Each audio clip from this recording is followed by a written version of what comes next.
1. When the angel opened the door, Parker stepped first past the threshold into the darkness of the cinder block corridor beneath the stage.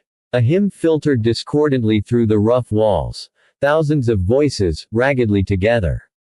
The angel said, "I'm not sure about this we are," Parker told him, holding the door open with one splayed hand. He nodded back at Mackie and Liz, who slipped in quickly past him, carrying the duffel bags. Parker shut the metal fire door and pulled up on the bar to lock it again, while Liz stood his duffel on the floor with a muffled clank and loosened the loop of rope that closed the top. Mackie's duffel was full of other duffel bags, and for now stayed on his shoulder. Liz slid the rough canvas cloth of the bag down past the blunt metal barrels, then took out the 3 shotguns, giving one each to Parker and Mackie, then flipping the empty bag over his shoulder. The angel blinked, watching. His heavy white robe and strapped on feathery wings must have been hot, even in the air-conditioned arena. The white makeup on his face ran with perspiration, giving him the look of somebody who'd been dead a long time. Inside the costume and the makeup and the sweat, he was scared, with frightened pinpoint eyes. "There's too many guards," he said. His voice squeaked with the requirement that he keep it guarded and quiet. "Too much going on. We'll do it another time. A better time. We're set up now, Tom," Liz said. "You got nerves, that's all." He and Parker and Mackie had taken shells from their shirt pockets, broke open the shotguns, and were thumbing the shells into place. "I don't want to do it now." The angel's voice was more and more shrill, echoing around the echoes of the distant hymn. "We'll get caught. This amateur, this inside man, was Liz's pigeon. Let Liz smooth his feathers." Parker saw Liz's jaw muscles set on the left side, where they worked. Liz didn't like his pigeon acting up in front of the string. He said, "Don't worry about it, okay. Lead the way." But the angel wouldn't move. Blinking sweat out of his eyes, fidgeting his hands together as the limp wings moved on his back, he said, "We can't do it. I told somebody." They all became very still. They looked at the angel, whose name was Tom Carmody. Liz said, "A woman." The angel looked ashamed. "Yes. I thought it was all right, but what? She's gone. She isn't at home. She isn't at work. Nobody knows where she is." Parker said, "She's with this bunch." "Your bunch?" "No, she teaches at a special school for disturbed kids. They don't know where she is." Mackie leaned his duffel bag against the wall. He said, "You live with her?" "No, not really. She has her own place." The angel was miserable. He was scared and embarrassed and unhappy. He was also an asshole. He said, "I don't know what she'll do." Liz said, "Tom, you two have a fight. She mad at you. Maybe go to the cops." No, nothing like that. She just disappeared. I don't know why." Liz looked around at his partners. He'd brought them into this, and now a decision had to be made. "What do you think?" Parker said. "How much did he tell her?" "Everything. Just a little." The angel cried. Parker looked at him. "Shut up." To the others he said, "Everything she wanted to know, that's how much. So she has the route in, she has a little idea what's going down inside, but not the route out. We're here, so if it is trouble, it is already trouble." "That's right," Mackie said. "No point stopping." Liz turned back to Carmody and gestured with the shotgun. "Lead the way." Parker reached out and closed his left hand around Carmody's right thumb, bending the thumb in on itself, applying only the slightest pressure. Carmody's face turned almost as white as the makeup smeared on it, his knees bent, his mouth opened in a wide O. Parker said, "Shut up, now. You said your say. Now we walk to the money room." Carmody tried to say something else, but Parker squeezed just a little bit harder, and no sound but a faint whimper came out of the angel's mouth. Obedient, wide-eyed, he turned, his sandals shuffling on the concrete, and they all walked together along the gently curving corridor, lit by widely spaced fluorescent tubes mounted on the ceiling. Parker and the angel looked like they were holding hands, flanked by the other two as they walked from light to light, the three big hard-boned men in dark clothing, carrying shotguns, all round the bedraggled angel, shoulders slumped beneath the useless wings. The hymn singing got louder as they progressed, more aggressive. Ridding the world of evil by shouting at it. A side corridor went up to the left, and they paused there to look. That corridor, tunnel-like, was dark and low-ceilinged, with a closed mesh gate at the end. Beyond the mesh were the bright field lights, washing the arena in a glare of white, so that from where Parker and the others stood it was impossible to make out exactly what was taking place on the artificial turf out there. A mass of people, their backs turned, all swaying so that the light glinted and shifted, harsh white bleaching out the colors, making the shadows blacker than black. Except for the rolling roar of the hymn, almost anything could have been going on out there. A political rally, a demolition derby, a football game. At one time or another, the arena had been used for all of those, but tonight the attraction that had brought 20,000 souls to this domed arena in the American heartland was William Archibald and his Christian crusade. The hymn ended. The people shuffled and stirred, and the amplified, fruity voice of Archibald himself sounded above and around and among them all as though speaking from a cloud. Brothers, sisters, fellow mortals, come on, Parker said, and tugged gently on the thumb. Tom Carmody's resistance was all used up. As the other two followed, he plodded along at Parker's side, shaking his head slowly. I hate that bastard, Parker tightened his grip on Carmody's bent thumb, just a little, just enough to bring him back to earth. Where's the money room? Ahead. Pain and surprise were in Carmody's voice. I hadn't known. He deserved punishment. Just up ahead. Keep your mind on what we're doing. They walked a little farther, the corridor constantly curving, appearing ahead of them, disappearing behind their backs, and then they came to a brown metal door on the interior side of the curve, with white block letters reading "No admittance." Parker released the angel's thumb, and Carmody immediately closed his other hand around it, like one small animal comforting another. Do it, Parker said, and prodded him in the side with the shotgun barrel, the blued metal poking into the white folds of the robe. As the three armed men stood against the shadowed wall, Carmody stumbled forward and stood in front of the door. His left hand reluctantly released the aching thumb and pressed the button beside the door.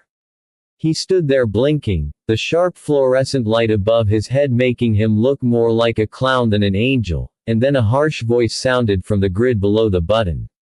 Yes. Hi, Harry. It's Tom Carmody. The angel's voice sounded almost normal.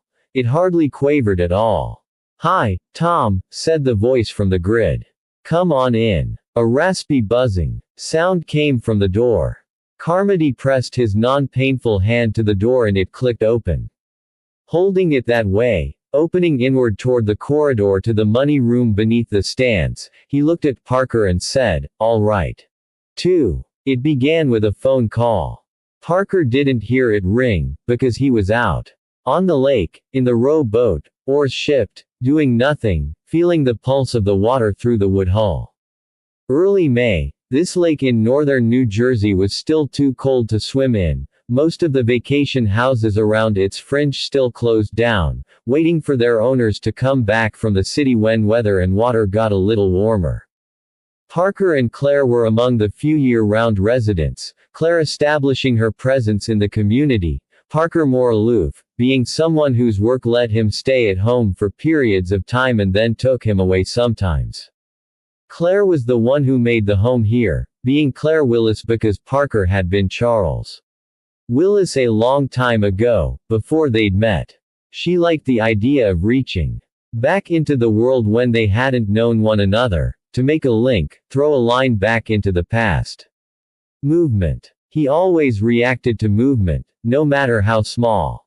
Anywhere in his vision. This was 3/4 behind him, and when he turned his head it was Claire, at the dock, waving. The lawn stretched behind her up to the dark house.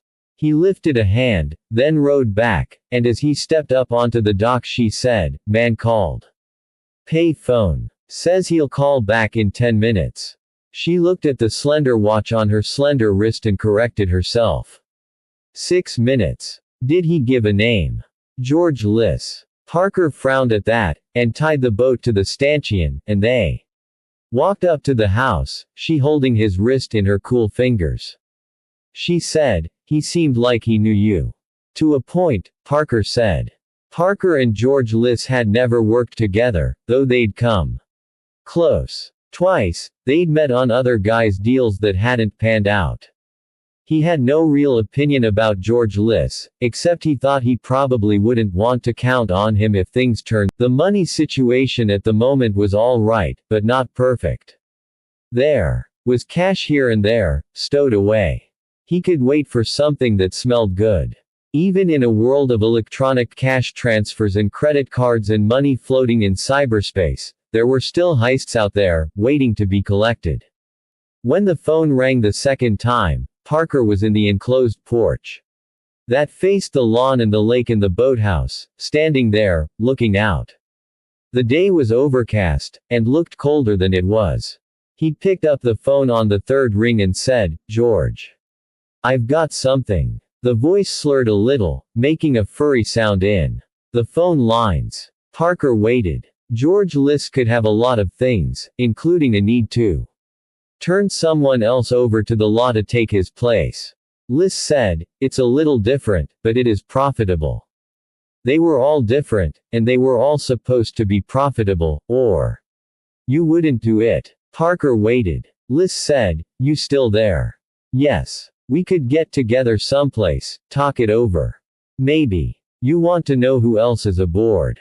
And again Liss waited for Parker to say something, but again Parker had nothing to say, so finally Liss said, "Ed Mackey." That was different. Ed Mackey was somebody Parker did know and had worked with. Ed Mackey was solid. Parker said, "Who else?" "It only takes 3. Even better. The fewer the people, the fewer the complications, and the more the profit." Parker said, "Where and when?"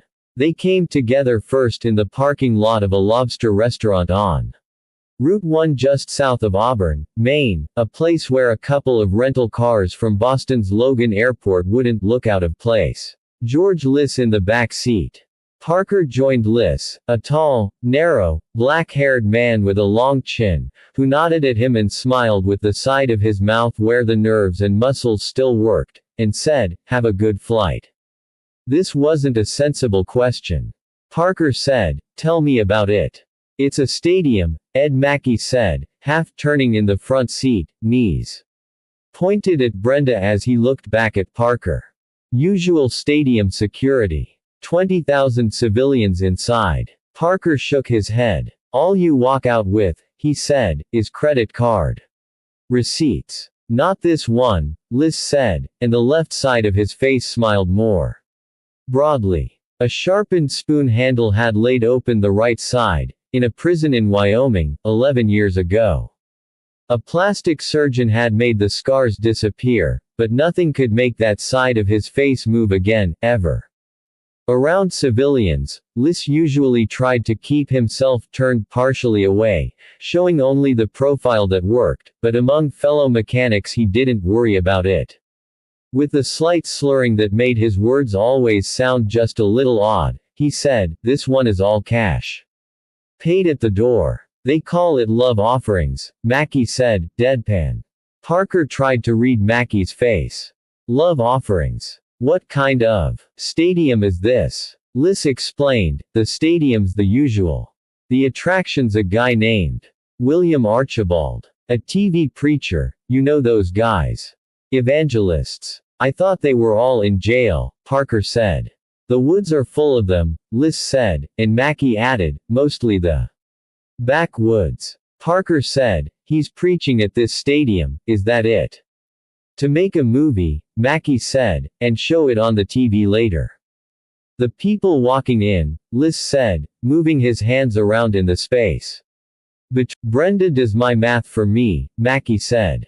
Plus, Liz said, they got these barrels up front by the stage, you get inspired along the way, you want to help the preacher spread the word on the TV, you can go up and toss whatever money you want in the barrel.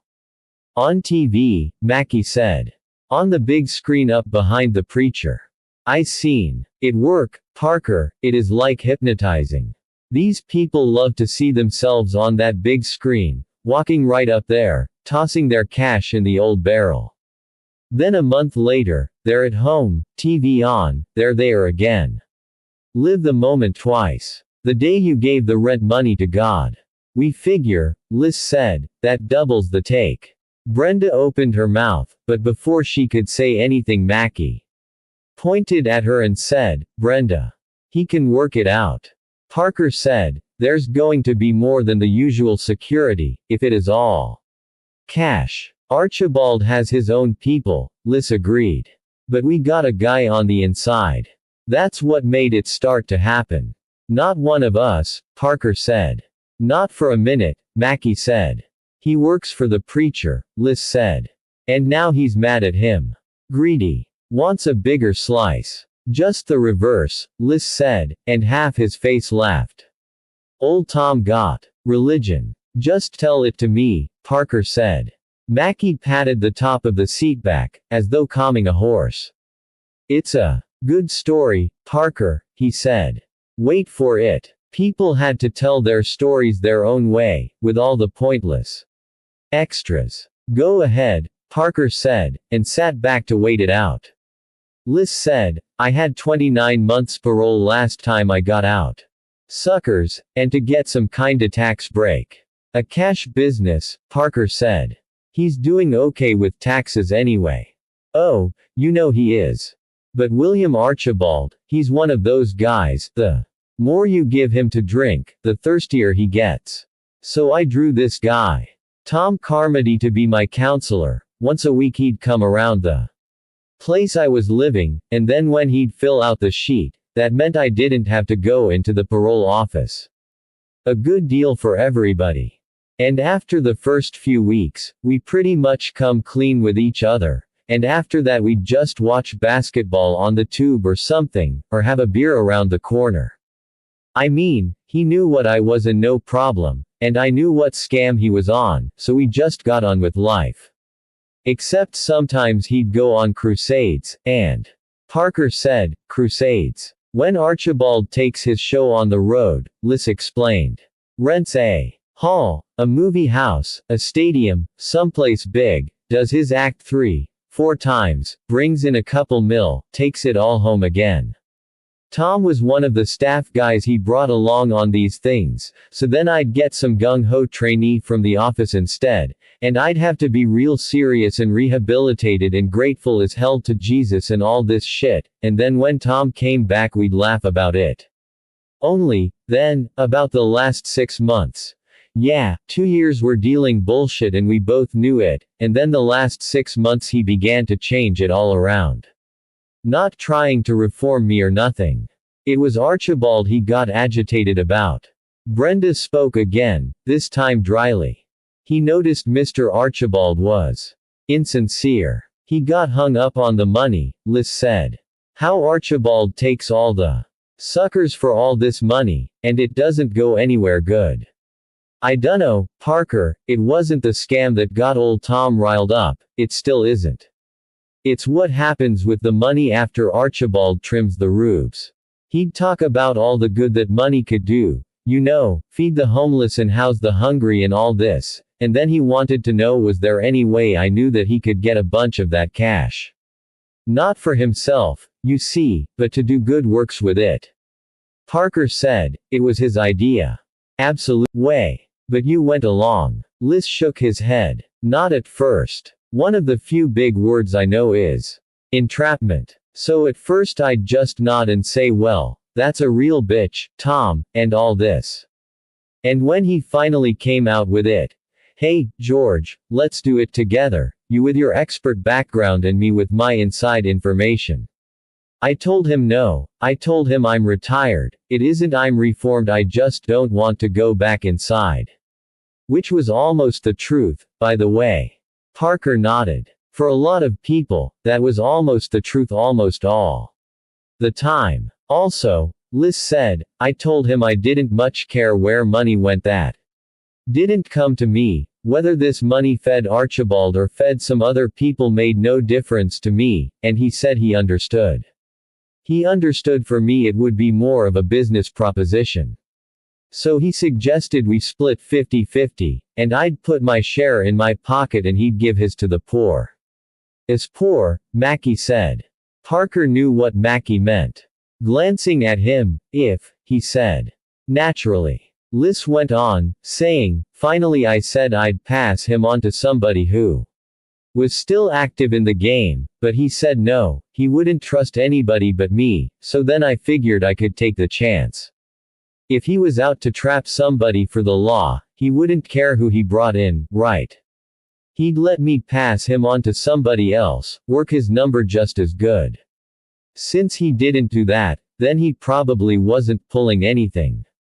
So then we started to get kind of serious, talking it over, him giving me the details about the money, and I saw how maybe it could be done.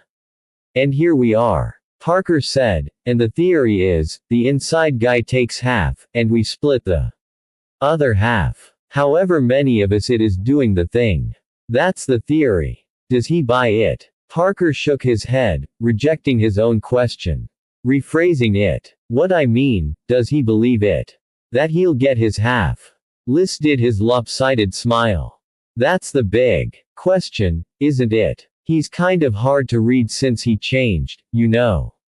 Used to be, he was an easygoing guy, now he's all tensed up. Relaxed guys are harder to fool, but tensed up guys are harder to read. Anyway, Parker, Mackie said, what's he gonna do if he doesn't believe it? We're the takers, not him. Is he gonna take it from the takers? No way. Parker ignored that. He said to Liz, how many parole guys does this fella have beer with? Liz half frowned. That face of his took some getting used to. He said, you mean, he puts together a backup crew to take it away after we get it? But what's the point, Parker? If he's afraid we're gonna cut him out, what's he gonna do about the second crew? Come up with a third. What I think it is, Mackie said, I think the guy bought his own story. He's not buying from us, he's buying from himself. Parker said to Mackie, you meet this wonder. Not yet. That can be arranged, Liz said. Easiest thing there is. I'll call him. Tonight, say we're. No, Parker said. You say he goes out with this preacher on his crusades. When's the next one? Couple weeks. I figured that's when we could pull it. No. Where they gonna be? The whole tour. Liz's face went out of whack again. He said, beats me. I guess I could find out. Good, Parker said. Then somewhere along the way, without any invitations or planning or setting things up, we're there, and we say hello. 3. In a not very good restaurant in St. Louis, with old bored waiters and old-fashioned dark red and brown decor, Parker and Mackie and Brenda ate dinner, taking their time over it. Liz had said he'd get the pigeon here between 8 and 10, and it was already 9:30. I gotta go to the John again, Brenda said, fooling with her coffee cup, but I know, the minute I leave the table, they're gonna walk in. Then do it, Mackie told her. I'd like to see something make them walk in. Only for you, she said, and left the table, and a minute later Liz walked in with a sandy-haired nervous-looking guy in his late 20s, wearing tan slacks and a plaid shirt. There, you see, Mackie said. That's why I keep Brenda around. She's magic. Parker said nothing. He already knew why Mackie kept Brenda around. She was his brains. And his interest was in the guy over there with Liz. And also with whoever might come into the restaurant next. Which was nobody. If Carmody was being watched, it was a very long leash. Watchers couldn't have been planted in the place ahead of time, because Liz wouldn't have told Tom where they were going until they got here. This looks like a good place, Tom. I'm ready for dinner, how about you? And why would a watcher wait outside, when the whole point of keeping an eye on your bait was to see who came around and what happened. So Tom was not under observation. Which didn't mean he wasn't a Judas goat, only that, if he was, they were letting him float on his own. Not important to them, in other words, or not yet. Not until he starts to come home with somebody. Liss had seated himself at the table in a chair where he could give the doddering waiter his good side, about which the waiter cared nothing. Tom Carmody, across from Liss, was quiet, low-key, ordering as though he didn't care if he ate or not, then sitting there in a funk. Liss gave him a minute or two of cheery conversation and then ate rolls instead. Brenda came back to the table and Mackie said, "Your magic worked." "So I see." While Mackie signaled to the waiter for the check, Brenda studied the guy sitting over there with Liss. Mackie repeated his hand gesture at the waiter, signing his name in the air, then turned back to Brenda to say, "What do you think?" "He's too gloomy. I don't want you to date him, honey." "I don't want you to date him, either," she said. "That's what I mean. He's too gloomy." Parker listened, while across the way Liss and Carmody got their salads. Liss tucked in, while Carmody pushed the lettuce and tomato slice around in the shallow bowl. Meantime, Mackie said, "Explain yourself," and Brenda said, "He already gave up. Look at him, Ed. He doesn't care if anything good happens or not. You know what a guy like that does when there's trouble. He lies down." "Good," Mackie said. "He'll give us traction." The waiter brought the check then, and stood around as Mackie brought out his wallet and, despite the hand signal, paid in cash. While he did that, Brenda said to Parker, "How's Claire?" Unlike Mackie, Parker didn't bring his woman to work. "She's fine," he said. "Will I be seeing her?" "I don't think so." Mackie left a little tip, and said, "Let's go look at our boy up close." Parker let Mackie and Brenda go first. They were better at the social niceties, like pretending to be happily surprised at the sight of Liss sitting there. Mackie said, "George Liss, here's a pal of ours, Jack Grant." "How you doing, Jack?" Liss said, grinning, extending his hand. "Fine," Parker said, shaking the hand briefly. Play acting wasn't what he did best. On the other hand, Liss was having a good time. "And this is a pal of mine," he announced, with a big wave at the pigeon. "Tom Carmody. Tom, this is Ed and Brenda Fawcett, and a pal of theirs." Tom Carmody had been raised as a mannerly boy. He got to his feet and managed a smile at Brenda, with his "How do you dose?" Mackie squeezed Carmody's hand, grinning hard at him, saying, "I'm a salesman, Tom, but I guess you can see that. Most people pipe me right away. You I don't get, though. You teach." "Not exactly." Carmody was clearly uncomfortable at having to explain himself. "I'm in rehabilitation," he said. Mackie did a good job of misunderstanding. Looking concerned, he said, "Hey, I'm sorry. Whatcha rehabilitating from?" "No, I." Carmody's confusion made him blush. He finally managed to get it out. "I work for a preacher. We do rehabilitation work for, people." "Well, that's fine," Mackie told him. "There's a lot of people need that stuff." With a big jokey grin he said, "What about old George here? You gonna rehabilitate him?" Carmody began to stumble and stutter all over himself again, but this time Liss came to his rescue, saying, "Not me. I'm a hopeless case. As honest citizens shouldn't be seen with the likes of you," Mackie said, and whacked Liss playfully on the arm. "See you around, George." Everybody said goodbye. Carmody sat down with obvious relief, and Parker and Mackie and Brenda went out to the parking lot, where Mackie had a laughing fit, leaning over the hood of their car. When he got himself under control he said, "That was touching, Parker. Do you know that? He didn't wanna blow the gaff on George being on parole.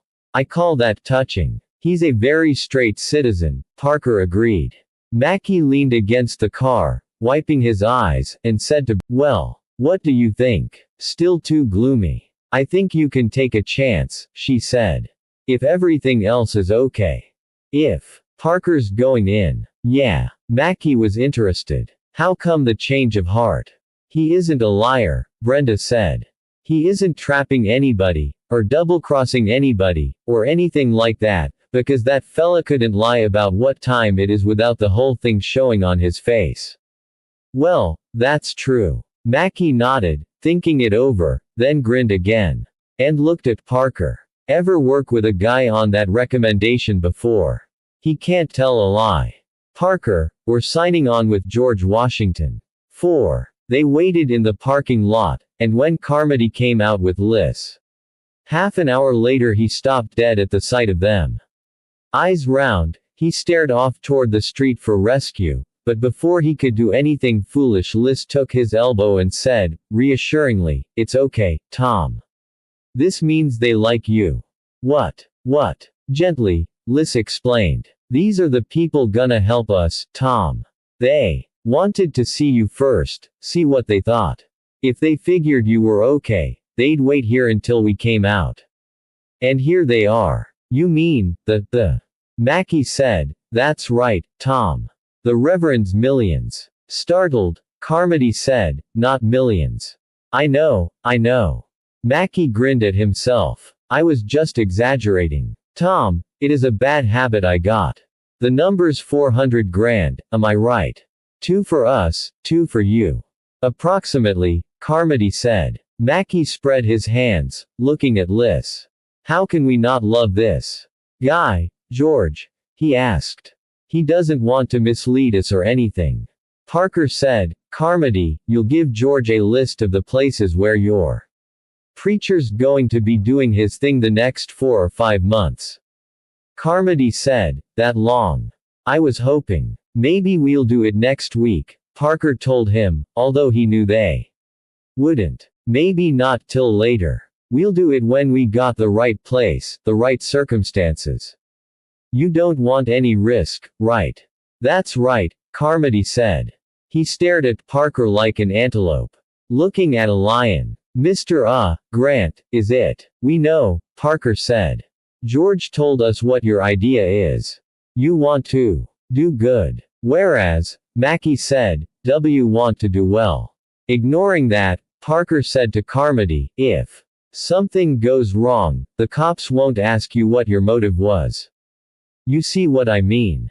"Absolutely," Carmody said. "So we'll pick the right time, the right place, the right circumstances." Parker told him. "We'll decide when it is safe to make our move. And then we'll say to you, now." 5. The money room was long, low-ceilinged and windowless.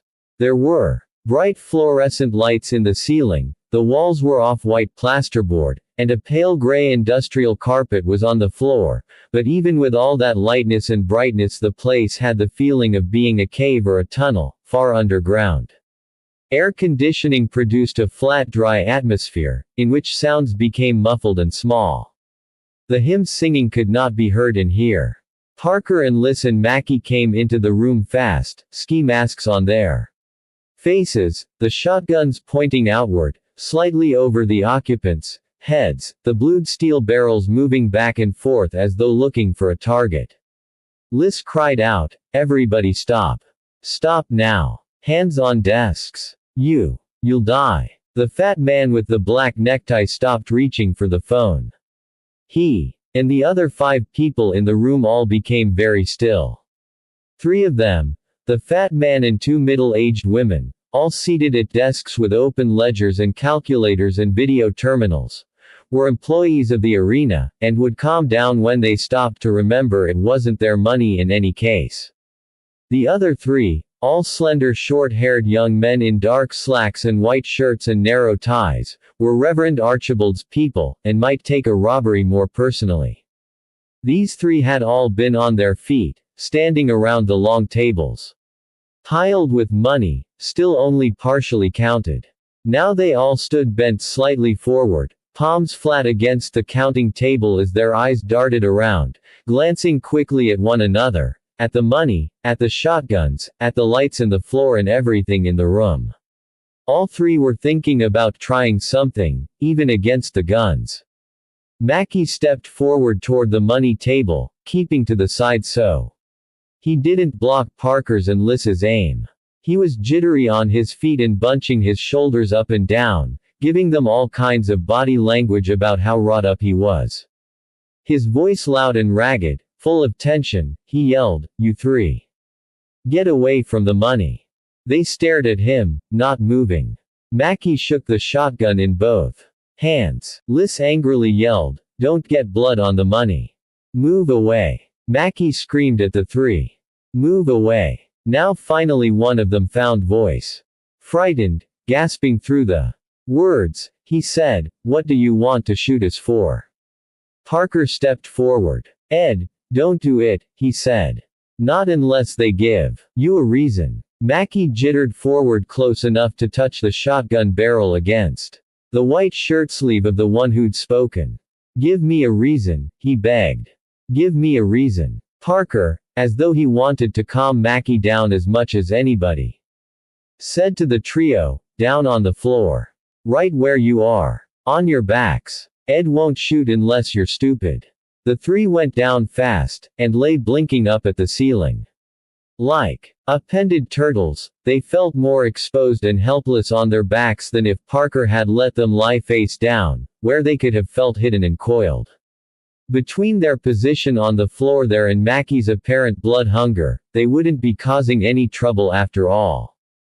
Parker had taken the bag of duffel bags from Mackie on the way in, to leave Mackie's arms free for when he went into his act.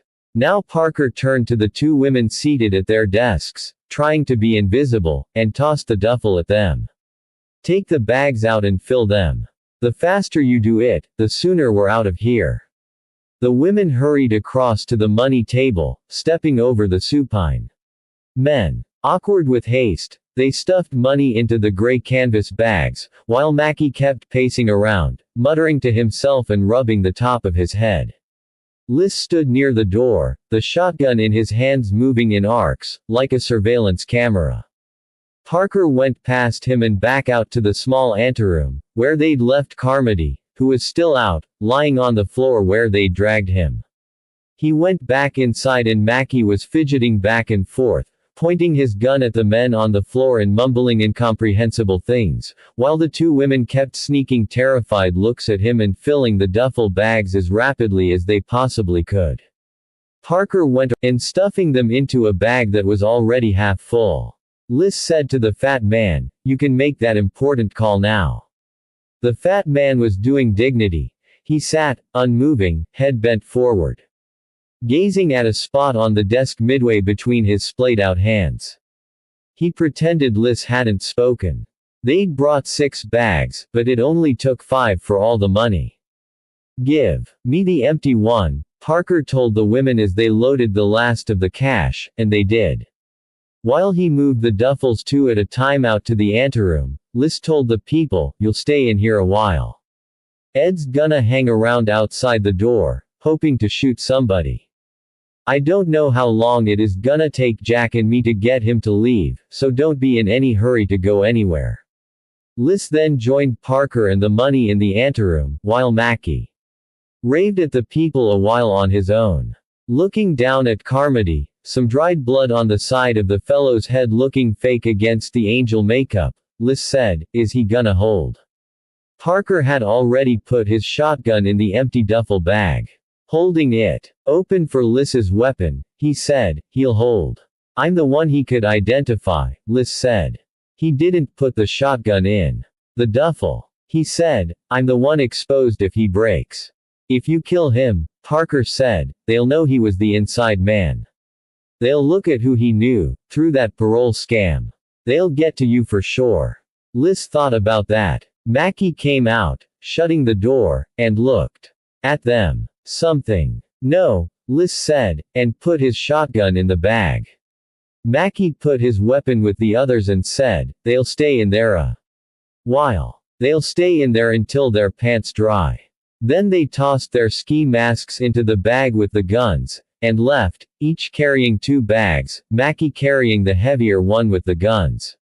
Back where they'd come into the building, Parker cautiously opened The 3 moved quickly across the asphalt lot through the cars. It was a bright sunny fall day, temperature in the 50s, air very crisp and clear.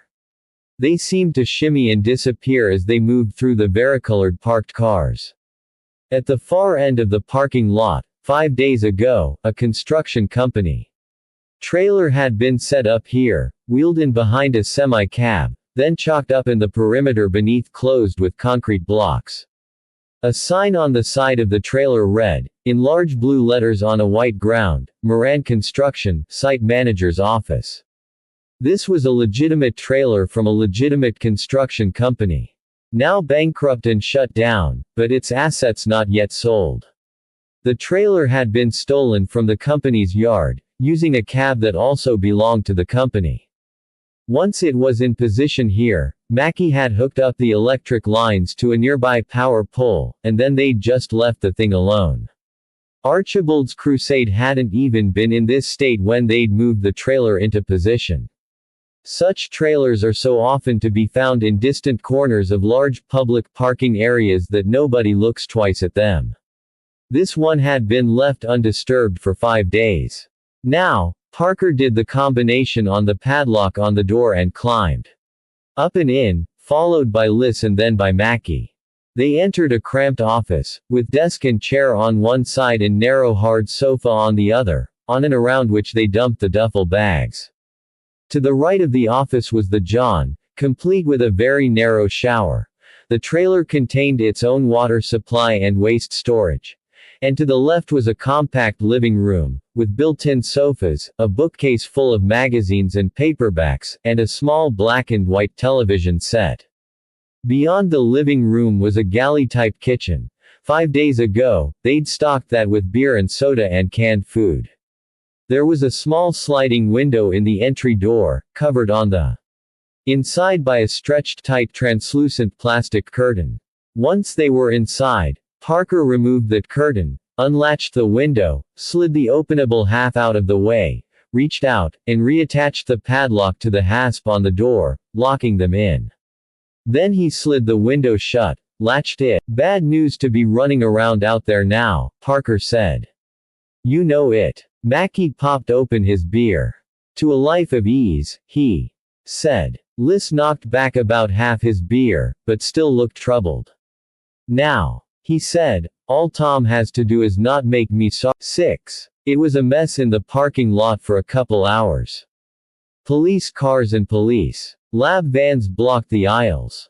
An ambulance came and went, yowling, most likely dealing with Tom Carmody. Long tables were set up near the main arena entrance, where clerical cops processed the Crusade's attendees, taking their IDs and giving them a few quick questions each, as the former Crusade audience stood in long nervous patient lines. More cops searched every car before permitting it to be driven away. 20,000 people. Every one of them given personal attention. It took a while. Twice in the course of the afternoon, cops came over to the construction trailer to fiddle with the padlock and test the door to be sure it was locked and then knock on it, just in case. The second one did even more, walking all around the trailer to see if there was any other way in, then trying to look in through the 3 windows. The one in the door leading to the office, the large one in the living room through which Parker and Mackie and Liz occasionally watched the action outside, and the small high one in the John. But they were all covered by the translucent plastic curtains, so he gave up, and contented himself with copying down the Moran Construction Company phone number from the sign on the trailer's side. He wouldn't get much satisfaction if he actually dialed that number. Out of service, most likely. The cops were nowhere near finished when it started to get dark, so 3 floodlight trucks were brought in and parked strategically to drench the area in light. Even at the fringe of the action, where Parker and the other 2 waited, there was plenty of illumination. It spilled into the trailer, giving them all the light they needed, softening into a pale coral color as if filtered through the curtains. In that soft illumination, Parker and Mackey and Liz sat around the desk in the office and counted the money, which came to $398,580, all in fives and tens and twenties, and even some wrinkled singles. About as traceable as a drop of water. After that, they mostly watched television, with the sound very low. Which meant they mostly watched other angles of what was going on outside. The $500,000 robbery at the arena, whether the exaggeration was Archibald's, the cops, or the television people's, was hard to guess, was the biggest event in this town since the last Rolling Stones farewell tour. Around 9 o'clock, Mackey moved the curtain slightly at the corner of the living room window, looked out, and said, "Parker, they're gonna still be here tomorrow morning." The idea was, Brenda was expected at 6 in the morning. She'd drive by in a station wagon they'd promoted earlier, and if things seemed all right she'd come on into the parking area, they'd switch the goods, set the fuse on the bomb, and take off. The only way to be sure they wouldn't leave incriminating evidence in the trailer was to blow it up. But now Mackey, shaking his head as he looked out the window, said, "When Brenda gets here, she's gonna have to check in with the cops." "They'll be gone," Parker said. "You're just getting antsy." "And that's the truth," Mackey agreed, moving away from the window. Sitting down again. "I never lived inside a tin can before," he explained. "Now I know how Minestrone feels." "How does Tom Carmody feel?" Liz said tensely. "That's all I want to know." Parker said, "He's got a concussion. He'll come out of it tomorrow. Groggy. They won't lean on him very hard, not right away. By the time they're really looking him over, he won't be nervous anymore." "Tom," Liz said, "will always be nervous." Parker shrugged. "So will you, I guess." Mackey leaned back, fingers laced behind his head, aggressive. 7. A flat metallic click woke Parker. He opened his eyes and in the darkness, saw the dull glint of the shotgun barrels a foot from his face. Beyond them, Liz's eyes stood out, the whites luminous, as though lit from within. Making a hoarse scared rail in his throat, Liz pulled the second trigger. And that click sounded again as Parker kicked him in the chest. Liz bounced backward into the wall, and Parker's left hand went up and closed around the barrels, yanking the shotgun away. Grasping the barrels with both hands, he surged up from the sofa and lunged the shotgun forward, the butt smashing into Liz's face. "Hey! What the hell?" Mackey came boiling up from the other sofa. Getting in Parker's way, the two of them stumbling around in the cramped space as Liz fell to the floor, then crawled quickly through the doorway into the other room. "It's Liz," Parker said, pushing Mackey away.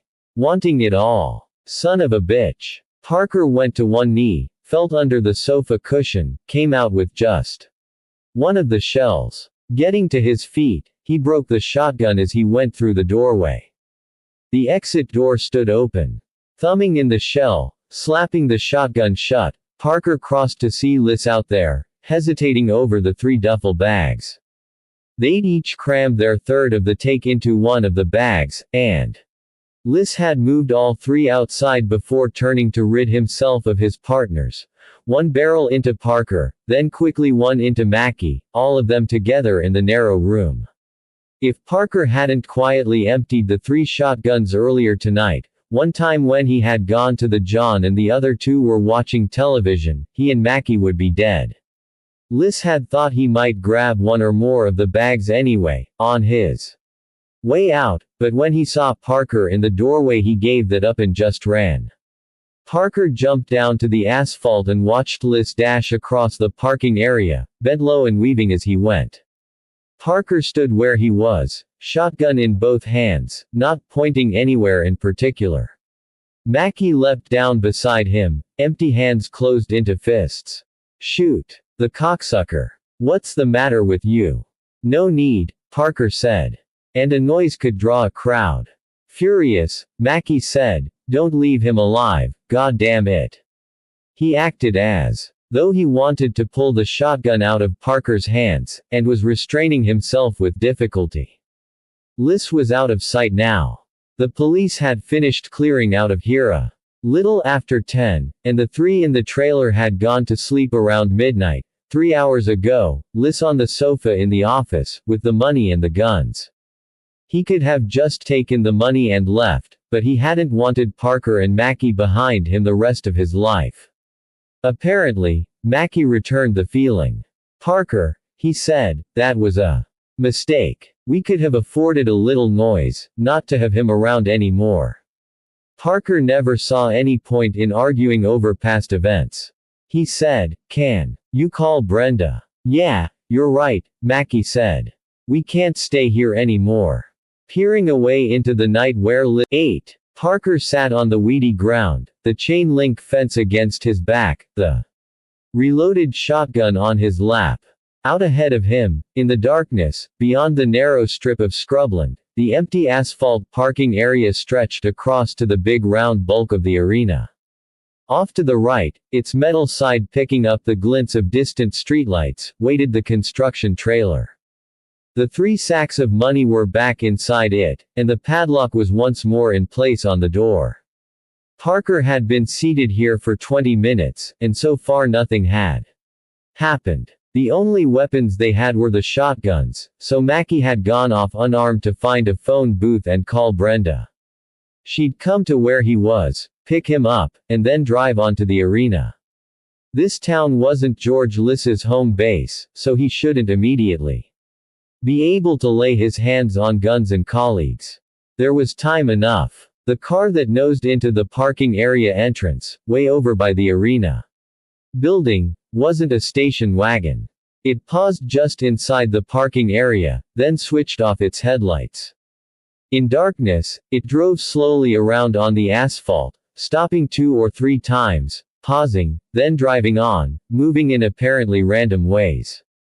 Liz. With friends. Parker lay flat against the fence, shotgun tucked in against his side, and watched the car move around the parking area like a hunting dog that's lost the scent.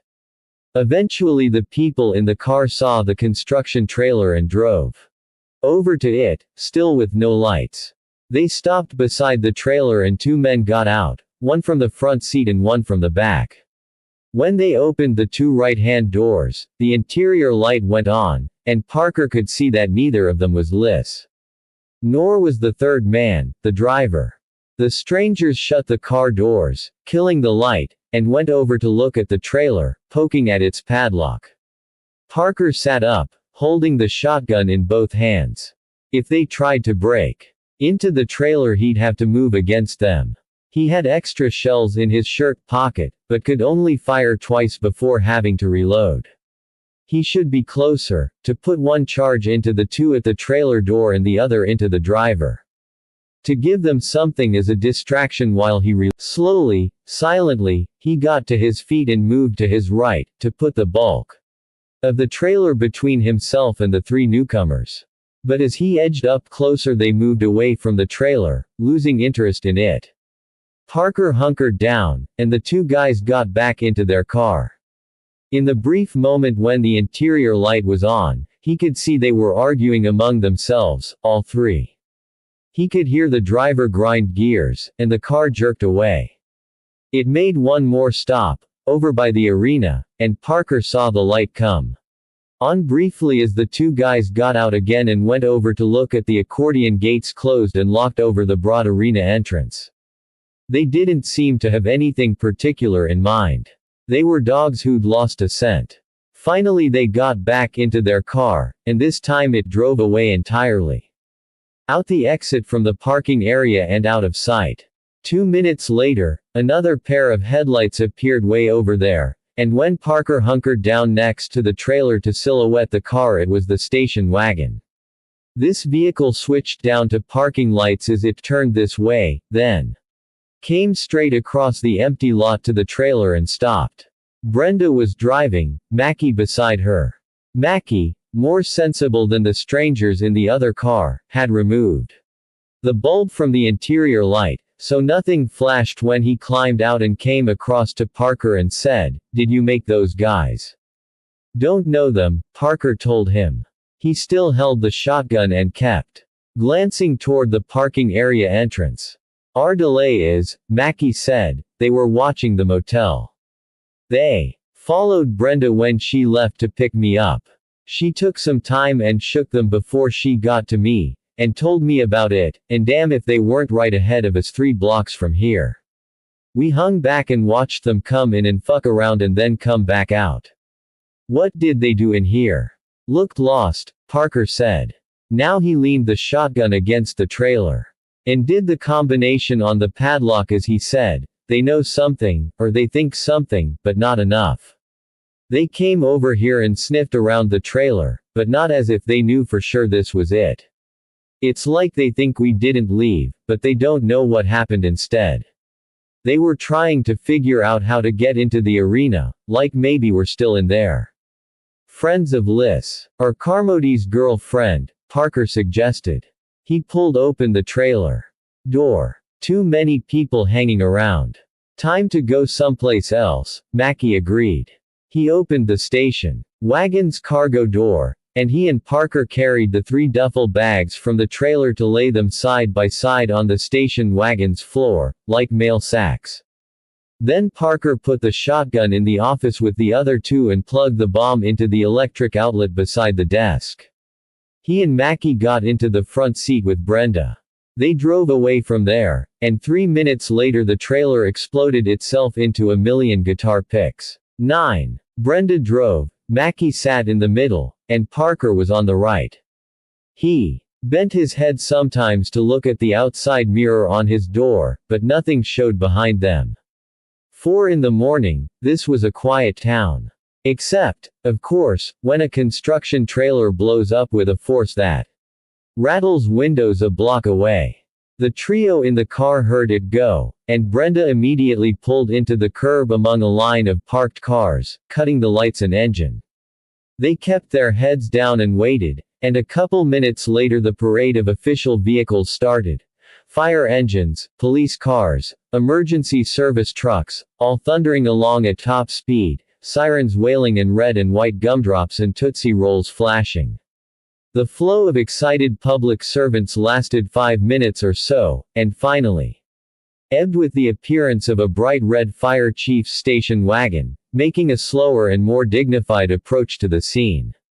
They let that last one go by, and then Brenda started up their own station wagon and took them farther away from the center of excitement. "Where next?" she said. Mackie said, "Well, we can't go back to the motel, I know that much. Those extra guys, whoever they are, that's where they'll go, back where they were watching Brenda, stake it out, wait for us." "I know," Parker said. Brenda said, "I want to tell you, Ed, I'll be leaving a whole lot of cosmetics back in that room. We'll buy you a suitcase of the stuff," Mackie promised her, out of Liz's share. "Good. But the other problem is," Mackie went on, "we can't go to that empty house where we were gonna stash the goods, because naturally Liz knows about that place, and he just might show up there." "Well, we can't drive around all night," Brenda said, taking a random right turn. "Some cop, 11 stop us just on General, to look at our laundry back there." Mackie said, "The same thing would happen if we try to drive out of town. This is a very tense location right now. And if we go check into some other hotel somewhere at this hour in the night, we're still drawing too much of the wrong kind of attention. What we want now," Parker said, "is an all-night gas station." Mackie frowned, leaning against Brenda to look at the gas gauge on the dashboard. "Why?" Brenda, quicker than that, said, "I saw one out by the interstate." Looking past Mackie's confused frown at Brenda, Parker said, "We'll get out a block before you reach the place. You go on in, you tell the guy you just got off the interstate because there's something knocking under the hood and you don't know what it is." "The dumb broad in the car," Brenda said. "That's right." Mackie's frown turned to a smile. "He puts it on the rack," he said. Inside. Brenda said, so I better tell him it is something with the brakes. Otherwise, we'll just stay outside by the pumps and he'll look under the hood. Mackie beamed at Brenda's profile. You see, Parker, he said. You see what I mean? Yes, Parker said, and bent his head to look in the outside mirror once more. Something. He squinted at the distorting mirror. Objects in mirror are closer than they appear was etched into the glass. But there was nothing back there but parked cars, dark houses, streetlights, traffic lights playing solitaire. Had there been something? Hard to tell. Nothing now. Maybe it had been a car crossing an intersection back there. It was another 10-minute drive to the gas station, during which one police patrol car passed, going the other way. It slowed as they came together, the two cops giving the people in the station wagon a very long stare, but Brenda smiled and waved at them, and they nodded with dignity and drove on. One thing I don't want to have to do, cops in their town. At that point, Parker told her, we give the whole thing up. Lose the car and the goods, and go to ground. Don't even think it, Mackie said. They saw no more traffic, and then there was the gas station with all its gleaming lights, out ahead of them, an oasis of glitter in the surrounding dark. Beyond the station's lights, occasional smaller lights could be seen going by, 15 or 20 feet up in the air, the big trucks on the interstate overpass. We'll get out here, Parker said to Brenda, and we'll give you 5 minutes. Fine. Brenda pulled the station wagon to the curb, and the men got out. Looking back the way they'd come, Parker frowned. Had something moved back there? As Brenda drove away, Parker stepped into the street, peering down the long empty stretch of it. No movement. Just the darkness. What is it? Nothing, Parker said. The gas station was on this side, a block and a half away. They crossed the street and walked down the opposite sidewalk. Facing the gas station was a closed tire store, with sale signs in the windows. They paused there to look across the way, through the large open doorway into the service area. Over there, Brenda was just backing the station wagon into the service area, on the side with the lift, being directed by a skinny kid in white company coveralls and his own baseball cap. He seemed to be the only one on duty tonight. We have time, Parker said. I want to look at the ramp. They walked on another long block to the 2 on-ramps for the interstate, and saw a state highway patrol car parked on each one, tucked up partway along the ramp, so you'd already have made the turn before you saw it. Just like we thought, Mackie said. Just like we knew, Parker said. The one advantage was, where the gas station again before crossing to its side of the street and making their approach. The kid had the station wagon up on the lift now and was checking the brake fluid, which should have kept him occupied, except that there was a bell over the office door that sounded when Parker entered, Mackie coming in behind him. Parker went to the doorway connecting the office with the service area, while Mackie went straight to the messy metal desk and riffled through the drawers, shoving credit card slips and other junk out of the way. The kid came in fast, polite and ready to serve, but holding the wrench.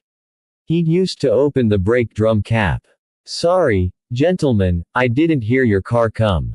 He took in the absence of a car out by the pumps at the same time he saw Mackie at the desk. Hey. Mackie straightened, shaking his head at the kid, disappointed in him. You don't have a gun in here, he complained. Bewildered, the kid stared at Mackie and said, Number. What do we want? With a. What are you doing there? Mackie came around the desk toward the kid, spreading his empty hands, saying, That's a hell of a thing. What if we were robbers? It had crossed the kid's mind that that's just what they were. Blinking. From Parker to Mackie, both of them now too close to him, he said, You're not. Not at the moment, Mackie said, and grinned. Parker held out his hand. If you give me the wrench, he said, the lady behind you won't have to crack your head open. Everything was happening too fast. The kid could never get set, never get A response ready before the encounter took another turn. Looking over his shoulder, he saw Brenda there behind him, holding up a shiny large socket wrench for him to see. She wasn't smiling. She looked businesslike. The kid said, "You're with these guys."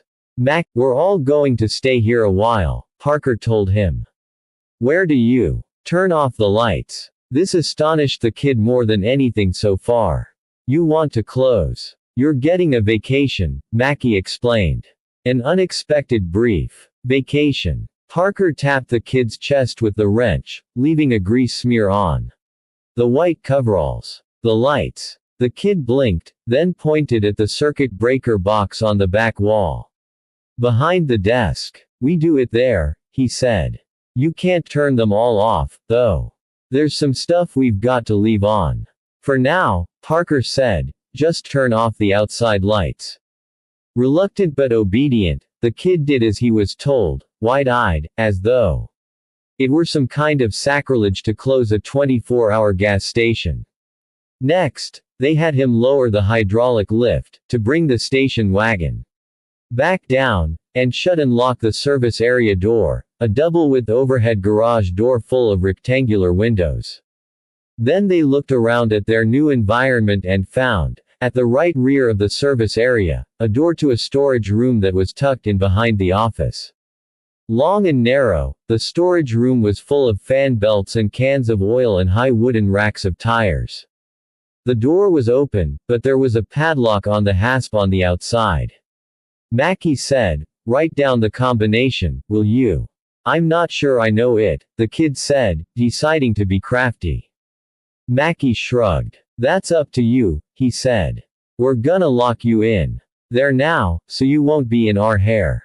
I figured to let you out when we go, but you want to take your chances on somebody coming along, that's up to you." The kid remembered the combination then, and wrote it on a service order pad. He also asked if he could bring into the room with him the 2 magazines from the desk that he'd been reading, and they said okay. He went in without trouble, dragging along a wooden chair and carrying his magazines. He even grinned at them tentatively as they closed the door.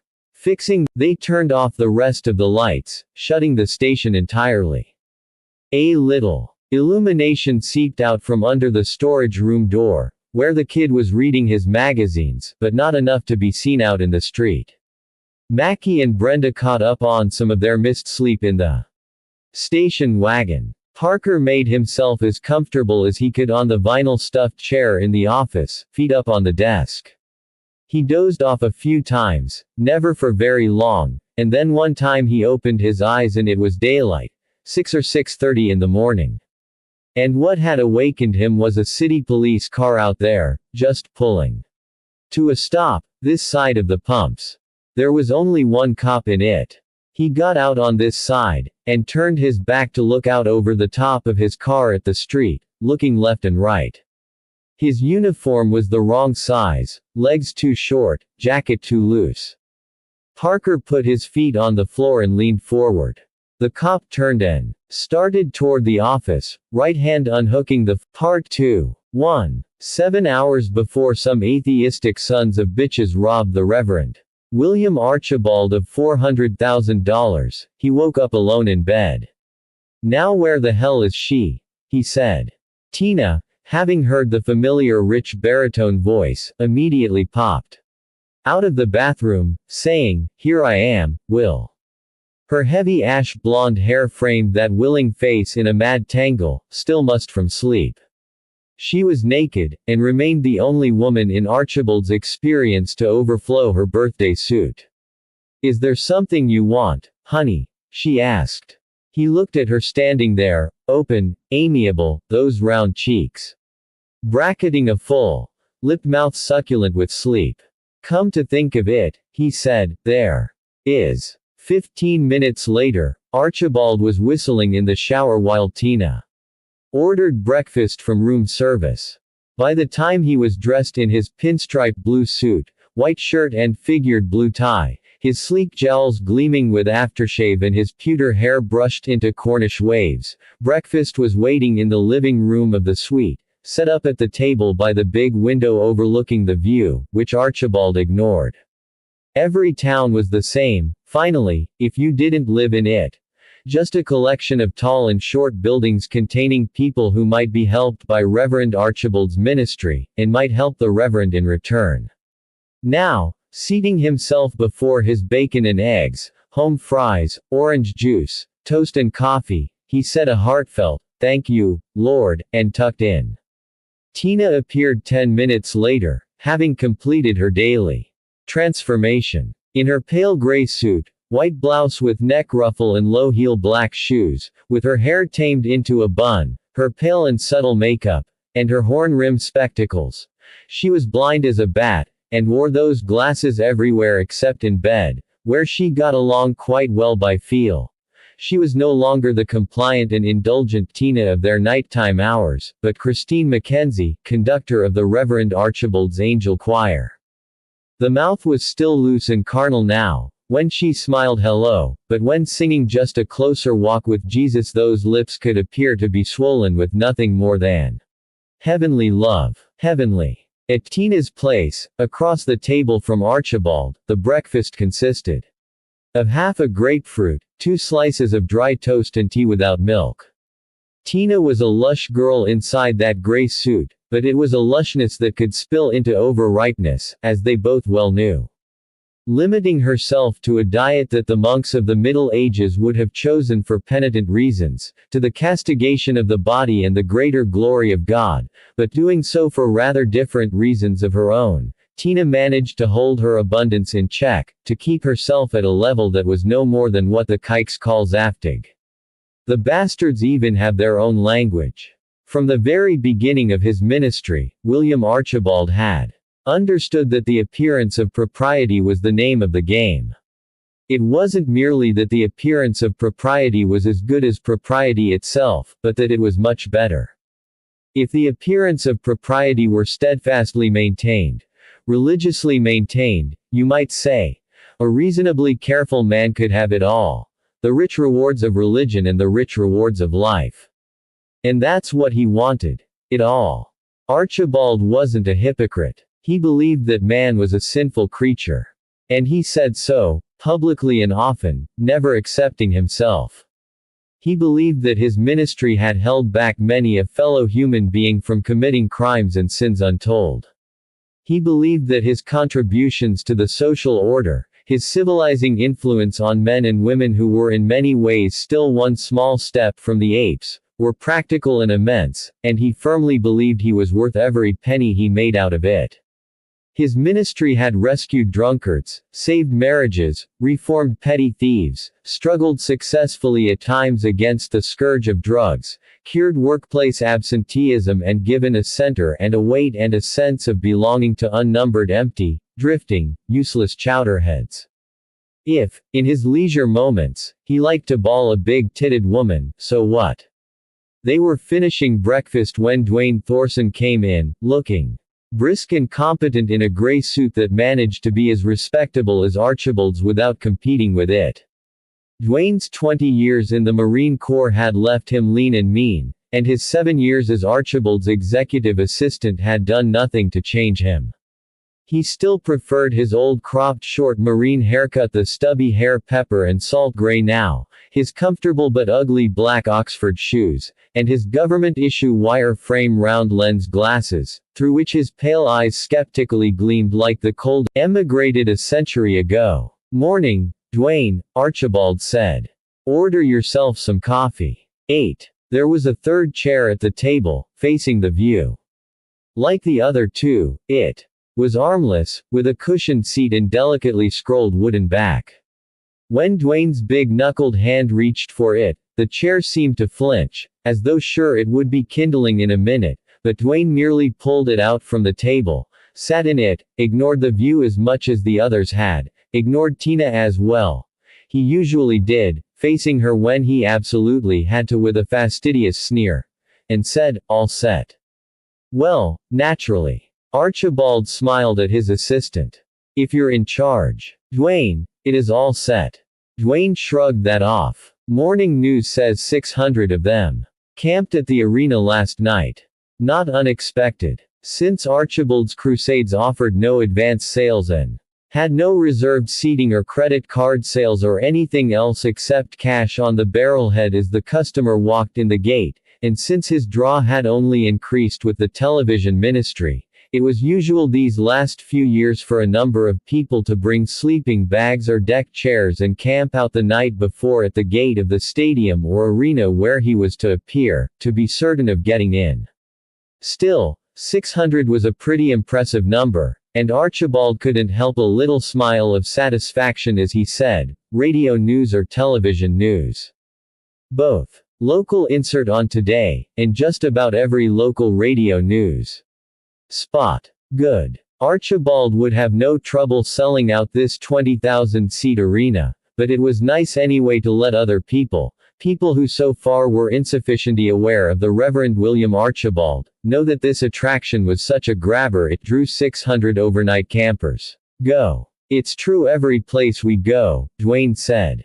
"These outfits today, they're not used to cash." Dwayne, Archibald said, "Who's going to steal from the ministry?" "Well, we've had some, now and then. Pilfering employees, misguided small-time people. You find them out. Don, you always do, and I give them a good talking to. And then Dwayne said, kick their butts into the street." "But we haven't had anybody like that for a long time," Archibald said. "You pick those people with a great deal of care, Dwayne." "Which brings me," Dwayne said, "to this boy Carmody." Archibald sighed. "A knottier problem than most," he admitted. "I think we ought to get rid of him. For zealousness. Dwayne, we've never had to do anything like that before, and I just worry it could backfire on us." "He's making trouble," Dwayne insisted. "He's an infection that could spread. I like my troops motivated." "Yes, of course. But the press, Dwayne. The press is a constant affliction. If Tom Carmody's disaffection led him to the wrong reporter, if he found a sympathetic ear in the media to listen when he says we threw him out because he got religion, it could be very bad. Very bad. 3 days wonder. Maybe. And maybe it is open season on servants of the Lord right now. Dwayne, and we ought to, as our corporate friends say, protect our asses." "I don't like what he says to the troops," Dwayne insisted. Archibald understood what Dwayne's problem was. The Marine Corps' method of dealing with rotten apples was to seek them out, identify them, and throw them away before they could infect the rest of the bushel. But the Marine Corps didn't have to worry about the combination of a naturally hostile press and a business dependent on voluntary contributions.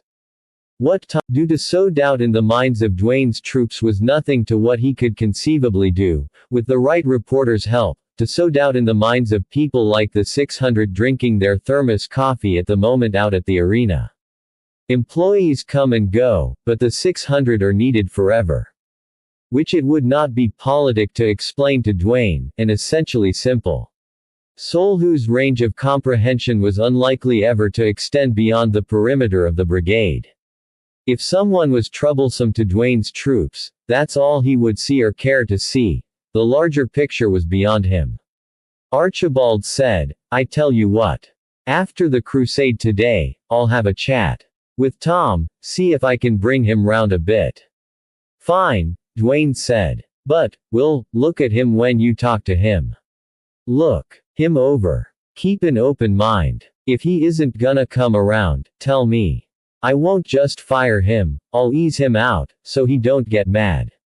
The idea of Dwayne being tactful brought a faint smile to Archibald's lips. He said, "I'll study him like the lesson of the day." "How's that?" Tina said, "Maybe you could talk him into joining some monks or something. Go into a monastery. Then he'd be away from us, but he'd be happy." Dwayne always squinted a bit and looked away when Tina spoke, as though a bright light were being shined on him. He did that again now, and left it to Archibald to say, "Tina, that's a very good idea. I'll sound him out. A monastery is an excellent place for a religious young man.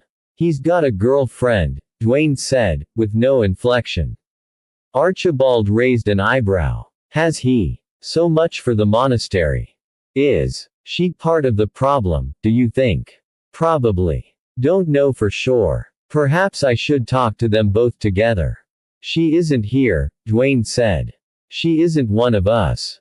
She lives back in Memphis, he explained. If necessary, talk to the girl later, when we get home. What kind of girl is she? Don't know, Dwayne said, and shrugged. Mary something. Don't know a thing of. 2. Just around the time William Archibald was whistling in the shower, Mary Quindaro was beginning to die. She knew it, or suspected it, or feared it, but couldn't warn her murderers because they refused to hear anything except the answers to their questions, and she had no more answers. They, Woody Kellman and Zach Flynn, didn't know she was dying because they had no idea of the cumulative effect of the strangle and reprieve, drown and reprieve methods they were using to get the answers they felt she was still holding back. And her brother, Ralph Quindaro, couldn't know what was happening because he was over at Zach's place, watching an old horror movie on the VCR, unable to be present while his friends pressured his sister, and not realizing just how stupid they were. Don't hurt her, or, don't do. She's my sister, I gotta. Don't worry, Ralph, when she sees we're serious, what's she gonna do? What's her choice? We gotta pressure her a little, that's all, so she knows we're serious.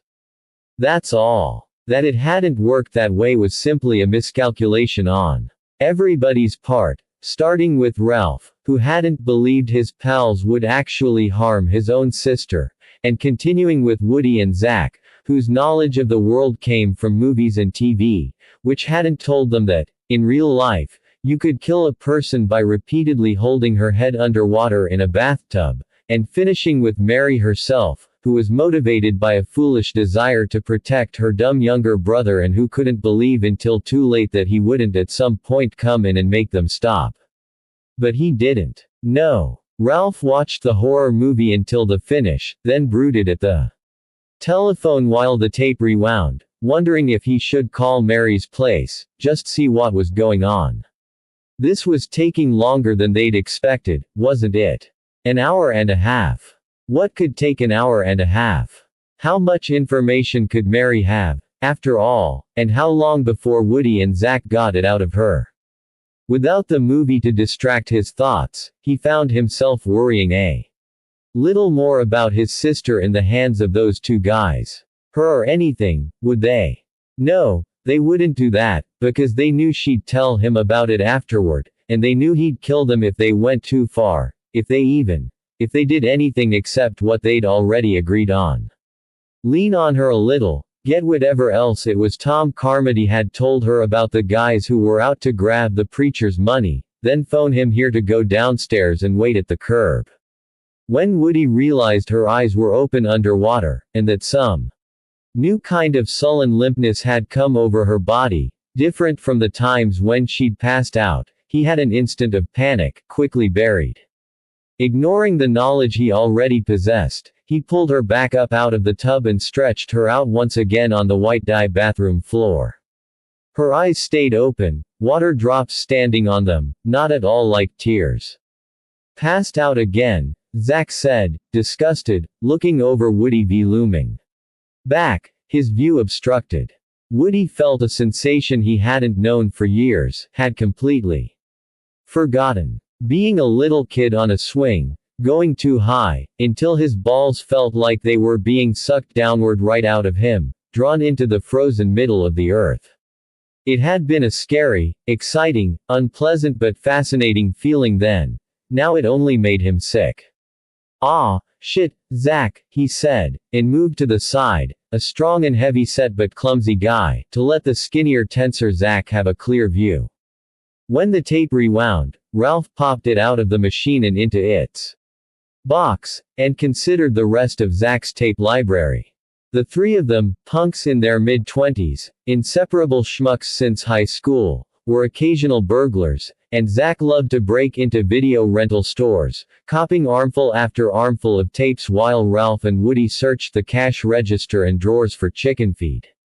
How can we call him? Jesus Christ, Zach, his sister's dead. He doesn't know that. He doesn't know that till long after we got the money, till we're gone in history, man. Jesus, Zach. Call him, goddammit. You wanna run with money, or without? Ralph touched the rows of tapes. Was it too early in the day for porn? Nah. He was almost reluctant to answer. In the living room of Mary's apartment, the bedroom and bathroom doors both closed, Woody stood holding the phone, while Zach glared at him. They were both sopping wet, and hiding their fear from one another. Remember? Zach hissed. She's locked in the closet. She's okay. Woody nodded impatiently and said into the phone, Ralph. Okay. Everything's done here. She's fine, we locked her in the closet, you can let her out when we get back. Zach stared, wild-eyed, a ventriloquist no longer sure he controls his dummy. Woody said, well, she didn't want to tell us for a while. Zach looked alert, worried, imperiled. Woody said, you know, she always wants to keep you out of trouble. You know how she is. Zach silently pounded the sofa back in frustration, and Woody said, well, she seen we weren't gonna take no for an answer, that's all, so then she opened up. She didn't know much more than she already told you, by the way. Not as much as we figured. Zach nodded in exasperated agreement. So much effort, such a rotten accident, for so little return. And Woody said, except the name of the motel where Carmody's supposed to get in touch with them, if anything changes. Yeah, where they're gonna be today. So that was worth it, huh? I don't know, Ralph said, hefting the porn tape in his other hand.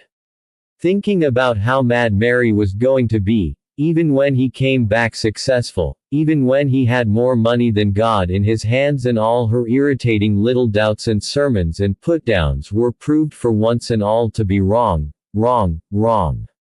I guess so, Ralph said. Okay, I'll see you downstairs. It was a 5-hour drive from Memphis to where William Archibald's Crusade 3. Lunch for the staff on Crusade days was simple and short. Bowls of salad, slices of bread, plastic cups of tea or apple juice, all laid out on long folding tables in whatever arena they found themselves. It's true this was an inexpensive way to feed a crowd, but Archibald's motives went beyond the squeezing of a dollar. He wanted his angels, his choir, his assistants, all his boys and girls to be cheerful and energetic and sparkling during the crusade to come, not bogged down by great sandwiches of cheese and meat, dulled by rich desserts, laggy with milkshakes.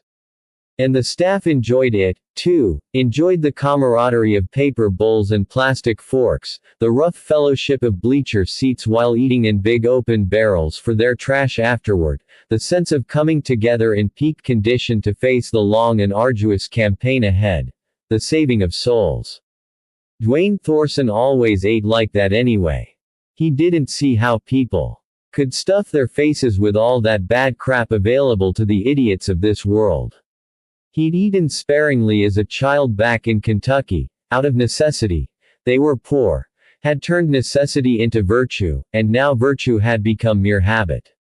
But a good habit. Among the first to start lunch, and the absolute first to finish, Dwayne discarded his implements in the empty trash barrel and began a roving tour of the facility, a kind of stubborn prowl, movement mostly for its own sake, to relieve the pressure he felt, the weight of responsibility on his shoulders.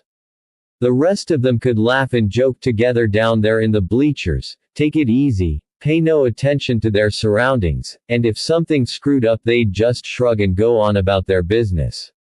Because avoiding the screw-ups was not their business. Not even Archibald's business, not really. The smooth functioning, the seamless progress, the glitch-free continuation of the William Archibald Crusade, that was Dwayne's business. This is what he'd learned in the Marines. Do not ask why, only ask how.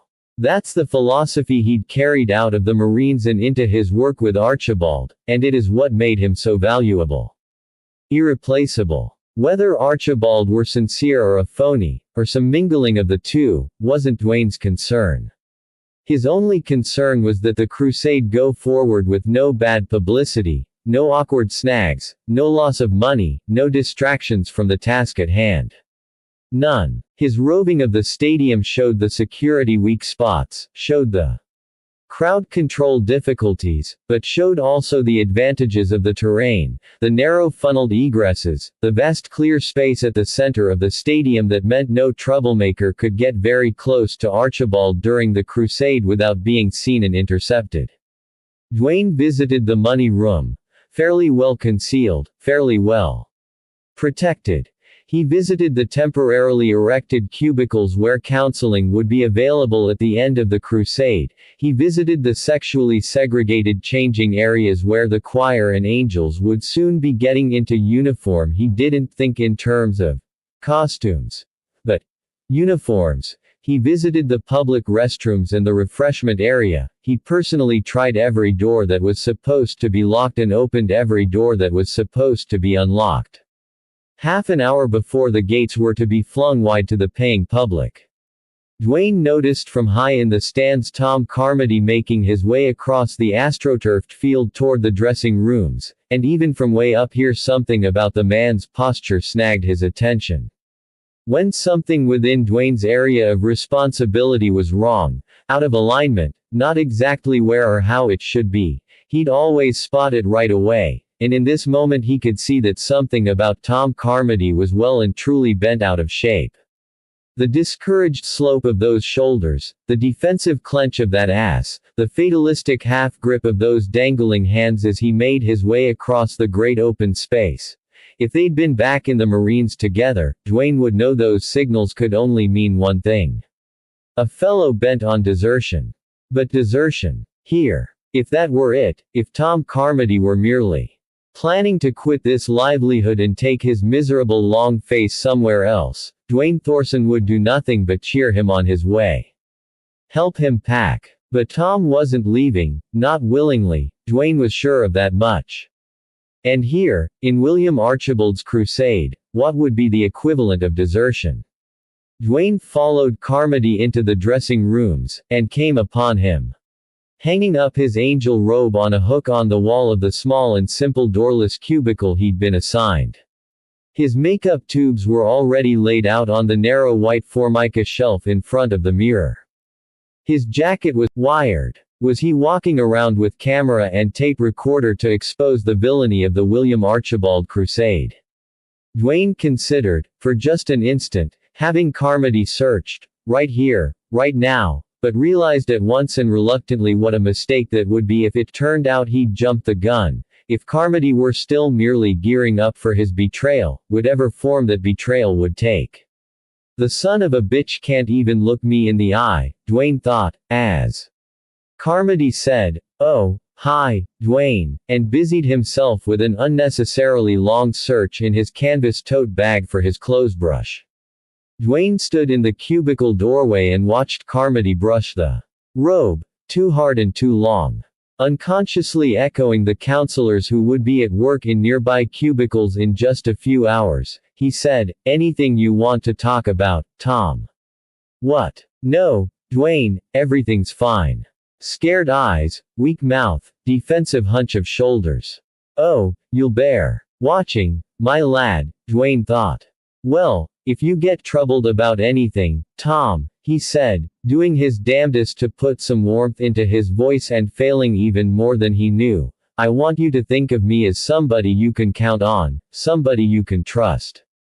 A friend." He choked on the word, but got it out pretty smoothly, all in all. A panicky smile played like summer lightning over Carmody's ashen, sweating face. "I appreciate that, Dwayne," he said. Thank you for worrying about me." "Oh, I worry about everybody," Dwayne told him, with his own ghastly smile. "You know me." "I sure do, Dwayne," Carmody said.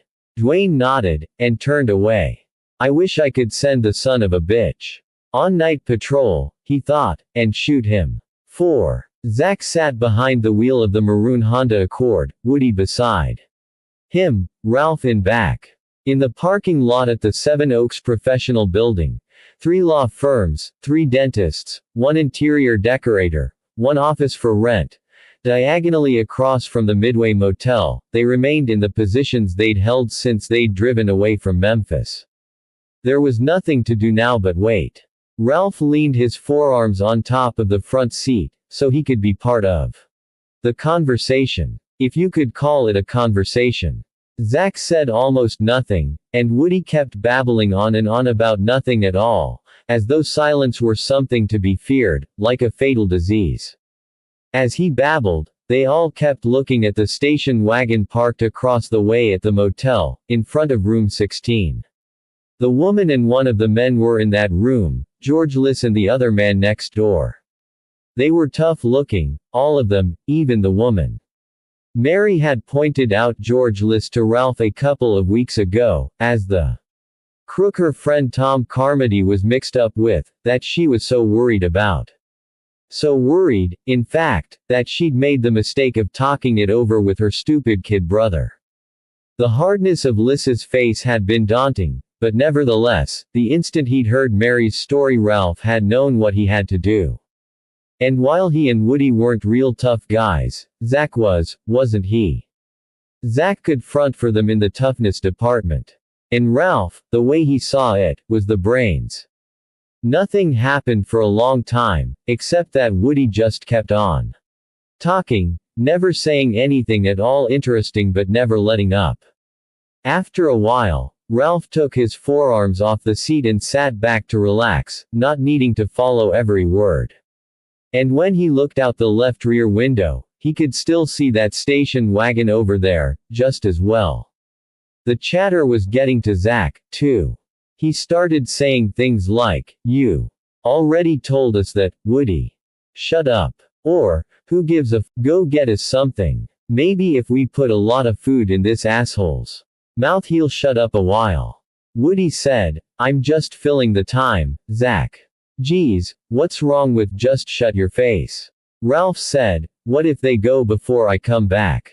Gesturing at the station wagon across the street. "They won't," Zack said, and looked at his watch. "It's an hour before the fucking crusade even starts. They won't go before the money's in." "Boy, am I gonna spend that money," Woody said, grinning like Bozo the clown at the two of them. "I dunno, do I get a Jap bike, or a Harley?" Woody had already thrown this question out to general consideration. Twice before. Zack leveled a furious glare at Ralph. "Go. Okay, Ralph said, and got out of the car. Zack watched in the rearview mirror as Ralph went sloping away in the sunlight, goofing along like some stumblebum on his way to the soup line. Woody continued to yak away. When Ralph passed out of sight, Zack took the spring knife out of his pants pocket, opened the 4-inch blade, turned sideways, and slipped the knife point past Woody's arm and into his side, maybe a 1/4 inch deep, just above the lowest rib. Stunned, scared, Woody recoiled against the door to his right, and Zack pursued him, pressing the blade against his flesh, maintaining that slight and dangerous penetration, his expression grim and intent. "Jesus, Zack. Jesus. What are you doing?" Quiet, but very serious, Zack said, "If Ralph tumbles, what happened to his sister? I'm putting this in there to the hilt." "What did I say?" "Geez, you been too jumpy," Zack told him, holding the knife in place. "Up, you fucking asshole. Don't, man. That hurts." In the rearview mirror, Ralph was coming, a 6-pack of soda on top of a pizza box. "So soon." Zack frowned at the mirror, then at Woody. "You will shut up now, asshole, or I start cutting. You got me." He gave the knife a 1/4 turn. "Ah. That hurts. And, he figures out what happened back home, you're dead meat." "You got it, Woody." "Yes." Walking back toward the parking lot in the sunlight, carrying the pizza box in front of himself in both hands like a pageboy carrying the Queen Mother's crown, Ralph saw Zack leaning way over to talk at Woody, and from the menacing shape of Zack's posture Ralph knew Woody was being told to shut up. Scaring the shit out of him, Ralph thought, and grinned at the idea. Yeah, Zach would be their tough guy, against those other people. As Ralph opened the right rear door of the Honda, Zach moved leftward, wiping both sides of the knife blade against Woody's thigh, leaving a small faint streak of bloodstain. Woody, grimacing in pain, put his right hand over the wound like a compress and pressed it there with his left elbow. Zach, in better humor, said, "So what did you get?" "Pepperoni. They could do halfies," Ralph told him, sliding into the car, pushing the box ahead of himself across the seat.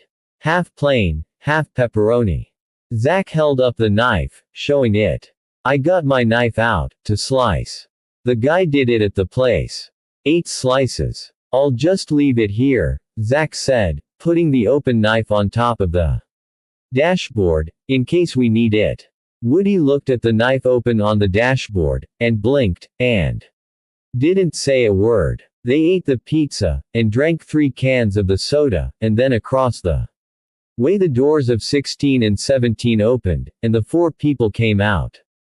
The woman got behind the wheel of the station wagon. "She's the driver," Ralph said, surprised. "I didn't think she'd be part of it." "Some women are," Zach said. "Why not?" "I'll have to tell Mary when I get back," Ralph said. How good things could go, if you had a woman along you could trust to be on your side, and not be nagging you and putting you down all the time. Woody put his right fist up to his mouth and gnawed gently on the knuckles. His left arm was pressed to his side. He wasn't talking, he was just staring at the glove compartment door. His left side ached, as though he'd been hit there by a baseball bat or something, not the sharper pain he would have expected from being stabbed. "I've been stabbed," he thought, with dulled surprise. "How did I get to be here, in this place, stabbed? Jesus, what did I do that I'm here in this place?" Zach started the Honda engine, and they followed the station wagon. Keeping well back, and it did what they'd expected it to do, it went straight to the stadium. There, the wagon stopped, and the 3 men got out. They collected their duffel bags and strode away across the full parking lot, and the station wagon moved on, and Zach followed. Back to the motel. The woman went indoors, and Zach found their old parking spot beside the Seven Oaks Professional Building still waiting for them. "This is nice," he said, as he pulled to a stop in the same old space. "They pull the job, and if it works out she goes and picks them up, and gets them out safe, away from the law. And then we go in and take it away." Nobody said anything. Zach gave Woody a hard smile. "Pretty good. Huh, Woody. I don't want to be here," Woody thought. "I don't want to know these people anymore, or be in this place, or anything. I don't even want that pizza, it feels like shit in my stomach, I don't know if I'm gonna throw up or cry." He didn't do either. 5. During football games, this was the replay booth, where guys with video equipment could second-guess the referees. It wasn't an ideal command post for Dwayne, being so far from the center of activity, but its overview of the stadium couldn't be beat, and the communications between here and the rest of the complex were perfect. Dwayne, not a sitting-down type, paced back and forth behind the long plywood table containing all the electronic equipment, and looked out past it through the line of big windows at the Crusade making its measured practiced way far below. The main part of the Crusade, exclusive of counseling and other activities scheduled for afterward, was planned to take just 2.5 hours, and the second hour was not quite over when the phone call came. There were 4 telephones spaced along the plywood table, and the low-pitched ring was supplemented by a white light that blinked on the appropriate one. Dwayne picked it up, said, "Thorson," and heard a frightened young male voice say a scrambled nervous sentence in which one word stood out. "Robbed." Dwayne made it to the money room before the police, but not by much. The normally locked door was propped open, and inside Tom Carmody lay unconscious on a sofa, his gray-white angel makeup blotched with dark dried blood. Dwayne looked at that unconscious discontented face and knew. So this is what you did, you stupid fuck, he said, and turned as the first cops came in. In every organization, there's the one guy who manages things. Not the boss but someone at the middle level, the equivalent of a master sergeant in the army. Dwayne was that one in William Archibald's Christian Crusade, and whenever he had to deal with another organization of whatever kind he always sought out his opposite number, and would settle for nothing less. This time, it was a fellow named Calavecchi, a detective second grade. Tom Carmody had been ambulanced away still unconscious, the 6 people in the money room had been questioned and turned over to the medics for tranquilizing, and now the money room had filled up with technicians. Dwayne stood to one side, observing, waiting, and when he heard a voice say, "Who's in charge of type?" on the other side would be just as anxious to make contact with him. "Me," he said, and felt an instant coolness toward the man filling the doorway. Large but not beefy, with an irritable yet patiently amused expression, he was the kind of guy, in the Marines, who liked war too much. "Well, you worked with who you had." Dwayne Thorson, and he approached with hand stuck out. The man considered him briefly, considered his hand, then took it. "Calavecchi, detective second grade. What happened here?" "3 men with shotguns. Inside help." "Yes." Calavecchi looked surprised. "Usually we get denials," he said, "this early on." "This isn't early," Dwayne said. "They're already gone with the money. I don't have time for denials." "Good. Got a candidate for the inside guy. Tom Carmody. The one went to the hospital with a concussion." Calavecchi considered that. "Trouble before. He's been building," Dwayne said. "I had my eye on him. I expected something different, though." Calavecchi looked around the room. "They whomped him to give him cover," he said. "Whomped him pretty good, but that was it." "That's right. Be nice," Calavecchi said, "if he knows where they went, because we sure as hell don't." Dwayne didn't like that. "You mean they're long gone?" "I mean they're pros," Calavecchi said. "Like you and me. So they're on the next, well, maybe they're with them. Or maybe they're burning rubber on the interstate, but if they are we've got them, and I assume they know that, so I assume they're not. So maybe they come to town last month and rented a little apartment 2-3 blocks from here. We're checking that. We'll check everything. But it would be nice if your fella, what's his name? Tom Carmody. Be nice if he knew what was supposed to happen next," Calavecchi concluded. "Take all the guesswork out of it, that's what like." Carmody was conscious when Dwayne and Calavecchi got to the hospital. But the doctors wouldn't let him be questioned. "Bullshit," Calavecchi said, which was the wrong thing to say to the doctors. "Hold on," Dwayne said. "Let me try something." "Try anything," Calavecchi offered, "just so your friend can tell us where his friends got off to." So, while Calavecchi went to ask the Memphis police to question Mary Quindaro, just in case Tom had told the woman anything useful, Dwayne called the hotel, and Archibald was there in the suite all right, raging in the background when Tina answered the phone in that breathless lisp that made Dwayne's skin crawl. Listen to the man back there, yelling his way around the hotel suite. How he hates to lose money. "Let me talk to Will," Dwayne said. "Oh, Dwayne, he's so upset. I know he wants to talk to you." He did. Dwayne stood there at the pay phone in the hospital corridor and listened to a certain amount of unnecessary oratory and then at last cut in with, "Will, you can help down here." That caused a stumble in the oration. Archibald said, "Help. Down. Where?" "I'm at the hospital with Tom Carmody. They won't let the law question him, so it is up to you and me. They can't very well keep the man's religious advisors away from him, so we do the questions." Questions. Tom. Dwayne could almost hear the penny drop. "Dwayne. Do you really think that filthy little pervert? You think it is him?" Administration. Dwayne gave Archibald a little orientation talk before they went in to see Tom. "Now, listen, Will. If we get mad, or we make him scared, we won't get a thing out of him.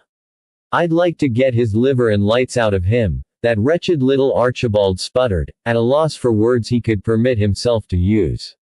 Will, that's the wrong attitude, Dwayne said patiently. What we want is whatever information Tom Carmody has inside his head, and the only way we're gonna get it is if we go in there and preach sweet forgiveness. Sweet for. Archibald choked on the word, his beefy neck flushing all the way around his collar. Shit, Will, you play it to millions all the time. This once, play it to one. We want the money back, damn it. Yes, we do, Archibald agreed, and sat back, and nodded. All right, let me just get myself settled.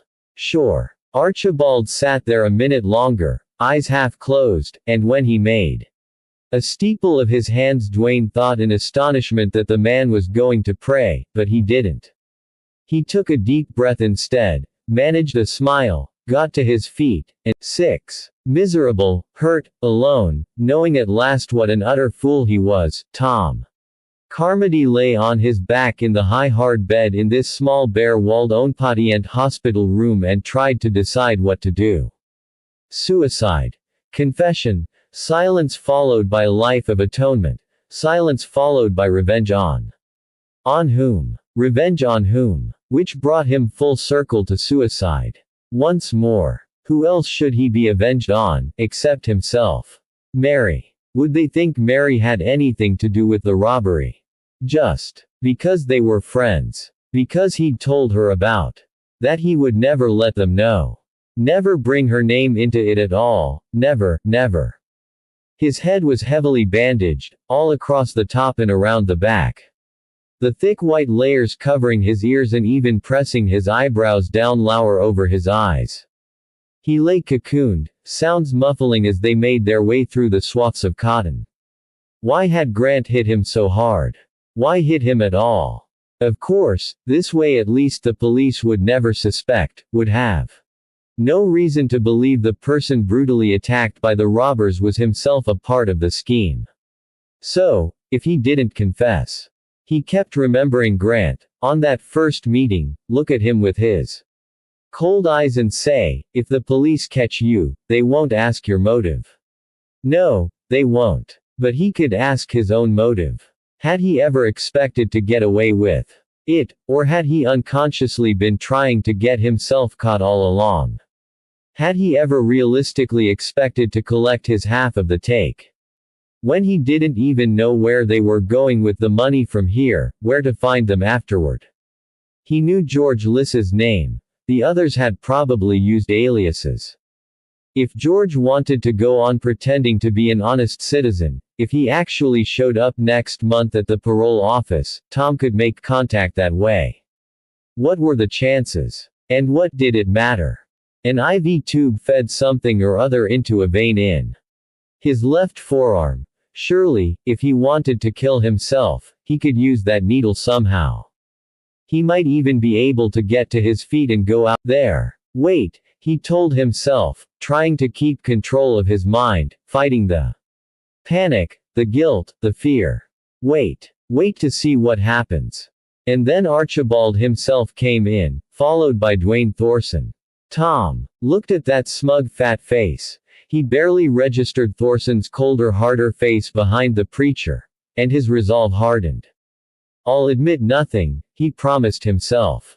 Nothing. There was one chair in the room, armless with tubular chrome legs and green vinyl seat and back, and of course Archibald immediately took that for himself, pulling it over to the right side of the bed and sitting where he could comfortably peer into Tom's face, his own face a mask of false sympathy. Naturally it was false. Tom knew better than to trust any emotional display from William Archibald. His skepticism, however, did not yet lead him to believe that Archibald's falseness was anything beyond the normal insincerity that defined the man's life. He did not at all guess that this time the fakery covered an absolute certainty in Tom's guilt. How are you, Tom? Unctuous, oily, the moist eyes melting with sympathy. Meanwhile, His hatchet man, Dwayne, leaned his forearms on the footrail of the bed, watched Tom like a specimen in the zoo, and made no attempt at all to show anything other than his normal cold indifference.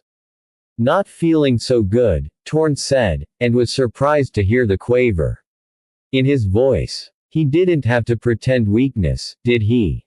Weakness and confusion. No pretense at all. "Guess that fella hit you pretty hard," Archibald said, and nodded in faux sympathy, agreeing with himself. "Yes, sir. Shows you what can happen with those bad companions," Archibald said, face and voice as smoothly caring as ever. Tom didn't absorb the meaning of the words for the first few seconds.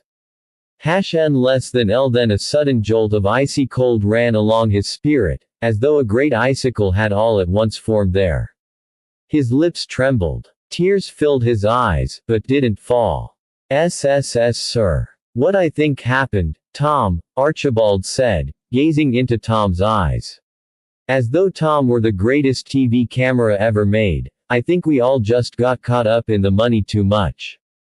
You, and me, and Dwayne here, and all of us." "I don't know what you mean," Tom said. He tried to keep his own face expressionless, but couldn't help staring at Archibald like a bird in front of a snake. Archibald ignored Tom's feeble protest. With a theatrical sigh, he said, "I don't excuse any of us, Tom, no, I don't. We've all been culpable in this matter. I should have spent more of my time talking about what the money does, not just how we have to go out and get more of it." "He's a liar," Tom reminded himself. "He's a liar and a charlatan, and he's just trying his usual crap on me, that's all it is." Tom knew that's all it was, and he was right, and he knew he was right, and yet he found himself being tugged in nonetheless, drawn by that syrupy voice and those smooth words. Grasping at inessentials because he didn't dare think about the essentials, he said, "The money doesn't do any good." "Oh, but it does, Tom," Archibald said, "and that's where I've been remiss. Remiss, Tom. I've failed you, and I've failed the crusade, and I've failed every good soul who has ever put his or her trust in me. Because all I've been saying is, give me money, and I have slighted, I have ignored, I have failed to make clear what the money is for." "It's for you," Tom said, feeling amazingly brave to confront the man like this, to throw the truth in his face for once, with no softening of the blow at all. "It's for the crusade," Archibald corrected him, but gently, the milk of human kindness still sheening on his face. "The television costs us so much, Tom, but without the television how will we reach God's creatures? And the counseling, the crusades in the field, all our efforts now, I know some of the good we do is strictly speaking not in His service, is more social work than religious work, but I believe God can and will forgive us for our lunch programs and our school crusades, and the money's for you." And Tom cried, feeling himself sink under Archibald's platitudes, drown in his false pieties, lose his own hard certainties in the indifferentiated sludge of Archibald's philosophy. "It's all for you. The rest of it, it is all just fake, it is all just to cover for you, for you, for you." Archibald sighed, more sinned against than sinning. He sat back in the small chair, gazing with sad forgiveness at Tom as he contemplated what had just been said, and finally he replied, "I had suspected that was what you believed of our mission, Tom. I'm glad you've unburdened yourself of it, brought it out in the open where we can look at it. It's true, and you know it." Another sigh. Archibald said, "And I suppose that's why you helped those men." A hard wall. There, right there, in the path of Tom's life. A huge hard, impenetrable wall, right there now. His throat pained him, his eyes pained him, with the emotional sense of his loss. He looked at the stolid Dwayne Thorson, then back at Archibald. They were waiting for an answer. And he too was waiting to hear his answer. He and they all wanted to know. Would Tom lie? At this point in his life, at this nexus, at this nadir, would he lie? Or would he tell the truth? "Yes," Tom said. Archibald's long sigh this time seemed more honest, more human, and even Dwayne shifted position slightly, though his face didn't alter. Archibald, as though the question hardly mattered, said, "And do you know where they are now, Tom?" "No." "Oh, Tom," Archibald said. "Don't disappoint me at this stage, Tom. You have started to open your heart, don't close it again." "I don't know where they are," Tom insisted. "And that's the truth." Archibald and Dwayne shared a glance. Tom knew they were trying to decide whether or not it was the truth, and he knew Archibald didn't really and truly care whether Tom believed all that stuff about the money, all that face-saving garbage about lunch programs and counseling, and of course his own work with former convicts. There's a laugh. The work with former convicts. "How do you like your social programs now, Reverend Archibald?" Archibald turned his attention back to Tom. "I hope to do what I can to help you," he said, "in your difficulties with the law. And I equally hope you will." A knock at the door interrupted him. Archibald frowned at Dwayne, the unctuous mask slipping slightly, and Dwayne silently crossed to the door, opened it, spoke briefly in a low voice with someone outside, accepted a sheet of paper, and shut the door again. While Archibald and Tom watched, Dwayne came back to the bed. Reading the sheet of paper, which was white but flimsy, curling at the edges. Archibald, tension at last apparent in his voice, said, "Dwayne. What is it? Did they have the rascals?" "No," Dwayne said, and extended the sheet of paper for Archibald to take. The paper curled like parchment as it changed hands, so that for one instant there was something almost biblical in the transaction. Archibald unrolled the paper, read it, and the blood drained from his face. That expression of shock wasn't false. Tom stared at the soft clean hands holding the sheet of paper. He burned with both fear and curiosity, wondering if they would even tell him what the paper was all about. And then Archibald looked at him with something new and incomprehensible in his eyes. Sympathy. The genuine article. Extending the rolled-up sheet of paper, Archibald said, "You should see this, Tom. And I am truly sorry. What in God's name could it be?" Fear clenched Tom's chest as he took the paper and fumblingly unrolled it. A fax, on the letterhead of the Memphis Police. It was addressed to Detective 2nd Grade Louis Calavecchi, and the body of the message read, "Mary Quindaro discovered dead in her apartment. Preliminary medical exam suggests death by drowning. Body found in a closet. Under the circumstances, we'd appreciate more particulars regarding your interest in this person. Please forward your response to." "No. I'm sorry," Archibald said, and this time he sounded as though he really meant it. "Do you have any idea why they would do such a thing?" "No." Tom gestured vaguely with both hands, too distracted to think. "No. They didn't have to. They didn't even know about her until I didn't think they knew about there's no reason." Softly, almost whispered, Archibald said, "Who are they, Tom?" Tom met him in the parole program around midnight. One of the night nurses foiled Tom's suicide attempt. He'd been trying to slit his wrists with the IV needle torn from his forearm. The tool was inefficient, making a number of shallow gashes, painful and disfiguring but not in any way fatal. A doctor from emergency was called, who oversaw the cleaning and bandaging of the wounds. Tom spent the rest of the night strapped into the bed, horribly awake, thinking unwillingly about Mary and the people who had killed her. Why? George Liss. Let them find him, please, God. 7. When George Liss ran across the dark parking lot away from the construction trailer, he expected a bullet in his back at any second. He had no idea what had gone wrong, why Parker and Mackey weren't dead right now and he on his way with the 400,000, but Liss was not a man to gnaw at the past. All he would do now was run, as fast as he could, bent low to make a smaller target but nevertheless expecting that bullet every step. Which didn't come. He hadn't run directly toward the lights flanking the entrance, not wanting to silhouette himself, but had angled off toward the darkness along the perimeter fence, and when he reached that fence with neither a bullet in his body nor even the sound of shots having been fired behind him, he began to believe he might be still alive. And with work to do.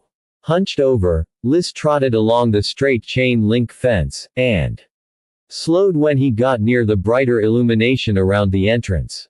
Looking all around as he moved, he decided there was no one there, no one watching, nothing to worry about, at least not in this particular spot at this particular moment, so he sprinted on through and out to the public road. And now what? He still wanted the money, that was the whole purpose. But Parker and Mackey were alerted now, would be harder to deal with. And right this minute, this town was a dangerous place to be wandering around in, alone and unarmed and with no good explanation for his presence. There were going to be cops all over the neighborhood tonight. Somehow he had to go to ground, get out of sight. What were the choices? He couldn't get to the motel and Brenda and the station wagon before Mackey called to warn her what had happened. And if he went to the empty house where they'd planned to stash the goods once they'd left the construction trailer, Parker and Mackey were sure to show up eventually, cautious and armed. But if he just hid out in some alley or parked car for the night, Parker and Mackey could clear out entirely, find some other place to wait for the heat to grow less intense, and Liss would never get his hands on that money. There had to be a way to stay out of sight, and yet keep an eye on those golden duffel bags. Across the road from the stadium parking lot was a row of old three-story houses, with small shops downstairs and apartments above. Shoe repair, deli, dry cleaners, all shut down solid for the night, with heavy gates closed over their windows and doors. The apartment windows were all dark, too. Was there something useful there? A nearly full trash barrel stood by the curb. Out of it Liss plucked a newspaper. Folded in quarters, he put it under his left arm, and now he was a nightworker on the way home. Headlights coming. Liss turned and strode purposefully the other way. Not too fast, not trying to conceal himself. 2 cars went by, civilians, and then one in the other direction. At the corner, Liss crossed the street away from the stadium, and when he walked past the side of the final row house he saw that it had a backyard. All those houses had backyards, separated here from the sidewalk by an 8-foot-high wooden fence, vertical boards tapering to points at the top. With a door. Yes. A simple narrow door of the same vertical boards. Probably nailed to horizontal support pieces on the inside, and with a little round metal Yale-type lock inset in the wood. No knob. Liss looked left and right, and saw no one. Dropping the newspaper onto the sidewalk, he lifted his right knee high, and slammed his heel flat against that lock. The door popped open with one loud crack. Liss stepped through, pushed the door closed again behind himself, leaned against it, and looked around at where he was. Illumination from the streetlight on the corner showed him a messy untended yard, scattered with junk. A shorter wooden fence of the same style but only about 5 feet high defined the other border.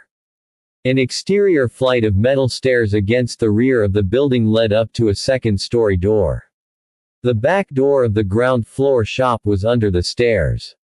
Liss made his way through the junk across the yard to the other fence. And looked down the row of yards. Some were neater than this, some as messy. A few had been turned into cared-for gardens and some had outdoor furniture in little conversational groups. Almost all the yards were defined or separated by some kind of fence. Every house had the exterior metal staircase giving access to the second floor. Every window down the entire block was dark, and the outside darkness was deeper the farther you went toward the middle of the block. Liss went over 4 fences, looking for the yard with the suggested either a vacant apartment or a stay-at-home tenant, and when he found the right one he went silently up the stairs to that second-floor door, and just as silently through the door with a credit card. He was in a kitchen, small and old-fashioned, not remodeled for maybe 30 years. There was very little light, just enough to suggest the place was neat, cared for. He opened the small old refrigerator with its rounded corners and found it contained small amounts of just a few things. Milk, orange juice, a few eggs, some tiny leftovers in plastic. A solitary. Good. The refrigerator's interior light, in the few seconds he'd had the door open, had spoiled his night vision. He stood patiently in the middle of the room, one hand touching the refrigerator door, until shapes took form in his sight again, and then he moved forward, through the deeper darkness of the doorway on the other side of the room. Night vision no longer helped.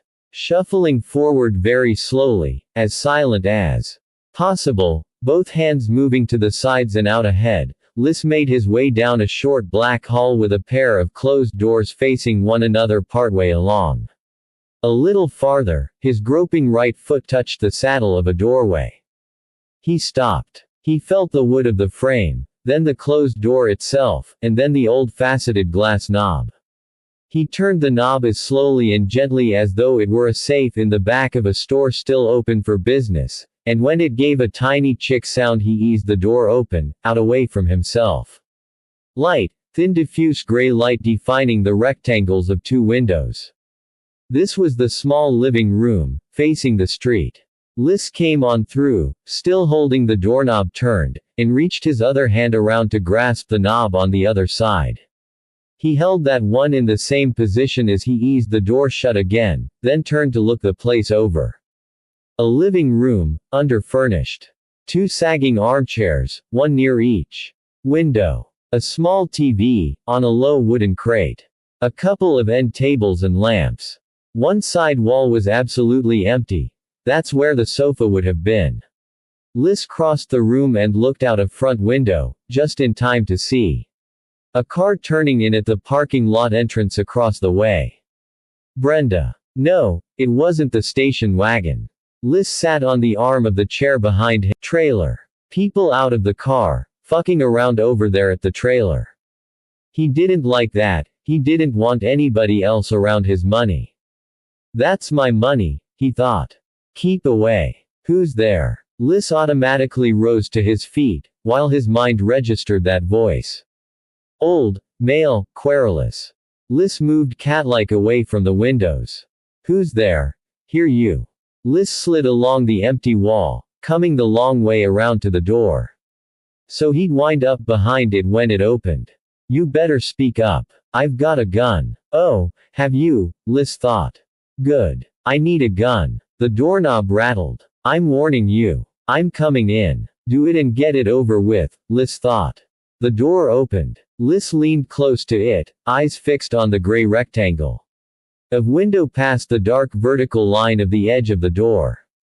A figure moved into that space, and Liss clubbed down with his forearm, hitting the top of a shoulder, the side of a neck. The old voice cried out, and Liss swung around the door, punching hard into the indistinct figure, connecting 3 times before it could fall. Light switch. Should be beside the doorway, same side as the knob. Yes. Liss flipped it, and a ceiling light came on, the bulb discreetly behind a round pink glass saucer. The unmoving old man on the floor bled slightly from nose and mouth. He wore gray pajamas and a thick wool maroon robe and dark blue slippers. Liss rolled him over, frisked him, searched the floor all around him, and there was no gun. The old son of a bitch lied. Liss switched off the light, hurried back to the window, and was just in time to see that unwelcome car come across the parking lot, moving as slowly and hesitantly as ever, and jounce out the exit onto the street. It drove away, out of sight. Good, Liss thought. I don't know who you people are, but stay out of the way. 8. Zach was still driving. He steered them out of the stadium parking lot and down the empty street, as Ralph said. All for nothing, the whole thing for nothing. We don't give up, Zach said. He'd grown less cocky, but more sullen. And just as determined, since he'd lost the woman in the station wagon. When she'd come out of the motel, moving with purposeful speed, all 3 of them in the car had perked up, even Woody, who'd been sulking about something for hours. And at first they'd liked it that she was pushing hard, driving a little too fast for the city streets. It meant action at last, something happening.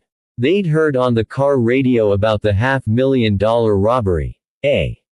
$500,000, and they knew the robbers had gotten away with it clean and clear. They were still at large. And this woman in the station wagon would lead them right to it. Except she didn't. Shit, Zack said at one point, she's onto us. Oh, goddamn it, Woody said. I knew it'd be something. His brief return of high spirits was over, already. Ralph was leaning forward again, forearms atop the front seat. Maybe she isn't, he said. What makes you think she is? We went down this block before, Zack said, angry and disgusted, and made that fucking turn. Half a block ahead, the woman took a right turn very hard and fast, the heavy body of the wagon sagging way leftward as she went around the corner and out of sight. Zack took the turn as fast as he could, not quite as quick as the woman, and when they came around. Goddammit, the station wagon's coming the other way. How did she do that? A hard right, an impossibly tight U-turn to the left. And coming back the other way as Zack completed his own turn. All three, woman, dramatic in the rose glow of her dashboard, jaw set, eyes facing front as she flashed on by. Ralph twisted around to look out the back window, and saw her take a left so fast and so sharp she left rubber all over the street back there. Going back the way they'd come. And of course, by the time Zack got them turned around and back to the intersection she was long gone. Still, he drove in her imagined wake for a while, as they argued about what it meant and what to do next. It doesn't come out right, Woody kept saying. Everything screws up, it just gets worse and worse, we should never have got into this, we're fuck-ups, that's all, we're just fuck-ups. Shut up. Zack's knuckles were white, he held so hard to the steering wheel. His teeth were clenched, the veins stood out on the side of his neck, he looked like he'd explode. But he never shouted, "Shut up, shut up, shut up." Low, quiet, but with such intensity that Woody withdrew down into a sullen lump in his corner of the front seat. Ralph said, "Shit, Zack, we did lose her. I mean, we lost her. So we'll find her." How? The stadium. That's where she was headed, before she saw us. So that's where we'll go. And that's where they went, and got nothing for it. Nobody at the stadium, all locked up and dark. Parking lot empty except for some construction trailer way at the far end, padlocked and empty. Nobody and nothing. No trail of breadcrumbs. With no alternative, they drove away from the stadium at last, the car moving along in its own gray cloud of depression. What we did, Woody mumbled, feeling so sorry for himself he was almost in tears. What we did, and for nothing. Shut up, Woody. What we did, what we did. Ralph frowned at Woody's miserably unhappy profile. What are you talking about? He's talking about, Zack snarled. What an asshole, Ralph said. Zack, we don't know where they are. If the cops can't find them, how are we gonna find them? Luggage, Zack said. Woody was still deep in his own misery, but Ralph bit. Luggage. She didn't take any luggage when she left the motel, Zack said. None of them did. Just those duffel bags, and that was for the job. Remember, the radio said. So they didn't take their luggage, so they're going back. Ralph felt a sudden surge of hope, and even Woody looked up. Ralph said, to the motel. They're going back, Zack said, absolutely sure of himself. And so are we. Same parking space. The nearby pizza place was closed, but they found another and settled down in their usual vantage point to eat and to wait. Across the way, the windows of rooms 16 and 17 were dark. No car parked in front. Not back yet. After a while, Ralph said, maybe they're hiding the loot. Maybe they're doing that first, so it won't be on them if they get stopped. That's okay, Zack said.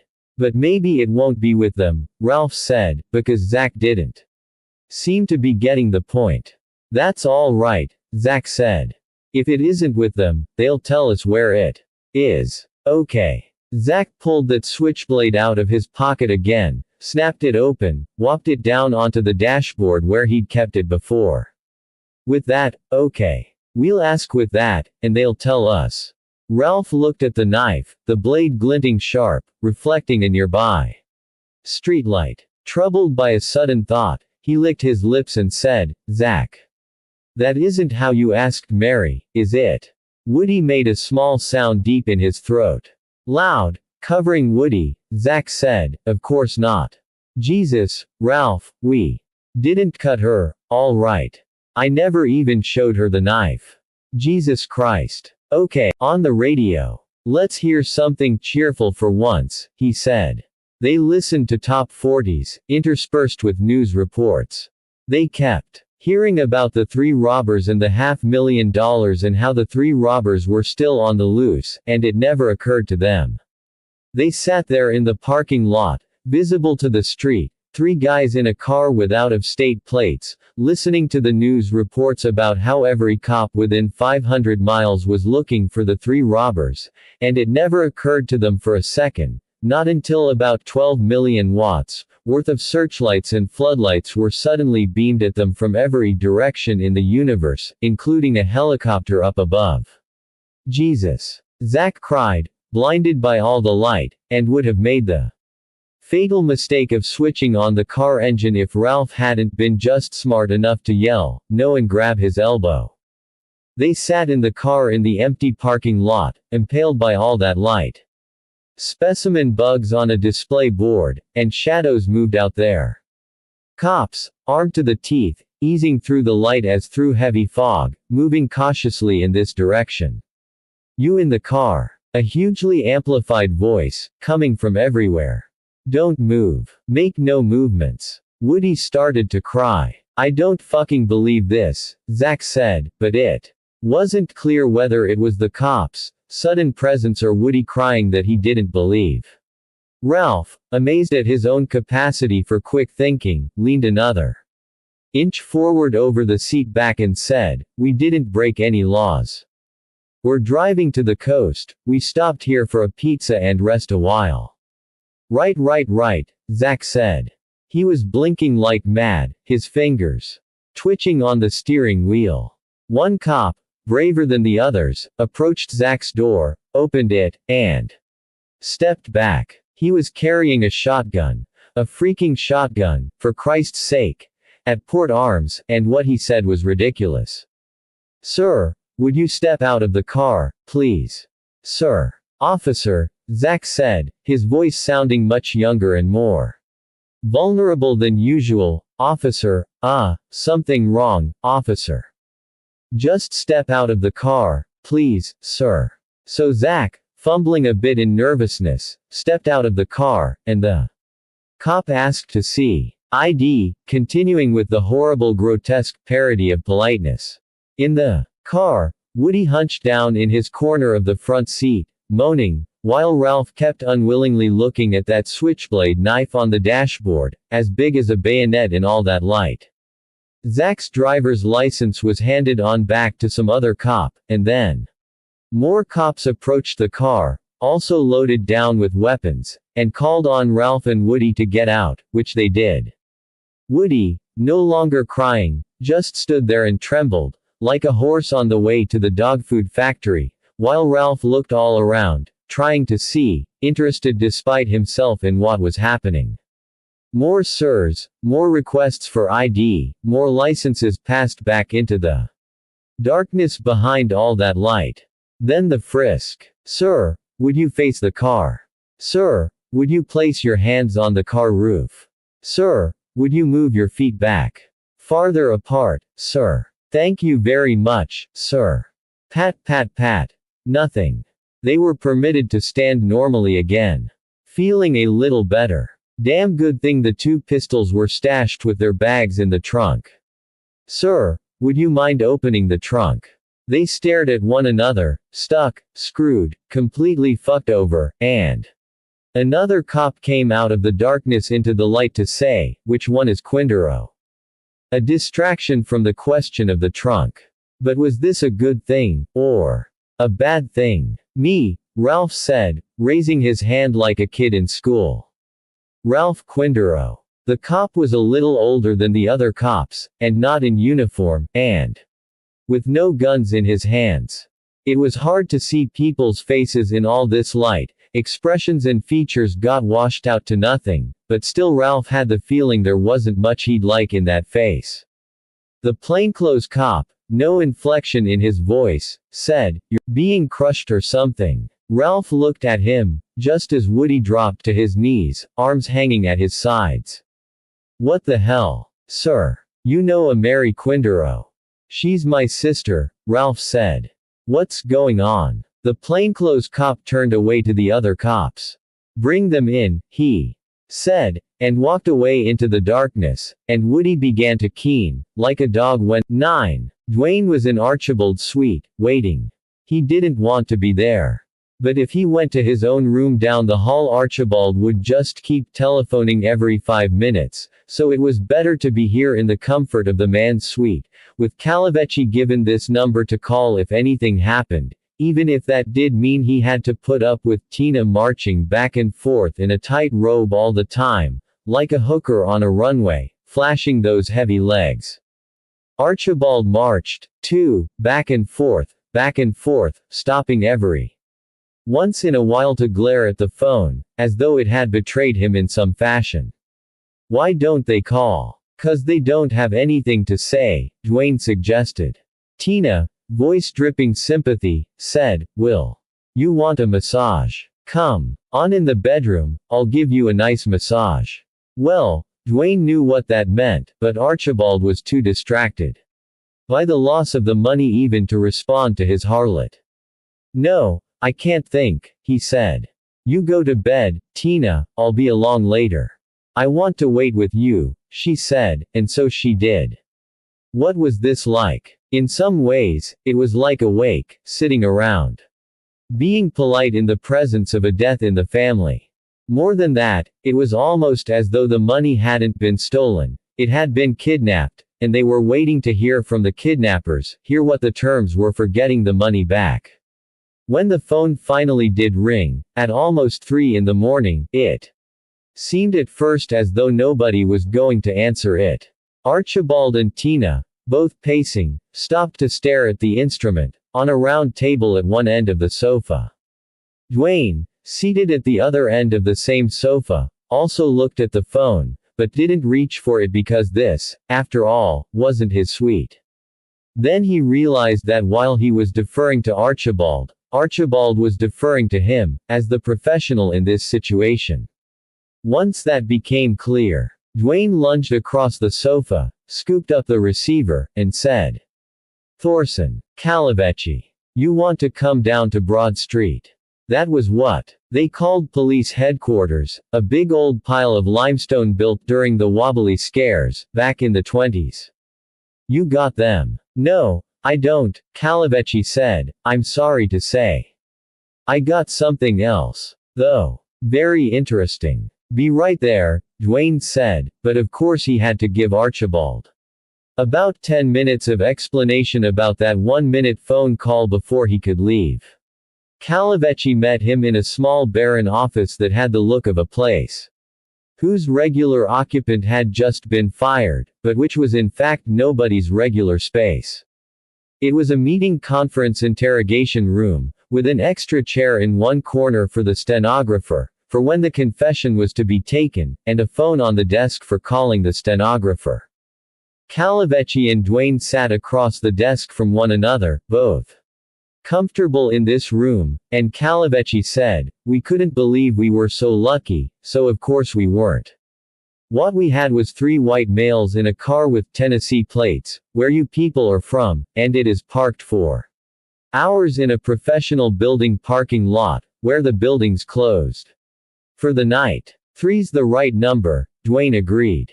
"But the wrong guys." Calavecchi grinned and shrugged. "But interesting. Nonetheless. Your boy Tom Carmody, the inside man, The clown, Calavecchi agreed.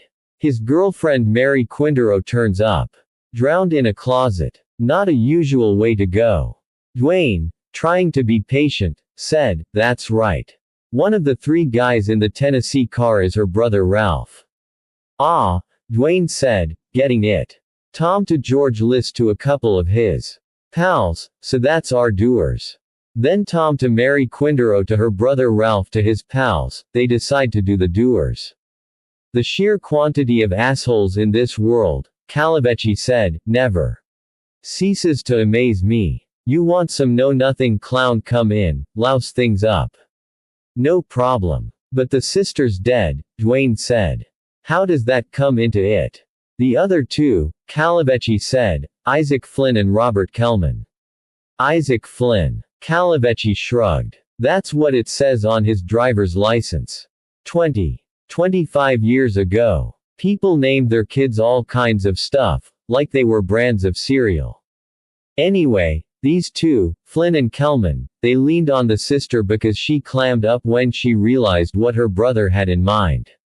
Of course, these are not guys who get the details right." Dwayne shook his head, having trouble here. "They killed his sister, and the brother kept on with them. He didn't know. He still doesn't know." Calavecchi smiled like a wolf. "I thought you'd like to be here when we tell him, see what falls out of the tree." "He's tougher than I am," Dwayne told himself, a thought that didn't come to him often and which left him slightly uneasy. But if this was a test, he'd have no trouble passing. "Should be interesting," he said. Ralph Quindaro was about what Dwayne had expected. Beady Bailey. Without the comedy, a sad sack who would always be in the wrong place at the wrong time. Just smart enough to get into trouble. What do you do with such people? Dwayne had dealt with a number of them in his Marine years, and they were a real problem. They weren't mean or vicious, they were just inevitable losers who screwed themselves up and made trouble for everybody near them along the way. Your only hope was a war. You'd put them on patrol till they didn't come back. It was too late for a war to help Ralph Quindaro, who came shuffling into the interrogation room with his guard and, at Calavecchi's direction, sat in a high chair Dwayne had vacant, with everybody ingratiating. With Calavecchi and Quindaro seated facing one another, Dwayne in the corner, and the uniformed guard leaning against the door, Calavecchi said, "Well, Ralph, you're a lucky man." Quindaro looked confused, as well he might. "I am. Oh, absolutely," Calavecchi said. "After all, what have we got on you? Eating a pizza in a parking lot. No crime there." Quindaro's slumped spine was beginning to straighten, hope was lifting him up. "That's right," he said, his voice tinged with awe. "Of course," Calavecchi went on, "there's the issue of those handguns in the trunk, but they weren't yours, right?" "No, sir. They're not mine. And the car isn't yours. The car's Zach's, so the guns are his problem." "Yes, sir." "Of course," Calavecchi said, "if we wanted to get really technical he waited, and grinned at Quindaro, a sly and nasty little grin." Hope stumbled. Quindaro began to fidget in the chair. "Sir. Technical. Well," Calavecchi said, "there's the matter of the robbery out at the stadium." Quindaro blinked, confused now. "Sir. I didn't have anything to do with that. We didn't rob anybody." "But you knew it was going to happen," Calavecchi pointed out. "That's why you came to town, because you knew the robbery was going to happen, and the problem is, you didn't inform us about it. You knew a felony was going to be committed, and you didn't inform the authorities, and that's called accessory before the fact. If we want to get technical, you know, just to be a pain in the ass with you." Quindaro didn't know exactly how to respond. He snuck another look in Dwayne's direction, then said to Calavecchi, "The reason we came here. Sir, we were just." "Now, take it easy, Ralph," Calavecchi said. "Be careful you don't say anything to make me think you're trying to be a smart guy." No, sir, I'm cooperating." "That's right. So's your pal Woody, by the way. That boy's singing like a miner's canary, on videotape. He's the one told us why you're here. Woody. You could see Quindaro trying to figure out where the bullet was coming from, so he could dodge it. Or try. Now, Tom Carmody, Calavecchi said, he was the inside man in the robbery. We know all that, Tom told us in the hospital. And Tom was good friends with your sister. Mary, is it? My sister. Yeah, she's Mary. But she doesn't have anything to do with this. Well, she did, Calavecchi said. Tom told Mary what was gonna go down here, and she told you, and so you and your pals thought you'd come on out, see what there might be in it for you.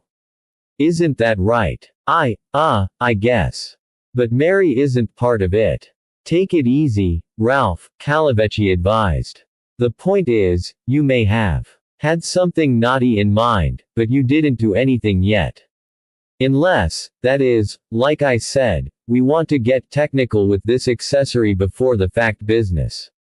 But I don't think that's going to happen, he finished, and grinned at Quindaro, who grinned back, falteringly, and said, I'm glad. Thanks. Calavecchi nodded. After all, we're gonna want you as a witness. Because the other two, you know, Woody and Zach, we got them on all kinds of stuff. The handguns, the accessory count, murder one. What? Oh, that's right, Calavecchi said, snapping his fingers, you don't know about that part. Still, your testimony's gonna be very important there.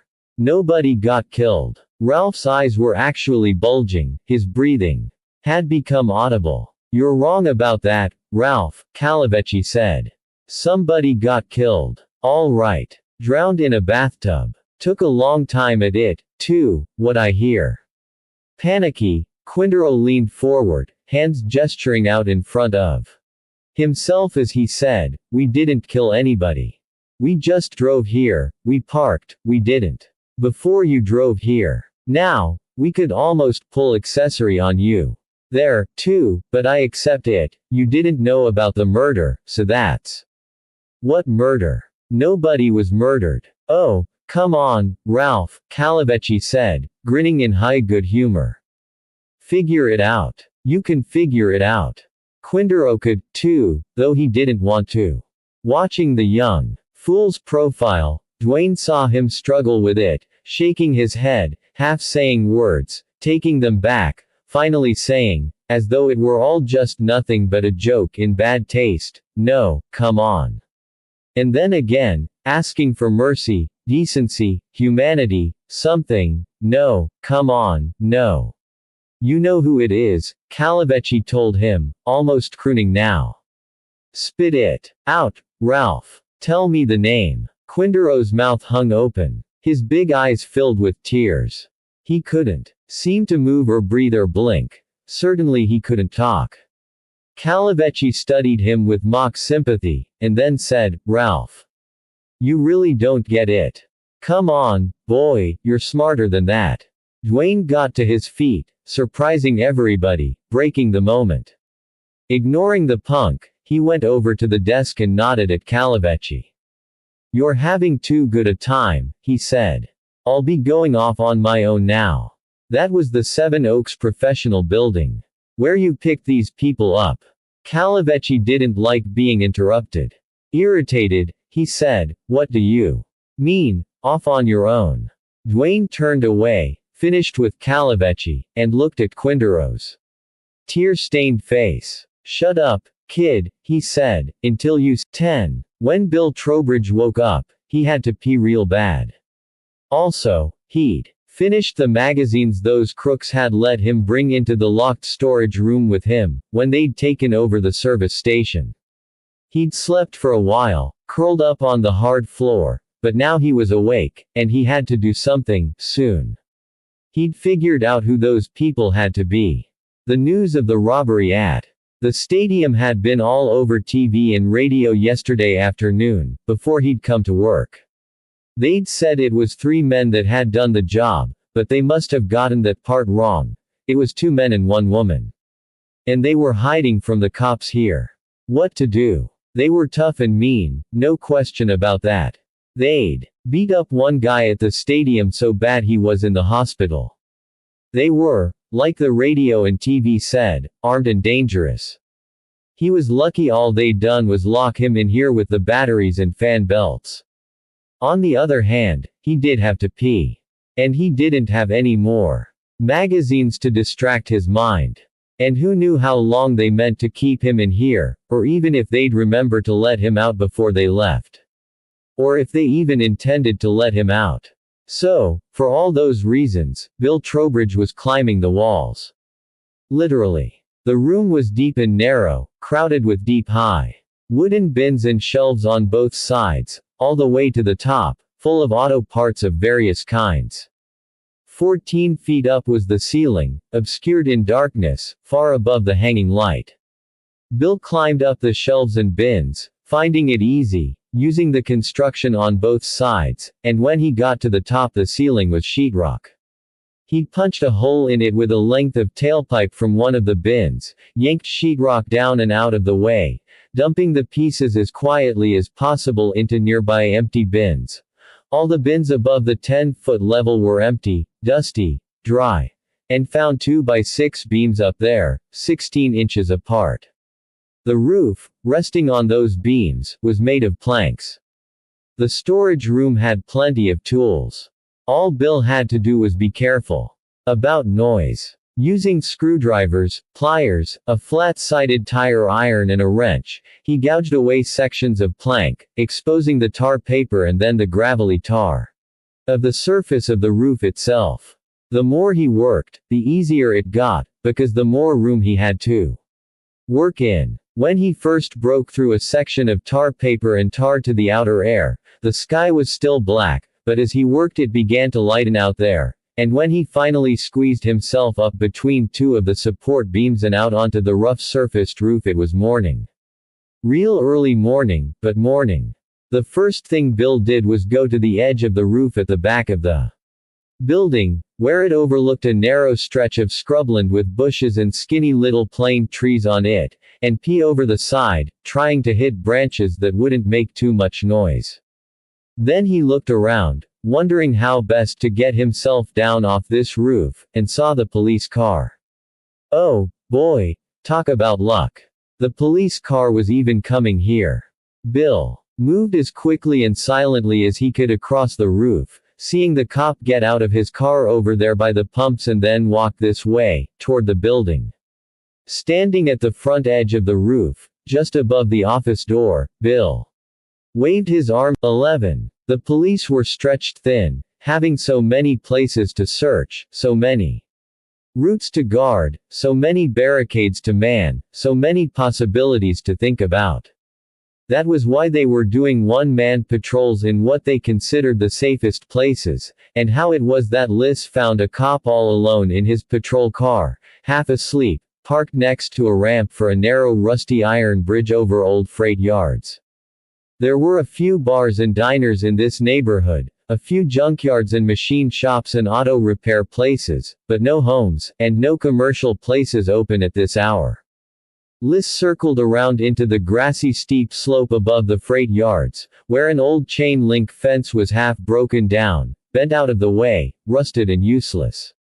Along there, he found a 2-foot length of the metal pipe that had originally been part of the frame of the fence, and held it close along his right leg as he came loping down the empty street toward the patrol car, clutching his upper right arm with his left hand as though he'd been wounded and yelling, "Help! Help!" The cop, startled out of a moony doze, saw this wounded man running forward, scrambled rapidly and awkwardly out to the pavement, and took the metal pipe directly across the face. He fell backward, half in and half against his car, dazed but trying to reach his holstered pistol, and Liss slammed the open door into him, pinning him there while he swung the pipe 3 more times at that head. When Liss pulled the door open, the cop slid to the ground. Liss quickly stripped the uniform off him, not wanting blood on it, and stuffed the body into the trunk, noting the shotguns on racks in there, the first aid equipment, even a small red-handled axe. Couldn't be better. The uniform fit fairly well. Good enough. Sitting behind the wheel. Engine and heater on, uniform cap on his head, police radio giving him the ebb and flow of movement through the night, Liss waited. No rush anymore. He'd had to rush earlier, hurrying out of the old man's house across from the stadium when Brenda showed up in the station wagon. As they'd loaded the duffel bags over there, Liss had looked around frantically for a car to steal, but there wasn't time, and in any case, with so little traffic at this hour, how could he follow them in a car without being spotted? So he'd had to do it a different way. It was hard, there were times he thought he was going to fail, but he kept going. Out of necessity, he trailed them on foot. What made it a little easier, they were driving slowly, carefully, obeying the law, calling no attention to themselves, stopping at every stop sign, waiting at every traffic light. They parked at the curb for quite a while when the construction trailer blew up in the streets filled with fire trucks and police cars and ambulances and all the rest of it, and he could take a breather then, hidden beside an exterior staircase to an old tenement building. After that, when they moved he ran. When they stopped he walked. Sometimes their lights were just faint red dots far away, and once when they made a turn he thought he'd lost them completely. But he managed to keep up, and to see what their idea was at the gas station, and he admired the move. Indoors, safe, warm. They wouldn't leave till morning, and by then he'd be ready. In the meantime, he dozed in the warm comfort of the police car, the crackly snarl of the radio's infrequent reports keeping him from the mistake of a deeper sleep, and at first light he got out of the car, stretched, went down the slope to relieve himself, got back into the police car, and drove over to the gas station to get rid of Parker and Mackie and Brenda and get, at last, the goddamn money. Would they be awake or asleep? It was still very early. They wouldn't expect trouble after so many peaceful hours hidden away. They didn't know anyone had any idea they were here. And what would they see when he first showed himself to them? A cop. He parked at the gas pumps, like a regular customer, and walked toward the station building, getting the cop's handgun out of its holster. Advertising posters and grease pencil announcements obscured much of the office windows, but as he came nearer he saw there was somebody in there, seated at the desk. Parker. Staring at him. Did they still have the shotguns? Liss was deciding to shoot through the plate, black figure like something out of horror stories, waving its arms and yelling. Without any thought at all, in quick panic, Liss raised the pistol and squeezed off a wild shot. And then all hell. Part 3. 1. Parker looked past the notices taped to the gas station window and watched Liss come this way across the blacktop, that handgun sliding out of the holster. Parker's hands splayed on the metal tabletop in front of him, and he looked down, remembering the shotguns, seeing only the wrench they'd taken away from the kid. He reached for it, even though it was useless, even though he knew Liss was smart enough to shoot him through the window, not bother to come inside. Why should he? Parker picked up the wrench, and heard a shot. He stared out at Liss. Almost a silhouette against the flat gray morning light out there, and the silhouette was arched backward, the arm with the pistol aimed upward. Liss had fired at what? Something on the roof. Parker heaved the wrench through the plate glass and launched himself out of the chair toward the open doorway to the service area. Would the racket wake Brenda? Would she know to get that station wagon moving? The answer was yes, but she was even faster than Parker hoped. As he dove through the doorway, meaning to roll, to come up beside the wagon and yank open its rear door, the engine was already kicking over. Before he was on his feet, it was moving, and he came up to see the garage door splinter as the station wagon roared through it. Brenda hunched and grim over the wheel, Mackie just opening his eyes, his mouth a big astonished "Oh." The car screamed through the wreckage it made of the door, spinning and sliding rightward over smashed plywood, bent metal, crushed glass. Parker dropped to the concrete floor as the station wagon's rear wheels rifled broken pieces back into the garage, peppering the walls and tools with chunks of wood, metal and glass. He lay there, listening, hands and feet poised under him, trying to figure what was the best route now. What's the way out of this now? A burglar alarm high on the front of the building began to scream, and Parker wriggled hurriedly backward, toward the office. If Liz came in here the doorway.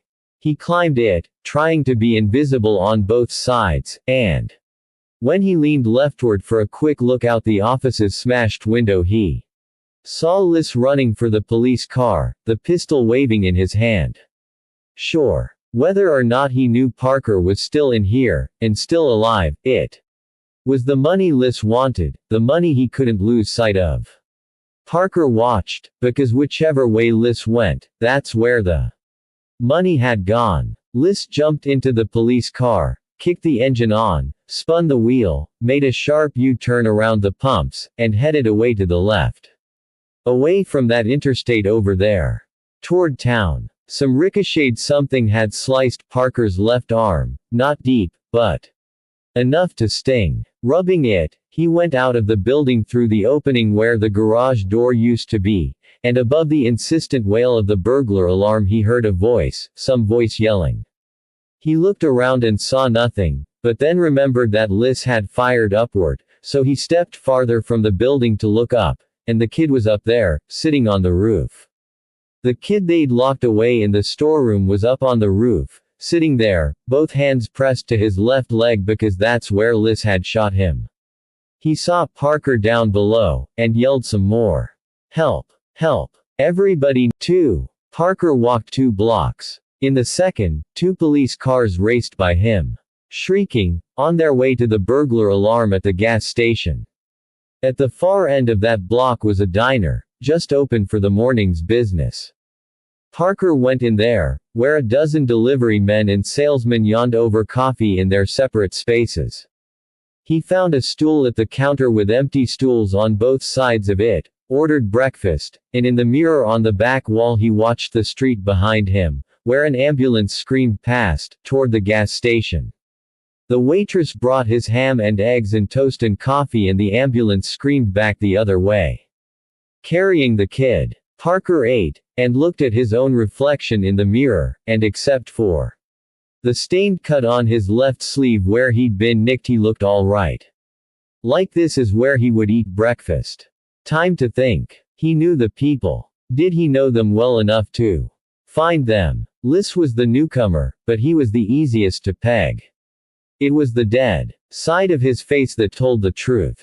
A competitor, he'd never team up with anybody, not for long.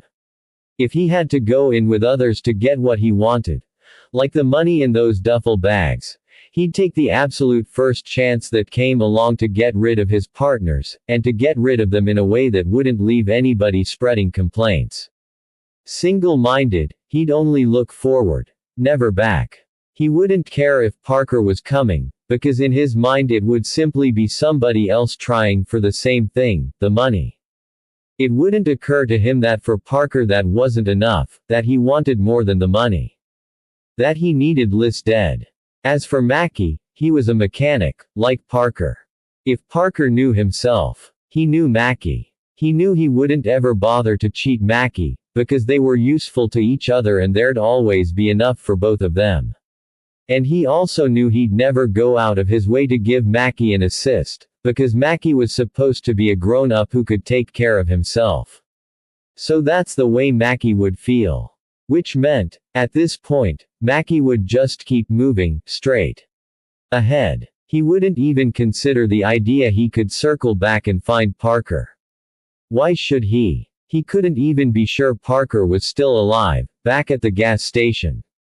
So Mackie would keep on, and Liz would keep on, right behind him, and if that's all there was to it, Parker would be the lame third, already out of sight and out of mind. But that wasn't all. Brenda was also in the mix, and Brenda was the only one of them who thought about the future. She would want everything settled, now, today, before they all left this town. She would never want anything out of the past to come catch up with her, farther down the road. She was fast, and she was smart, and she was decisive. Look how she tore that station wagon out of there. And Mackie deferred to her, because he'd learned long ago that when he followed Brenda's advice things worked out okay. So Brenda was the key. Liz was following Mackie. Mackie would follow Brenda. Where would Brenda lead? The station wagon was marked up now, it had to be. They couldn't keep it for long. Brenda would lose Liz, she was that good, but then she couldn't just drive around all day because very soon the cops would be on the lookout for the station wagon that had ripped through that garage door. And the kid would have already told them about the duffel bags in the station wagon, so the law would know it was the heisters from the stadium inside that car. Brenda would lose Liz. They change cars, somewhere, somehow. Now, there are three possibilities. They make a run for it, try to get out of town without being stopped by the law or Liz or anybody else. Or, the second choice, they hole up at the empty house where they'd all originally meant to wait out the police search. Or, third, they go back to the motel they'd been in before the heist. If it was just Mackie, he'd choose to run. But Brenda's too smart and too careful. Does she go to the house? She knows Liz will be waiting for her someplace. And Liz will figure her to go to the house, right? Because that was the original plan for after the heist, and because, as far as Liz is concerned, the motel is used up. And Brenda will know that's what Liz is thinking. What did Brenda say in the car, about the motel? I'll be leaving a whole lot of cosmetics back in that room. They'll have a different car. They already have a civilian cover in that motel. Brenda will believe that Liz will look for them in the house. Parker paid for his breakfast, and left. 3. The Midway Motel occupied a wide shallow parcel of land on Western Avenue, across the street from the Seven Oaks Professional Building. The motel, red aluminum siding over concrete block, with metal room doors painted to look like wood, presented its long face to the street, with blacktop across the front for guests' cars to park, nose in. At 7:30 that morning, cars and pickups stood in front of 11 of the 20 units, but not in front of either 16 or 17. Parker walked down the other side of Western Avenue and climbed the concrete steps to the squat brick professional building. He stood in the little lobby, looking at the directory, aware of what was happening in the street. A few cars went by. Nothing else. Can I help you? It was a caretaker, looking nosy. Parker said, Number. Well, the guy was miffed. I'll be over here, he said, and went away. Parker stepped outside and paused, like anybody, to study the weather. And the day. Going to be sunny, not hot. Nobody moving around the motel. No cars yet this morning in the professional building's parking lot, no cars with occupants inside stopped up or down the street. Parker still had the key to room 17 in his pocket. When no traffic was in sight, he crossed the street, moving directly to 17, watching for movement from inside any of those windows along the front, and there was nothing. Now the key and its rectangular plastic tab were in his palm.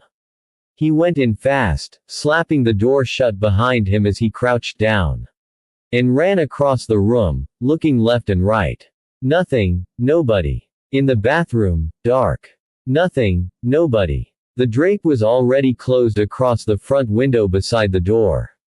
Parker switched on lights and looked around, and nobody had been in here since they'd left except the maid. They all traveled light, all except Brenda and her cosmetics, and their goods, Parker's and Liz's, were still here where they'd been left, nothing but some clothing and toothbrushes and other things that didn't matter, weren't traceable, could always be bought new. The original plan, now nothing but a memory, was that they'd wait in the construction trailer until the excitement was over. Then, at 6 in the morning, Brenda would pick them up, and they'd drive the 3 miles to the empty house, in town but isolated, and stash the money there. Then they'd come back here and stay in the motel until it seemed safe to leave town, when they'd go by the house once more, pick up the money, and be off. Now everything was random. Mackie and Brenda and the money were somewhere in this city. Liz was somewhere else, looking for them. And Parker was counting on Brenda, sooner or later, wanting to come here. There was a connecting door to the room where Brenda and Mackie had stayed. They hadn't bothered to unlock it before, but Parker did now, and this room was also empty. And in this bathroom were Brenda's famous cosmetics, spread over every surface. Parker switched off the lights in Brenda and Mackie's room, went back to his own, and closed the connecting door almost completely, leaving just a crack to see and hear through. Then he went into the bathroom in here, stripped off his shirt, and washed out the angry red line along his upper left arm. He found one last fresh shirt, put it on, moved a chair over near the connecting door, switched off the lights in this room, and sat down in the dark to wait. Click. Parker sat up straighter, and a vertical line of gray light appeared in front of him, brightened, darkened, went out. Somebody had come into Brenda and Mackie's room. That was daylight. When the door had opened. It was no more than 2 hours, Parker thought, that he'd been waiting in here. The lights didn't go on, in the next room. Parker leaned close to the door. And heard very small movements. Brenda and Mackie would switch the light on, right away. Was this Liz? Parker listened. Now the lights did come on. And the sounds of movement stopped.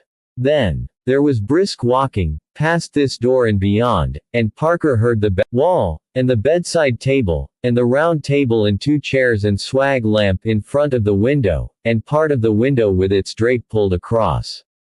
He couldn't see the door. More footsteps. The closet door was slid open. Ruffling sounds as somebody went through whatever clothes were in there. Then a drawer was opened, and shut. Somebody searching. Somebody neat searching. He shuts the drawer. Knowing this wasn't Brenda, coming to believe it wasn't Liz, wondering if it was one of the 3 guys from that car that had nosed around the stadium parking lot, Parker waited, and then a guy he'd never seen in his life before came around the end of the bed and crossed over to look in the drawer of the bedside table. Parker looked at this guy, trying to fit him in. A friend of Liz's. Was Liz waiting at the empty house, and he sent this other guy just in case the money showed up at the motel. No. Liz wouldn't trust anybody else that far, and nobody else would trust him that far. Also, this guy didn't look the type. He was a very trim 50, with short cropped gray hair, wireframe eyeglasses, and a look of competence and self-assurance. He was dressed in a neat gray suit that made him look more like a cop than a banker, but this wasn't a cop. Something like a cop. Somebody who doesn't mind breaking and entering, and who feels there might be something here he's looking for. Somebody who's dealt himself in. Parker's eyes were now once again used to the light. As the guy turned away from the empty drawer in the bedside table, Parker stood, pushed open the door, and stepped into the room. The guy saw him. His eyes focused, his body became still, and his right hand snaked inside his suit jacket, coming out with a small flat automatic. Stop right there. Not law, but close to law. Don't be stupid, Parker told him, and spread his own empty hands. Put that thing away, or I'll take it off you. The guy ignored that. Hey, the guy said, startled, and backed up 2 steps to the wall. Then, before Parker could reach him, he holstered the automatic, just as rapidly as he'd taken it out. Showing his palms, he said, all right. Parker backed away, and now he was the one who pointed at the table and chairs, saying, why don't we both sit down? The guy frowned at him. Jesus Christ, he said thoughtfully. What if I was the excitable type? I'd calm you down, Parker told him. He went over and sat in the chair. That didn't have its back to the door. Watching the guy, still standing there, indecisive, he said, you're looking for the money. The guy nodded, still frowning. Not so much in agreement that he was looking for the money but accepting the force of the statement. I know who I am, he said. Who the hell are you? John Orr, Parker told him. Midwest Insurance. You're an insurance man. Investigator. You got ID? Never, Parker said. Not on the job. How about you? Now at last the guy came over and sat in the other chair. He put one forearm on the table and said, Dwayne Thorson. Head of security for the Christian Crusade. Archibald's guy. He's who I work for, Thorson said. You've got no ID on you at all. Parker pulled his wallet out of his hip pocket and dropped it on the table. I've got papers on 3 different names in there, he said. None of them true. It makes you feel better, look 'em over. Thorson looked at the beat-up wallet, then at Parker, and laughed. You'll tell me when you're telling the truth, he said, and you'll tell me when you're lying, and I can believe you or I can go fuck myself. This was true, and there was no need for Parker to confirm it. There was a persona he wanted Thorson to believe, and the more that persona was Thorson's own invention, better. Thorson said, Midwest Insurance. Who's your client? The stadium. Parker put his wallet away. Nobody, he said. Not on this one. Thorson nodded, considering that. What you mean is, you were already on their trail, for something else. One of them, Parker said. A fellow named George Liss. That's a name I know, Thorson agreed. So Carmody had broken. Not a surprise. Thorson went on, seems to be his real handle, Liss. What do you have on the others? Nothing, Parker said. They're not part of my job. Or they weren't. I guess they are now. Do you have names on them? Not names I like, Thorson said. Jack Grant. Ed and Brenda Fawcett. He waggled a hand, to show doubt. That's what they told Carmody, for what it is worth. Parker decided an insurance investigator following George Liss would have some knowledge of Carmody. He said, Carmody. He's something in Liss's parole, isn't he? He's also the inside man on the robbery, Thorson said. It looked like there had to be somebody inside, Parker agreed. And they holed up in that trailer that blew apart, I suppose. From there, Thorson said, God knows where they went. Who's running the investigation? Thorson shook his head. I don't like him, he said, and you won't. Either. Detective 2nd grade Calavecchi. Is that why you're looking around here yourself? He's incompetent. No, he's good at the job, Thorson said. I think the whole department's good. He just enjoys himself a little too much. Maybe I'll stay out of his way, Parker said. That's what I'm doing, Thorson said.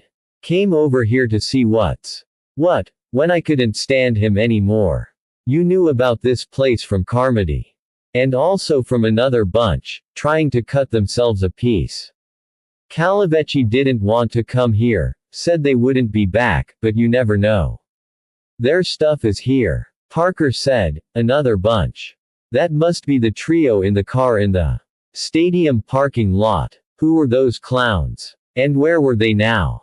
Parker said, I don't know any other bunch. It's a sad story, Thorson told him.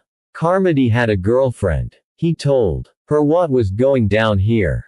Everybody talks to everybody, Parker said. They do, agreed Thorson. The girlfriend talked to her brother, who's an asshole. He talked to 2 other assholes he knew, and they decided to come hit the hitters. Did they? Parker said. Before they left, Thorson went on, the other 2 assholes went to see what else the sister might know, and killed her. Not meaning to, I guess. Parker said, the sister. They didn't mention that part to the brother, Thorson said. They just all came here. To the motel, you mean? So they could follow the heisters. That's right. Liss told Carmody this was the motel. Carmody told the girlfriend. The girlfriend told the brother. As you say, Thorson said, everybody talks to everybody. But I don't know that that bunch has much you want to know. They're nothing to me, Parker said. He was thinking, trying to find a way to turn this meeting into something useful. I might want Carmody, he decided. He could know associates of Liss, people Liss might go to if he has to go to ground. Calavecchi and his people squeezed him pretty good, I think, Thorson said. But they're thinking about the stadium, and the money. I'm thinking about Liz. That's true. Thorson thought it over, and said, I could phone, say we want to drop by. You and the insurance man. Thorson grinned. That's right. Just get an okay, a phone call from Calavecchi to the hospital saying we're cleared to go in. That way, Calavecchi won't have to come with us. He's a busy man anyway, Parker suggested. Thorson got to his feet. I'll just make the call. Also rising, Parker said, give me a minute in the John, and I'll be with you. As Thorson went over to the telephone on the bedside table, Parker went into the bathroom, shut the door, and looked through Brenda's cosmetics until he found a round black compact. He opened it, and the inside of the top was mirrored. With eyebrow pencil, he wrote on the mirror 11 p.m. Then he closed the compact and put 4. Thorson was still on the phone, saying, yeah, and, I see, and, how about that? He held a finger up toward Parker. 1 minute, and went on listening to the phone. Then he said, well, we'll come over and hang around until you're done, and hung up, and said, I could grow to dislike that slime ball. The detective. What's his name? Calavecchi. He's waiting for the doctors to say he can go over and have a conversation with Carmody himself, probably by 10 o'clock. When he's done, then we can go in. The clock radio in the room read 9:23. So we wait a while, Parker said. The thing is, Thorson said, what he's waiting to do. He wants to bring Quindaro over there, let him and Carmody have a conversation. Quindaro. This was a new name to Parker. The brother, Thorson explained. This is just the sadistic son of a bitch. Wanting to turn the knife a little more. Let Quindaro and Carmody reminisce together about good old Mary. A nice guy, your detective. Let's get out of here, Thorson said, looking around, disgusted. There's more, I'll tell you in the car. Fine. Thorson nodded at the connecting door. Nothing in there. Same as here. They didn't leave any address books. These are not people with address books, Thorson said. They went out, switching off the lights, and Thorson said, I parked across the street. In the professional building parking lot, which was now half full. Thorson's car was a rental, a blue Chevy Celebrity. He unlocked them into it, and on the console between the front seats was a black scanner, which he immediately switched on, saying, I've got this fixed to the local police band. I'm not official, so Calavecchi won't tell me anything unless I ask, and then he has to play around a little. Thorson had the volume low, so that the police dispatcher's voice was a raspy buzz that wouldn't interfere with conversation. Parker said, there's more. Thorson started the car, and drove out of the parking lot, and as they headed across the city he told Parker about the mess at the gas station this morning, and the kid hospitalized with a bullet in his leg, and the description of the station wagon and the duffel bags and the 2 men and a woman. The thing is, he finished, my security people in the money room. Where it happened, they say it was 3 men. The kid's sure it was 2 men and a woman. During the robbery, the hitters had ski masks on, so maybe one of them was a woman all along. Wouldn't be the first time, Parker said. Then the other thing, Thorson said. Nobody knows if it is connected or not, but the locals have lost a cop. And his car. Knowing this was Liz's work, Parker said, lost a cop. How do you mean? The guy was on duty at an on-ramp someplace, by himself. When the relief showed up at 6 this morning, he and the car were gone. He doesn't respond to radio calls. You'll hear them, from time to time, they're still trying to raise him, and they don't know what it means. If the heisters have a police car, Parker said, they could probably just drive on out of town and nobody think twice. Then why are they still in that gas station an hour later, with a station wagon? That's why nobody knows if it is connected. What's driving them nuts is, Thorson said, if the hitters have that car. They've got the radio, just like this. They're listening to the pursuit. They're probably not enjoying it much, Parker said. The hospital was well across town. Parker sat in the passenger seat as Thorson drove from traffic light to traffic light, and the radio kept talking. From time to time, it called for an Officer Kendall, who never answered. Sometimes there was stuff about who would be on duty in and around the hospital, to guard Carmody. Then they found the station wagon. Thorson said, "What? Turn it up." Parker turned it up, and they listened to the reports. A woman had reported her car stolen, a Toyota Tercel, from in front of her apartment building, discovering it when she went out to go to her morning class at the local college, and when the officers responded they found the battered station wagon in front of a fire hydrant directly across the street. So now the fugitives were presumed to be traveling in a dark green Toyota Tercel, license number S468TJ. Except that Parker knew they weren't. He knew what Mackey would do. Now, because they'd both done it before, when they needed to buy time and they didn't dare travel in stolen wheels. Mackey and Brenda and the duffel bags, in the Toyota, would drive directly to a downtown parking garage, the kind where a machine gives you the ticket on the way in. There they'd park the Toyota, grab another car, wait in it 20 minutes or so, and pay on the way out with the ticket they'd got on the way in. This new car would take them to a motel, either the old one or more likely a new one. Once they had a room, Mackey would bring the new car back to where he'd got it, leave it there, and take a cab to the new hidey hole. Somewhere in this city. All Parker had to do was find them. Up ahead, on the right, a patrolman strolled his beat, slow and relaxed. Showing that not the entire local 5. Stop. Get out of the car. Go after Liz right now. No. Too complicated to strip away Thorson. At this point, Thorson was Parker's only way to find out what the law knew and what they were doing and whether or not anybody was close to Mackey and Brenda.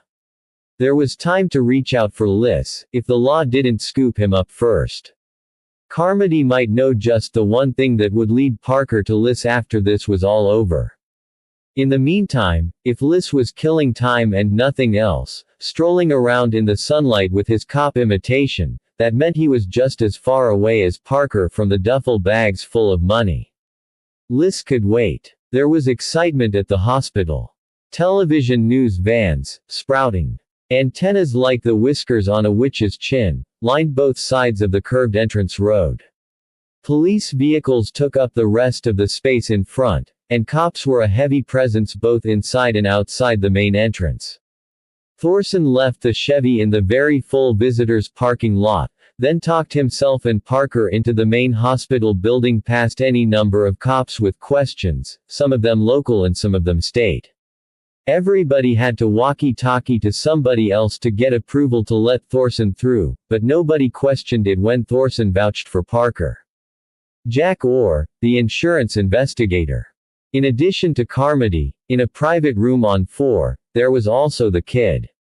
From the gas station, Bill Trowbridge, in his own room on 3. Trowbridge, having answered every question the cops could think of to ask, was now doing press and TV interviews and grinning like a goof at his mother, seated on an uncomfortable nearby chair, being firmly kept out of camera range. Among the reasons he gave for climbing the bins in the storage room and ripping his way through the roof, he did not mention his need to pee. The hall leading from the elevator to Carmody was also full of cops. One of them, that Thorson seemed to have met before, was a plainclothesman named McReady, who gave Parker a hello and a handshake at Thorson's introduction, then said, "Lou's on his way." "The Quindaro family's lobbed a lawyer in," McReady said. "It's delaying things, eh?" "Oh, here they are." Out of an elevator and down the hall came a group of 4, led by a big, self-satisfied man who'd have to be Calavecchi. Behind him came a skinny young scared guy with hands cuffed behind his back, and flanked by 2 serious-looking uniforms, each of them holding one of the cuffed guy's elbows. Parker looked at him past Calavecchi and thought the young guy was probably one of the people from that car in the stadium parking lot. But Kalavechi was the point here. He said a smooth word to Thorson. Then was introduced to Jack Orr, insurance investigator. He shook hands too hard, grinned, and said, "So you've been chasing our boys longer and we have." "Just one," Parker said. "George Liss. A real piece of work," Kalavechi said, with a pleased shake of the head. "I'm looking forward to a discussion with him. What a rap sheet. Yeah. Got a record in the top 10, Kalavechi said. With a bullet. Why don't you and Dwayne wait in the dayroom over there? They got coffee and stuff for the nurses. We'll just have a little conversation, Ralph and me, with his pal Tom." Parker saw that Ralph Quindaro was trying not to cry. When he got in front of Carmody, he'd quit trying. They'd have a nice little tearfest in there, with Kalavechi lapping it up, like a cat. The dayroom was too bright, with fluorescents. A few nurses, trying to be cool but sneaking looks at the strangers, were clustered over coffee at a table in the corner. Thorson and Parker got coffee of their own, both passing up the powdered near milk, and carried the cardboard cups to another of the green Formica tables. They sat there in silence, waiting, the taste and smell of the coffee both a little obnoxious, and then Thorson said, "This fella Liss. Yeah. Does he work with a regular bunch? Same people all the time?" "No," Parker said. "He isn't in a crew. He's too untrustworthy. He's just as likely to turn on his partner." "Anything is possible," Parker agreed. A few minutes later, Kalavechi came in, got his own cup of coffee, and joined them at the table. He seemed very content, as though he'd just had a good meal. "They're forgiving each other in there now," he said. "That's nice," Thorson said. He remained very flat and still went talking to Kalavechi. "I believe they're about to start praying for Mary's immortal soul." Kalavechi went on, "So I left them in there with the guards. I'll go back in a few minutes." He gave Parker a measuring look. "You root around in the garbage a lot," he suggested. "That's where the people are," Parker told him. "You've been chasing Liss a long time. 8 months. He was part of a bank thing in Iowa City, took a hostage. Killed her. What does the insurance company care? They need Liss," Parker said, improvising from what he knew of previous situations, from the other side, to prove the bank guards weren't incompetent. If they can prove the guards did what they were supposed to do, the company's liability goes way down. Smiling pleasantly, Kalavechi said, "And screw the survivors, right?" Parker smiled back at him, just as pleasant and just as false. "That's the job," he said, and 3 shots sounded, flat and small but not far away. They could have been the sounds of somebody hitting a floor with a baseball bat, but they were not. All 3 at the table knew it, and jumped to their feet. They were all moving toward the door before the first yells sounded outside. Kalavechi went through the doorway, then Thorson. Parker lagged, because he thought he knew what this was. He thought it wasn't a coincidence he'd seen George Liss walking toward the hospital, have taken from the missing cop. He was still in the uniform, but what was protecting him now was Ralph Quindaro. He backed away down the hall with Quindaro in front of him, Liss's left arm tight around Quindaro's waist, Quindaro the shield, helplessly facing all those helpless armed people as he and Liss backed steadily away. There was a stairwell door back there, at the far end. Liss, looking at everything, suddenly saw Parker, and laughed with surprise. "Well, look at you, 6. Thorson's lunge drove both Parker and himself back through the doorway into the dayroom, bouncing off the floor while the bullet hit the doorframe behind them. As they untangled themselves, there were sudden shouts from the hall, and a quick flurry of gunfire, almost immediately stopped. Parker got to his feet as the uniforms in the hall rushed forward in a body, meaning Liss had made it to the stairwell. But how much farther could he go? Parker turned and held out his hand to help Thorson back to his feet. He said, "I owe you one." Thorson looked slightly ruffled, but then he shook himself and became Completely neat again. He said, that was Liss, wasn't it? It was. Looks like he knows you're behind him. Looks that way. And doesn't like it. I didn't think he would, Parker said, and started out of the room. Thorson, not moving, said, let the police run him down. Shouldn't take more than 5 minutes. Over his shoulder, Parker said, Carmody, and walked away down the now deserted hall. Big eyes in shocked faces looked out from corners of cover at the nurses' station along the way. Carmody's room was on the other side, just before the nurses' station. Parker went to that doorway and looked in, and it was a mess. Carmody had been shot in the head, and was lying back on the pillow, 3 eyes staring upward. The 2 cops who'd been in here with him, mostly to keep watch on Ralph Quindaro, had been shot any which way, just to take them out of play, and were alive, but both lying like flung dolls on the floor, being worked over by nurses. For Liss, Carmody was the only person except the rest of the crew who could positively say he'd been one of the heisters. It didn't matter if Carmody had given statements to the law, just so he wouldn't be around later to make the positive ID. Liss could afford a lawyer who'd fend off all that crap, dependent on there being no live Tom Carmody to stand up in court and point and say, that's him there. And what Liss was counting on right now, in the hospital, was too much confusion and nobody who'd ever seen him before. A guy in a police uniform, moving fast, shooting people, who came in and went out. There might be some potential ids of Liss, but once again, not enough for a conviction. Not if he got away clean and hired his lawyer and established his alibi in some place like San Diego, or one of the Portlands. Gangway. Gangway. Parker stepped back, and white-coated people hurried by, pushing 2 gurneys into the room. Working delicately but hurriedly, moving fragile creatures who could break at any second, they put the 2 wounded cops on the gurneys. Parker looked down the hall. Some of the cops had followed Liss into the stairwell, while others milled around down there, barking into walkie-talkies. Some had come the other way down the hall and were just now piling into an elevator. To go which way, up or down? Liss wouldn't be as easy to catch as these people thought. Thorson had also looked into Carmody's room, and now he came over to Parker to say, you can hold your questions. There's nothing for me here, Parker agreed. He was thinking, there was nothing for him around Thorson anymore, either. Get rid of him. Maybe take him out of the action and borrow that little automatic of his. And then go find Mackie and Brenda. Liss was attracting too much attention right now. Parker didn't need to be around him.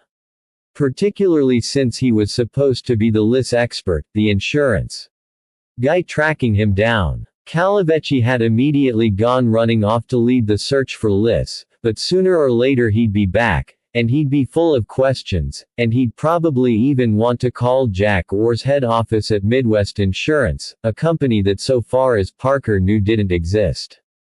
Down the hall, the plainclothesman stairwell and walk this way. Thorson said, get him. Not yet, McReady said. Parker said, you lost him. We know he's in the building, McReady said. He isn't going anywhere. Frowning at Parker, he said, he does seem to have a special interest in you, though, doesn't he? We're interested in each other, Parker said. He knows I don't mean him well. An elevator door opened and cops came out. They looked both purposeful and confused, and they milled with the gurneys coming out of Carmody's room. McReady went over to talk to these new cops, and Parker said, time to get out of their way. As a matter of fact, Thorson said, I was just thinking the same. Come to the hotel. Parker looked at him. What hotel? Archibald and the Crusade, Thorson explained. We're all supposed to leave town today, go back to Memphis, but it looks like at least some of us will be staying on. You and I can go there, phone Broad Street from time to time, find out what's going on. A peaceful place. A good place to hole up until tonight, if nothing else happened. Parker could go back to that motel at 11 o'clock. 7. MacReady rode down in the elevator with them. He had an air about him of gloomy satisfaction, as though taking pleasure in something he knew to be a sin. He said, "We got a situation here, I don't know if you two realize this." Thorson said, "A situation? What kind of situation?" "I mean," MacReady said, "Lou Calavecchi went out on a limb when he brought the Quindaro kid over here, and now maybe the limb broke off." The elevator reached the ground floor. They stepped out to find a snag, a traffic jam of people being funneled slowly through one checkpoint at the main entrance. Everybody in and out was being closely studied. MacReady stood on line with them, and Thorson asked him, "Out on a limb? Why? What have they got Quindaro on?" MacReady asked. "Nothing, or next to nothing. His two pals killed the girl, his sister, but everybody acknowledges Quindaro didn't know about it till long afterward, so he isn't a party to that crime at all. The three of them came here intending to commit a crime, but they didn't do it. The other two they're holding on murder one, to be shipped home, but all they have on Quindaro, here or anywhere else, is obstruction of justice, because he knew the robbery at the stadium was going to take place and he didn't inform the police. But that's Mickey Mouse, and everybody knows it, that's just to hold onto him a couple days. His lawyer's going to laugh at that one. In fact, he's already laughing at it. But now we got a different situation." Thorson said. "What?" MacReady seemed to consider whether or not to go on. The line inched forward, people irritable but obedient, one at a time leaving the building, one at a time entering it. MacReady said, "I don't know if you two got much of a sense of Lou Calavecchi." "I think we do," Thorson said. "Enough to go on," Parker said. "Well," MacReady told them, "Lou let Quindaro believe he was in a lot deeper shit than for fun than to get anything out of him. And he didn't get clearance from anybody to bring Quindaro here to confront Carmody because he knew damn well nobody would give him clearance." "Oh," said Thorson. "And now," MacReady said, "it looks like Quindaro's teamed up with our shooter." Thorson said, "Teamed up? He was a hostage." In the stairwell, MacReady said, "The shooter took the time to shoot the lock on Quindaro's cuffs, free him up.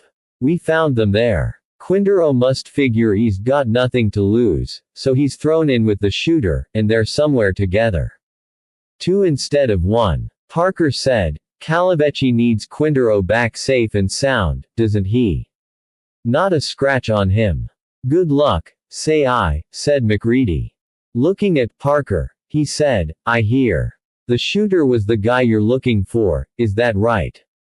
"George Liss," Parker agreed. "Looked like him. They were nearly to the head of the line." MacReady would usher 8. It wasn't a manger. Carlton Tower, where William Archibald and his Christian crusade were resting their heads while they saved local souls, was a many-tiered wedding cake, white and gleaming in the sun, with the flags of various Scottish clans dangling from horizontal poles stuck out from the facade just above the second level. Most people had no idea what those colorful flags stood for, and the few who did know couldn't figure out what they stood for here. The lobby was broad and 2 stories high, with a figured carpet in which the dominant color was maroon. The bank of gold-doored elevators stood discreetly around a corner on the right. Thorson led the way across from the revolving doored entrance, through an atmosphere of hyper but hushed activity, and Parker looked at it all with approval. He liked this kind of place when he wasn't working on the job. It was no good, of course, because the byword with a place like this was constant service of the guest, which meant constant observation of the guest. On the job, Parker preferred a place where, once you paid your money and they told you where the ice machine was, you were left alone. Archibald and his people had taken all or most of the 12th floor. Thorson and Parker rode up in the elevator with blushing honeymooners, who continued on to greater heights. When Thorson and Parker stepped out of the elevator, They found a very neat and muscular young man in dark gray suit and dark blue tie seated on the nice wing chair against the opposite wall, reading what looked like a missile. He glanced up, saw Thorson, and said, "Morning, sir." "Morning. Archibald in?" "I believe everybody's in, sir," the young man said, and gave Parker a flat look, merely recording him, to remember him. Parker already remembered the young man. He'd been one of the Crusades guards in the money room at the stadium. Thorson led the way down the hall, saying, "We'll drop in, have a word with Archibald, then go on to my office. He's an interesting fella to meet." "I suppose he must be," Parker said. They went to the end of the white and gold corridor, where the suites were, and Thorson knocked on the door that instead of a number had the word McLeod on it. After a minute, this door was opened by another muscular youngster in a suit, a clone of the one at the elevator, though Parker didn't think this one had been in the money room. Thorson stepped in, murmuring a word to this guy, and Parker followed. They went through a small mirrored vestibule with two doors that probably led to closets, and then entered a large six-sided room with big windows in two walls showing cityscape. Paintings hung on the rest of the walls, cream and green broadloom was underfoot, and the furniture was large and dark, mostly imitation antique, and placed in separate groupings, the largest cluster being the two sofas and two chairs with several tables and lamps positioned in front of the now idle fireplace. That detail surprised Parker. He'd thought Archibald would want a fire. Maybe too distracted by the loss of his money. The remembered plummy voice from the night of the robbery oiled the room, coming from the man himself, seated at a small desk in front of the view, talking on the telephone. He gestured at Thorson that he wouldn't be long, and went on with his conversation. Parker listened, and Archibald seemed to be on the line with his head office back in Memphis, arranging alterations in the television schedule created by the disruption that had happened here. "Better coffee in this place," Thorson said, and went over to the bar. From the doorway, it was fireplace to the left, bar to the right, Archibald on the phone straight ahead, where he filled two hotel china mugs with coffee from a glass pot on a warmer there. Parker joined him, hiking one hip onto a stool in front of the bar while Thorson stood behind it, leaning against the back counter. The coffee was in fact much better than the stuff at the hospital. Parker looked around. "Nice duty," he said. Thorson offered a thin smile.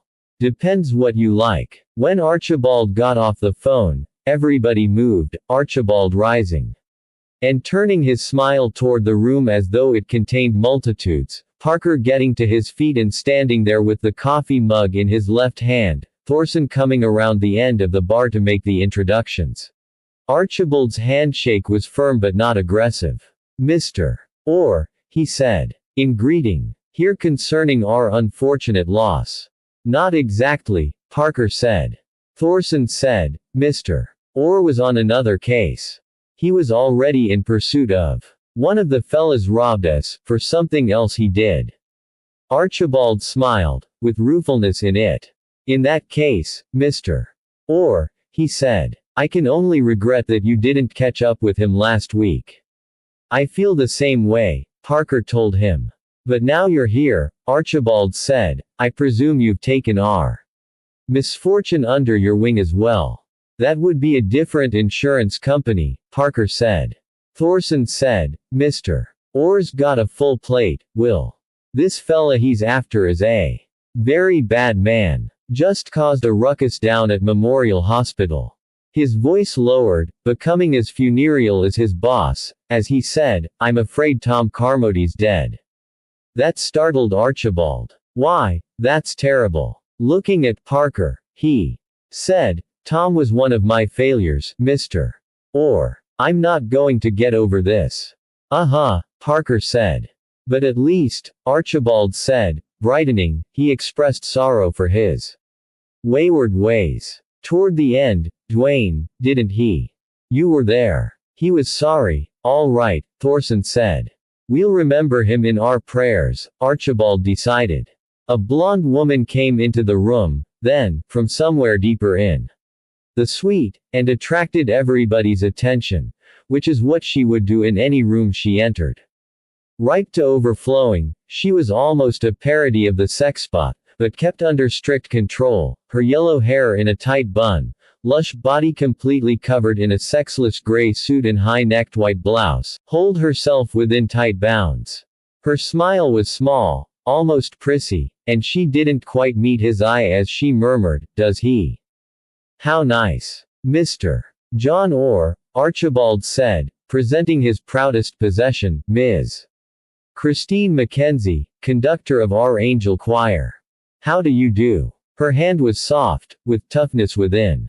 Holding Parker's a second too long, she said, "What about your life makes it so exciting, Mr. Orr?" "Not much," Parker told her. Archibald said, "Mr. Orr's an undercover detective, working for an insurance company. Are you?" The smile opened a bit more, showed a gleam of teeth. "You must have some stories to tell." "Mostly, I keep them to myself," Parker said. He'd been aware of the transformation of Thorson since Christine Mackenzie had come into the room. The man reacted with barely concealed rage and revulsion, covering panic. The sexuality of this woman was clearly far more than Thorson could take. He wanted out of here, and now, gruffly, without looking at the woman, he said, "Will, Mr. Orr and I are going to my office, call Broad Street, find out if there's any developments." Broad Street. Archibald frowned slightly. "That's what they call their police headquarters here. They better not ever move it," Christine Mackenzie said, and giggled. And showed Parker her tongue. Thorson turned away, his hands clenched into fists. "Come on, Jack," he said. "Nice to meet you," Parker told Archibald, and nodded to Mackenzie. "Both of you." But Archibald said, "Dwayne, you go ahead. Let me have." Thorson left, and Archibald said, "More coffee, Mr. Orr?" "No, I'm fine." Archibald turned to Mackenzie, saying, "Tina, go in the other room. Please, and phone the concierge, and ask for somebody to come up and lay a fire. Would you do that, please?" She would rather stay, but that wasn't being given as a choice. "All right," she said, with a shrug that made her breasts call attention to themselves, even within all that nunnery. Approaching Parker, "Glad to meet you," she said, with another smile, and offered her hand once more. "I hope we meet again." "That'd be nice," Parker assured her. Archibald was impatient for her to leave, and was making it increasingly obvious. "Now," he said, "I'll be along after a while, Tina." Which meant don't come back, a message Tina understood. She rolled her eyes discreetly at Parker, and went away, and twitched just a little as she left. Archibald said, "Mr. Orr, sit down a minute, won't you?" They sat on sofas at right angles to one another near the fireplace, toward which Archibald sent a fretful look, saying, "I meant to call someone, have them lay a fire in there, but I just haven't had a minute to myself." Smiling at Parker in amused self-pity, he said, "I do think a fire cheers up a room, at any season. Don't you?" "Sure. What I wanted to talk about," Archibald said, hunched forward slightly. "Becoming more confidential, is your job. You're a sort of undercover policeman, aren't you? But with the insurance company, not the regular police." "Something like that. You have contacts within the underworld, different from what the police might have." "I'm supposed to, anyway," Parker said. "People like you," Archibald said, "people in your position, they do moonlight, I believe, from time to time. Isn't that what it is called? To moonlight. You mean collect from well, slightly different work," Archibald corrected him. "Similar work. For instance, you're looking for this one man anyway, but my understanding is, there were at least 3 involved in the robbery at the stadium, and probably a 4th man to drive them away. When you catch the man you're looking for, and I have no doubt that you're very able at your job, that you will run this fellow to earth, but when you do, it is extremely unlikely he'll have all the money from that robbery on his person. Very unlikely, Parker agreed. If you could make it a part of your business, Archibald said, looking Parker forthrightly in the eye, to retrieve the money stolen from me, whether it is in the possession of the man you're hunting or not, I'd be very appreciative. Would you? Parker said. I'd pay in cash, of course. Uh-huh. And you ought to have. What did they call it in your business? A retainer. That's one word, Parker agreed. Let's say 1,000. Getting to his feet, not waiting for an answer. Archibald turned toward the desk where he'd been on the phone before. Crossing to it, he said over his shoulder, against, let us say, 5% of whatever you reclaim. That's a maximum of $25,000, mister. Or just a little less. Parker got to his feet and watched. Archibald opened a drawer in the desk, took out a thick envelope that seemed to be full of cash, thumbed some bills out, and put the still full envelope back in the drawer. Then he took up the bills he'd selected, slipped them into a hotel envelope, and came smiling back, envelope held out. An extra little blessing on your job, he said. Shall we call it that? This was the first time Parker had ever been offered a bribe to help find the money he'd stolen. Let's call it 9. Thorson's office was converted from a normal hotel room. The wall towel carpet showed indentations where the bed's wheels had been in the feet of the other furniture, all of which had been taken out and replaced by 2 desks, 4 office chairs and a number of telephones. The connecting door to the next room was slightly ajar. Parker guessed that was where Thorson slept. When he came in, Thorson was at the desk nearer the window, just finishing a phone conversation. It didn't seem to be pleasing him. He said 1 or 2 brief things, and then he said, thanks, sounding sour, and hung up.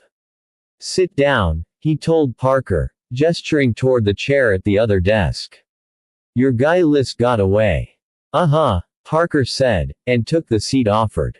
Both desks were gray metal, basic models. The one he sat at had nothing on its surface, and probably nothing in its drawers. Thorson said, you don't sound surprised. I'm not. How'd he do it? Is the other one still with him? Quindaro. Oh, yes. Calavecchi is not a happy man. Quindaro, Parker suggested, thinks he must be a desperate criminal with nothing to lose. And he isn't, Thorson said. But by the time this is over, he probably will be dead. How did Liss get out? The hospital morgue is in the basement, Thorson told him. There's a special back way in, unobtrusive, from a side street, with a ramp, for the hearses from the different morticians. They don't like dead bodies and hearses around the front, gives the wrong image, looks like failure. Parker said, so the 2 of them went down there. Where a body was being loaded. The hearse driver and a morgue attendant. I guess Liss didn't want to make too much noise, which was lucky for those 2 guys, because he just concussed them and tied them up. Then he and Quindaro in the hearse, and the body, just to get even more people upset, went up the ramp and through a shit-poor roadblock there, and disappeared. And now, Parker said, Quindaro has committed a felony. He has, hasn't he? This mess is not getting neater, Thorson said. Did Archibald offer to pay you to find his cash? 1,000 now, 1% later. Did you take it? It was impolite not to, Parker said. That's true. Excuse me, Thorson said, and turned away to one of his phones. He pressed 4 numbers, so it was a call inside the hotel. Okay, he said, and hung up. So it was going to be like that. Parker turned toward the slightly open connecting door, and in came 4 more of Thorson's young troops, of the same standard issue.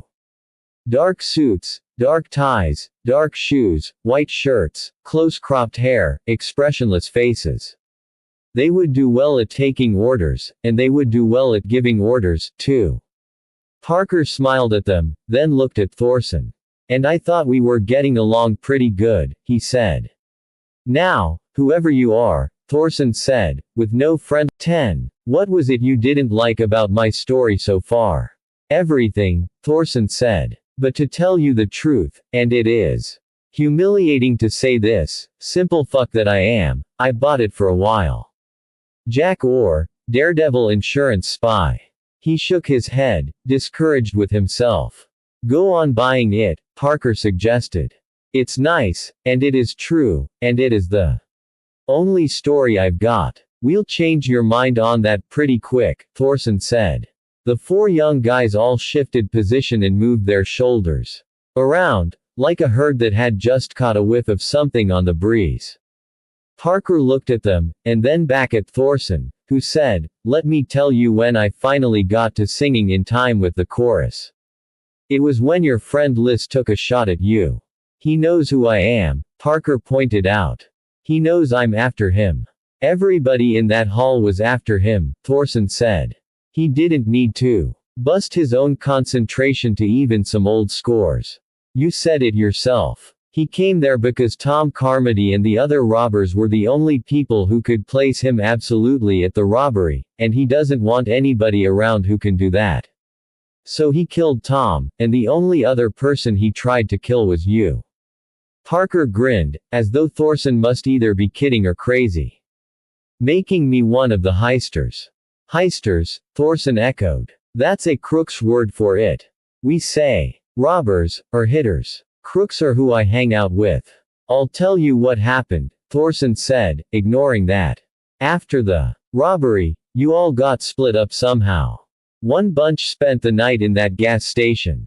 Liz stole that police car and probably killed the poor cop. And you waited at the motel, until I showed up. Wait a second, Parker said. Am I a heister, am I a robber, or am I a guy waiting at the motel? I figure the details have to come from you, Thorson told him. Parker shook his head. It's your fairy tale, he said, you'll have to fill it in yourself. George Liss takes one shot at the guy been chasing him 8 months, and to you that means the guy's in on the heist. That shot, Thorson said, made me start to think about something that had snagged me but I'd just let it go by. You know what that was? You'll tell me, Parker said. There's a lot of different words for the room that, when I was in the Marines, we called the head. There's the bathroom, the toilet, the lavatory, the washroom, the WC. The Irish call it the bog. I've been places they called it the cloakroom, don't ask me why. But one thing is constant and sure and solid and you could build your house on it. Nobody named John calls that room the John. Parker nodded. I think you're right about that. So that isn't your name. That's my joke, Parker told him. My name is John Orr. Meaning, my name is John, or it isn't. It isn't. You're one of the robbers.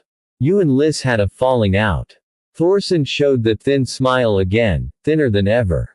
I think Liz makes a career out of having falling outs with people. I think maybe he doesn't play well with others.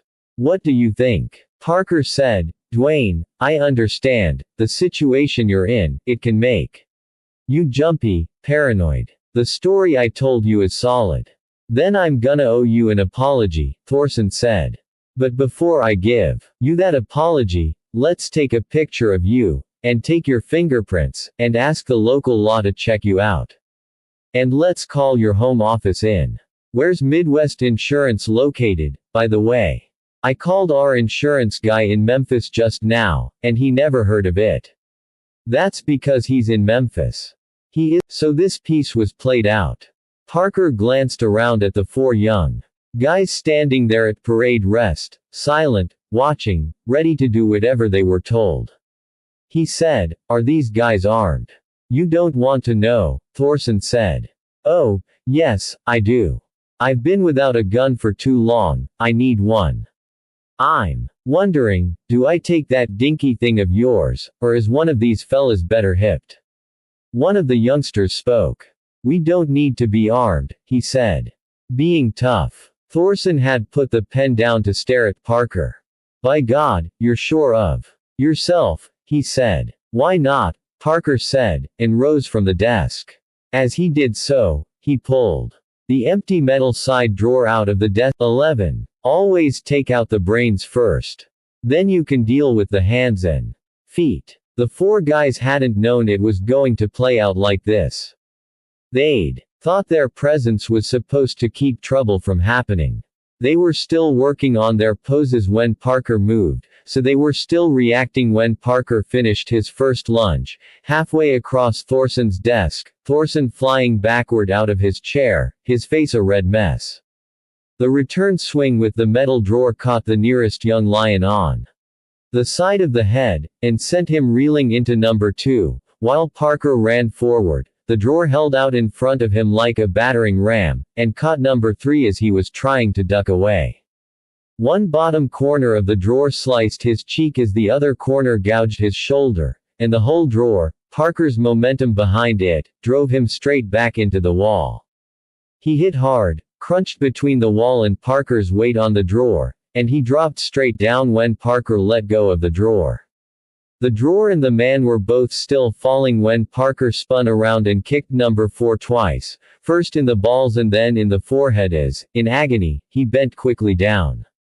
These four had trained in gyms, and knew a lot about self-defense. They actually didn't have guns, and they'd never thought they would need such help. But they'd never been crowded into a small room before, getting in each other's way, with somebody who was trying to kill them and who didn't do any of the moves they'd learned about in gym. Thorson and numbers 3 and 4 were out of play. Number 1, having been side-swiped with the drawer, was groggy but standing, and number 2 was moving in on Parker, hands splayed out, doing all the moves he'd learned. Parker didn't have a lot of time. He didn't know how much noise he was making or who might be around to hear it. He didn't know when it would occur to one of these survivors to run the hell out of this room and go for help. He didn't know when it would be too late to get out of here, so he had to get out of here now, so he lunged in, ducked back, feinted for the balls, and sliced the edge of his left hand across number 2's Adam's apple. Number 2 stopped, clutched his throat, made a strangled scream, and fell backward, trying desperately to breathe. Number 1, bleeding on the side of the head where the drawer had hit him, was getting less groggy by the second, but wasn't yet 100%. He came in at Parker, arms in defensive position, looking to throw a punch, and Parker pointed at number 2, on the floor, making terrible noises through his crushed throat. If I put you down, there won't be anybody around to get him breathing. Number 1 looked down and to his right, following the point of the finger and the sounds from his friend, and Parker stepped in fast to clip the side of that jaw with his right elbow. 40 seconds since he'd first reached for the drawer. They were all down. They were all out and silent except the one trying to breathe. Parker crossed to Thorson, stripped off the coat, stripped off the very nice holster that was engineered to fit against the side without a strap across the body, and put it on himself, under his jacket. It would need some adjustment later. 12. The hall was empty. Parker pulled the door to 1237 hard shut, to lock it, and walked at a steady pace toward the turn to the elevators. Behind him, way back at or near Archibald's suite, a door opened and closed, but he didn't look back. The neat young guard was still in place on the wing chair facing the elevators. He nodded when Parker came around the corner, and put a finger in his missile to hold his place. Parker said, "How you doing?" "Fine, sir." Parker pushed the down button and waited, but before it arrived, someone else came walking around the corner. Christine Mackenzie. Dressed as before, but now with a simple gray hat and gray cloak as well, as though she were on her way to give alms to the poor. "Well, hello," she said, on seeing Parker, with a bigger smile than she'd permitted herself back in the suite.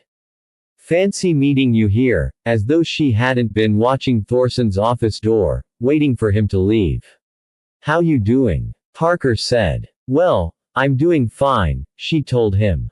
"Since we have this unexpected stay here in this nice city, I believe I'm going to do some shopping." "Good idea." The elevator arrived. He gestured, and she boarded, and he boarded, and she pushed L. The young guard was back reading his missile again before the doors closed. They were alone in the elevator. You should see the view on 9, she said, and pushed that button. Parker didn't have time for views, or anything else. A lot of people were going to be chasing after him in a few minutes. He said, why's that better than the view on 12? Here they were at 9 already. They have a conference room here, she said, holding the door open. Huge windows, all around. Come on and see, it is fabulous. It was easier to go along. Okay, he said, following her out of the elevator. Show it to me. She giggled, a low contralto. I will, she said.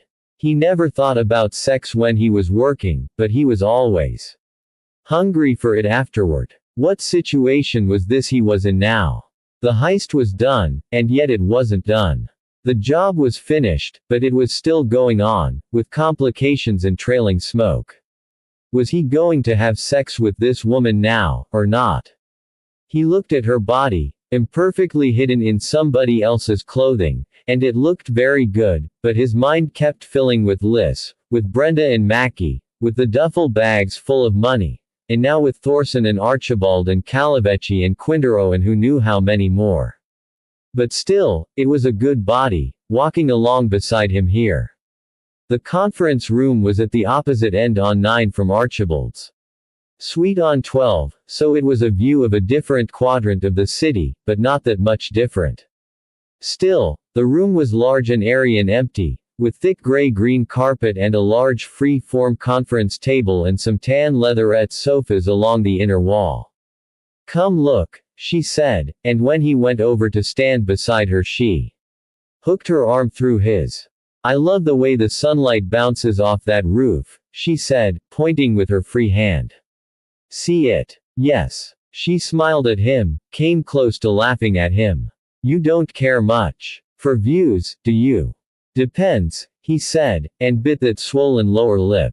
Ooh, careful, she said. No marks. Beneath his hand, her breast was so firmly contained in place it might have been made of kapok. This wasn't going to work. She might as well be a sofa. Not a good idea, he said, and backed away, disengaging her arm. You don't think so? She stood by the window, facing him, letting the full light from outside make her argument. 3 floors up, they'd surely be making phone calls by now, and, the Bible says, hope deferred maketh the heart sick. That's the Bible. I always do what the Bible tells me, she said, and stretched, and smiled. Again. Come, let us take our fill of love, until the morning. It says that, too. She was a true pistol. He said, what about Archibald? She laughed at the idea that he cared about Archibald. Stolen waters are sweet, she quoted, and bread eaten in secret is pleasant. I'm sure it is, Parker told her. And it'll be even better later. I'll take a rain check. The smile disappeared. The body snapped to attention. Behind the Hornheim glasses, the blue eyes flashed at him. Part 4. 1. It was called Sharendon, and it was a house from the 20s, modern architecture of the time, designed by someone famous in his day and built at the edge of a ravine in what had then been the outskirts of town. On 2 steep acres of brush-covered rocky hill, at the end of a narrow winding road from the nearest city avenue, the house had been constructed of fieldstone and native woods and stainless steel, fitted into the broken shape of the landscape, with a large airy living room at the top, 4 windowed walls around a central black stone fireplace. The rest of the house spread away beneath, for a total of 4 stories with an interior elevator, its shaft blasted into the rock. The original owner was a lawyer, also famous in his day, and the bottom level of the house, enclosed by 2 jutting rock ledges of ravine, had been his study, with accompanying bath and small kitchen. From his desk in there he could look out through plate glass at the wildness of his ravine as though suspended from a balloon, and not see the slightest corner of the rest of the house. When it was built, the place was considered daring and original and one of the templates that would describe the future. It was written up approvingly in newspapers and magazines of its day, and was still mentioned, with small black and white photos, in books on modern architecture. Time had not been kind to the house. First there had been the divorce, as acrimonious as any divorce in the history of law, which had seen Sherendon fought over but unlived in for more than 10 years. The winner, the ex-wife, had had no real use for the house but had wanted it out of spite, and had thereafter ignored it almost completely. Her heirs sold it as soon as they could. Then there was the city, which had grown in ways and directions not expected by the town planners. This rocky area just within the city limits, full of inaccessible ravines, had seemed the least likely direction for the city to grow. But then, after World War II, the interstate highway system was born, and an on-ramp was placed just outside the city line in this direction, and it suddenly made sense to knock down hills and fill ravines and put in working-class housing developments. 1,000 homes from the same blueprint, girdling the 2 acres that contained Sherendon. In the early 60s, one of the subsequent owners turned Sherendon into 2 apartments, by means of a lot of plywood and the removal of about half the original windows. The elevator had ceased to function years before, and now became an additional closet on each level. In the late 70s, another owner decided to restore the place to its former glory, despite the fact that the views from the living room were now of many small monopoly board houses stretching away toward infinity, and the view from the bottom floor study was of the dump that had been made at the base of the ravine. However, he went bankrupt while the work was still underway, and so the plywood went back up, even more than before, sealing the house away. The bank that took over at that point enclosed Sherendon with a tall wire fence, and waited. They were always on the verge of selling the 2 acres. Nobody at the bank ever thought about the house itself, except as a problem to someone who would demolish the existing structure and level the land and put in 8 houses, but the deals always fell through. Kids and vagrants and drunks had made a sieve of the fence and a sty of the house. In the last decade, homeowners in Golden Heights and Oak Valley Ridge estates, the neighboring development communities, had put forth a number of petitions against this eyesore in their midst, but the bank wouldn't tear the place down with 2. Parker took a cab to a shopping center, out away from the middle of town. He had lunch in a bar there. Despite its fake Tiffany lamps, it was a bar. And watched the television up on its high shelf, full of excited local bulletins, one after another. A whole lot of stuff happening around here these days. The bartender thought it was probably the work of a private army, stocking up money and supplies for the revolution, and Parker said he thought the guy was right. The bartender had known after one look that Parker was a kindred spirit. From the phone booth in the back of the bar, Parker called the Midway Motel and asked for Mr. or Mrs. Fawcett, and was told they'd checked out. No, the woman on the phone didn't know when they'd left, they were just gone. He asked to be connected to Mr. Grant's room, and let the phone ring in the black emptiness there for a good long time. The woman who'd switched him over never did come back to tell him his party wasn't answering and might be out, and did he want to leave a message, so eventually he hung up. Brenda had her compact, anyway. And Liz was probably not at the motel. Was he at the house? He and Quindaro. A city bus line ran past this shopping center and on out to the developments by the interstate. Parker took it, at 2:30 that afternoon, a time when the passengers were a few schoolkids getting home early, some maids and cleaning women done with their day's work, and shoppers sitting slumped in the middle of their mounds of parcels. Parker left the bus at the first corner in Oak Valley Ridge Estates and walked back down Oak Valley Ridge Avenue the way he'd come. In just over 100 yards he got to the road leading into the right. A pair of crumbling stone pillars, once graceful but now anemic, with bad rusted gouges at the top where the light fixtures had long ago been stolen, flanked a blacktop road that immediately curved down and away to the right, disappearing into a tangle of shrubs and trees. Wild rose vines knitted the underbrush together, interweaving their tough thorny stalks with the tamer junipers and maples, making it impossible for a human being to travel anywhere in there except on the road. The road itself was receding back to nature. Frosts and rain had crumbled the blacktop, and weeds had grown through. Branches encroached from both sides, and closed completely over the top. Nothing here invited the passerby, and in fact the passerby was told to go away. Private property, no entry, said the black letters on the yellow metal sign hung from the thick chain arced between the pillars. No trespassing, said the black letters on the yellow plastic sign stapled to the pillar on the left. And danger, keep out, said the red and black letters on the white plastic sign stapled to the pillar on the right. Parker slowed as he neared this welcome, waiting for two cars to finish going by. They did, and he stepped over the chain and walked briskly down the first curving slope. He was now on the bank's 2 acres, an irregularly shaped parcel lying like a throw rug atop a lumpily unmade bed.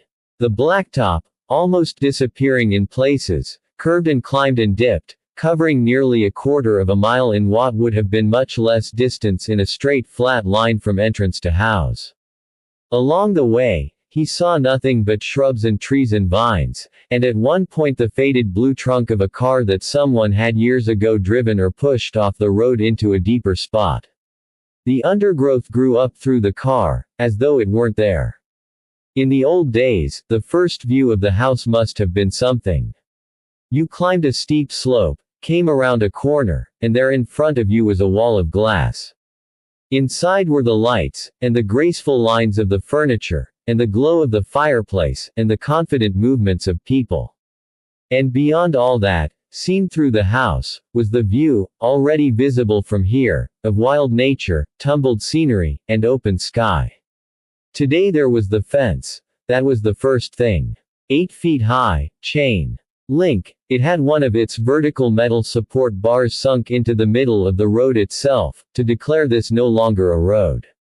Beyond the fence was the wall of plywood, darkened and discolored by time. It didn't look like a house anymore. It didn't look like anything. The fence had been snipped at the right edge of the roadway, as though for a prisoner of war escape, just enough to make it possible to push the flap of fence back out of the way and ease slowly through without ripping your clothes. Though sometimes, to judge by the frayed threads on some of the sliced-off edges, clothes did get caught here. Parker eased his way through, and moved to the right, over weedy ground that had once been long. He'd been here before, with Mackie and Liz, when they'd been making ready for the job. It was Mackie who'd found the place, and researched it in architecture books in the library, and was as proud of it as if he'd designed it himself. Parker, it is a beauty. Nobody knows it is there, you got a million hiding places inside it, and it is right next to the entrance to the interstate. At first, Parker wasn't so sure.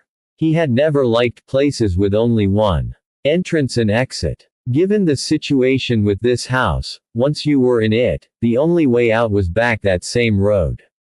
On both sides of the house were woods that would eat you alive, and behind it was the ravine, too deep to get into and too steep to get out of, being very slowly filled as a town dump. But Mackie was right about one thing. The house did have more than its share of hiding places for a few duffel bags. And they didn't intend to stay there at all, just drop the loot and go back to the motel. The idea was, if it so happened that any of them was made, or questioned, or shaken down by the cops, the swag would be nowhere near them. So they'd gone through the house, Mackie leading the way, and it was Mackie who'd pointed out that there used to be an elevator in here where these closets were, and that its motor had been at the bottom of the shaft. The floors in all the closets that had been installed after the elevator car itself was removed and sold were plywood, and would pry up very easily. Mackie showed them how easy it would be to pry up the floor in the bottom level closet, which revealed the old black motor, furred with dust on grease, leaving plenty of room for the duffel bags. It did mean lugging the bags down 3 flights of stairs and later back up again, but they would certainly be safe down in there for a few days. If things had gone right. Now Parker needed a place to lie low until tonight, when he could steal a car from the nearby development and go see if Brenda had caught up on her reading. At the moment, there were too many people looking for him, people who knew his face if nothing else about him. He had to give up the idea of settling with Liz until this whole operation was finished, unless Liz had also decided to hole up at the house. Of course, the house still had its same disadvantage. One way in, one way out. But that could be. The loosened plywood, the new entry, was at the left corner of the house, near where the original front door had been. Parker looked over his shoulder, saw nothing, and eased inside. 3. The plywood sheathing made the interior dark, but cracks and spaces here and there provided some dim uneven light, in which Parker could see the truncated living room. A wall had been run across from front to back just beyond the fireplace, dividing the space in two, with the larger half out here. Later, the fireplace had been dismantled and covered over, leaving only a conical half-dunce cap jutting for no apparent reason out of this new wall at chest height. The doors that had once been installed in the new wall were long gone. There was no furniture left in here, but rags and cans and bottles littered the floor.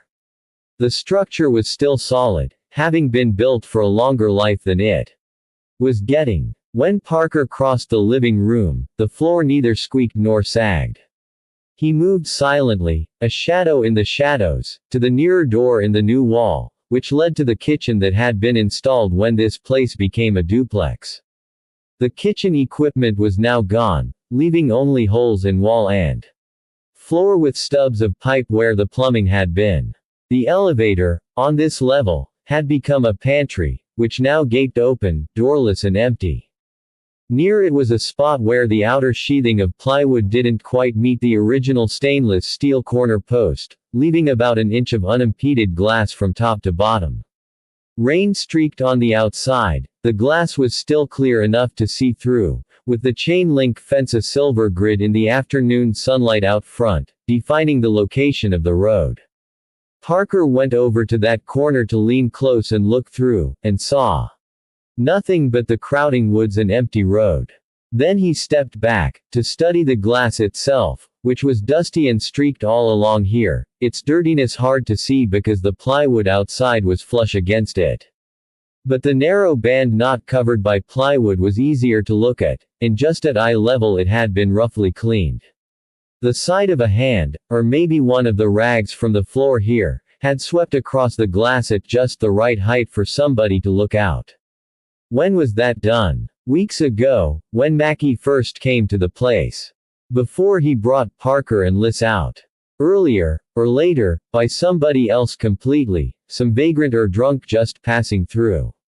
Or very recently. Parker stood absolutely still for a long time, listening, alert, waiting. Facing the road as he stood at the rear left side of the house, with the large living room making a C shape to his right, around a central core.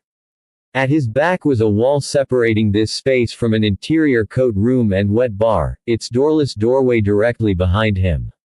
At the right end of that wall was the staircase, open to the living room up here, that went downward, flanked by interior walls, into the rear of the dining room one level below. To his left was the remnant of wall and the second smaller staircase that had been put in when the house was divided into two. Not a sound in the house, nothing to be heard, not anywhere. Would he be able to hear people on the lower levels? Would they have heard him? The house was solid, even if very open, with these stairwells and open-plan rooms. What could be heard in here? Very slowly his concentration shifted. There was still nothing to be heard, but he'd become aware of something else. Something very faintly in the air, something he could smell. Just a hint on the air, but it had to be. They're in here, Parker thought. Liz and Quindaro. They would have seen me coming. Standing here, watching, eating the pizza they'd brought in. And now they're waiting. Liz didn't shoot, as I came in the door. What are they waiting for?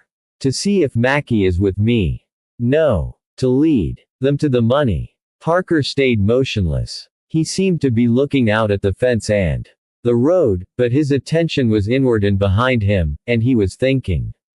Liz had tried to kill him at the hospital, but was waiting now. Why? Because, at the hospital, for all Liz knew, Parker had already been caught, and could be expected to trade Liz for lighter treatment for himself. But here and now, with Parker not in the hands of the law, and with the money not in Liz's hands, Liz wouldn't want to kill him. Not yet. Not until he had the duffel bags. Where is he? Where's his new ball boy, the punk Quindaro? Either he's hoping to stay out of sight and wait for me to leave, and then follow me to the money, meaning he's down a couple of flights right now, staying well out of the way, or he's close, in the room behind this one, wanting to make a move, waiting only to be sure I'm alone. That was the way to play it. Liz hovering, just out of sight, the way he did last night. Softly, not turning around, speaking in a conversational way as though the discussion had been going on for some time, Parker said, "Well, George, here we are." Nothing. No response. Parker focused on the outside world, where nothing had changed. In the same easy tone, he said, "Everybody makes mistakes. But then we move on." Still nothing. Maybe he really was alone in here, but he didn't believe it. "George," he said, "we can go on making trouble for each other, but that way we both lose, and Ed Mackey takes home the whole jackpot. Or we can go back to the original idea, 3 guys, 3 splits. What do I need you for?" The voice was very faint, with that slur in it caused by the dead half of Liz's face. It came from well back, probably the doorway to the interior room. Parker didn't smile, but he relaxed, because he knew now everything would be all right. He'd kill Liz when the time came, and Brenda and Mackie would be waiting for him at 11 o'clock and all would be well. Still not turning, he said, "George, you know what you need me for. Without me, you'll never see the money. You know where it is. Not now. I know where it is going to be. When? 12 tonight. Where?" Parker shook his head, and smiled at the narrow view between the plywood and the stainless steel. "George," he said, "why do you want me to lie to you? We'll all go there together, is that the idea? At 12. I've got a new partner." So Quindaro was with him back there. Liz wouldn't call him a partner. Out of his hearing. Parker said, "The kid from the hospital. He's going to come over to you," Liz said. "He's going to frisk you. Don't turn around." Parker shrugged, with hands wide. Faint movement behind him was reflected in the glass in front, not clear enough to be of any use. He said, "George, if you're holding a gun, put it away. I don't want to see it. We've got to get along if you're ever gonna see your share of the money. Are you carrying?" "Yes. Here's my problem," Liz's slurring voice said. "Maybe I need you to get to the money. But if you know where it is, or where it is gonna be, why do you need me?" That was the question. Liz would kill him here and now and try to figure out some other way to get to the money. The truth was, Parker needed Liz because Liz had a gun on him. Parker needed Liz only so long as Liz had the option to kill him. Parker needed Liz until they were back on an even footing. Then Parker would kill him. Which was the thought he didn't want Liz to develop. He said, "George, ever since you made that little mistake with the shotgun, we've both been looking over our shoulder. I need my concentration for other things, and so do you. We don't have to kill each other, and we don't have to lose out on the money. We team up again, we start new. Just until we get the money. Then you go your way and I go mine, and you know I won't work with you again." There was a long silence from behind him. Liz had to weigh it all, had to decide what was the likeliest thing to be the truth. But his judgment would be affected by the fact that he didn't know how to find the money and Parker did.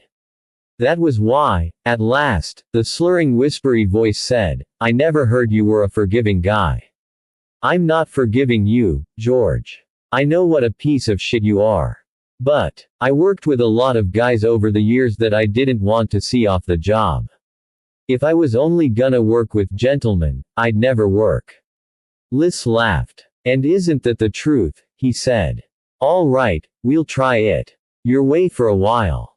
But my partner's coming over there to take that gun off you. Or however many you have." "Not needed, George." "Need it, Parker," Liz said, and for the first time the strain was in his voice. "The other thing I could do, you know," the strained voice said, "I could gut shoot you right now, and you'd still be able to lead me to the money later on, but I wouldn't have to worry about you in between. And if I went into shock, I'd chance it." Liz might even do that, he was reckless enough. Parker didn't like giving up the gun he'd taken from Thorson, but it was a risk he was going to have to accept. He said, "One gun, George." Silence. Shuffling sounds. Panting in Parker's ear, and a hand that snaked around his chest, feeling for the gun. Parker saw a scenario. He takes out this one with an elbow, spins around.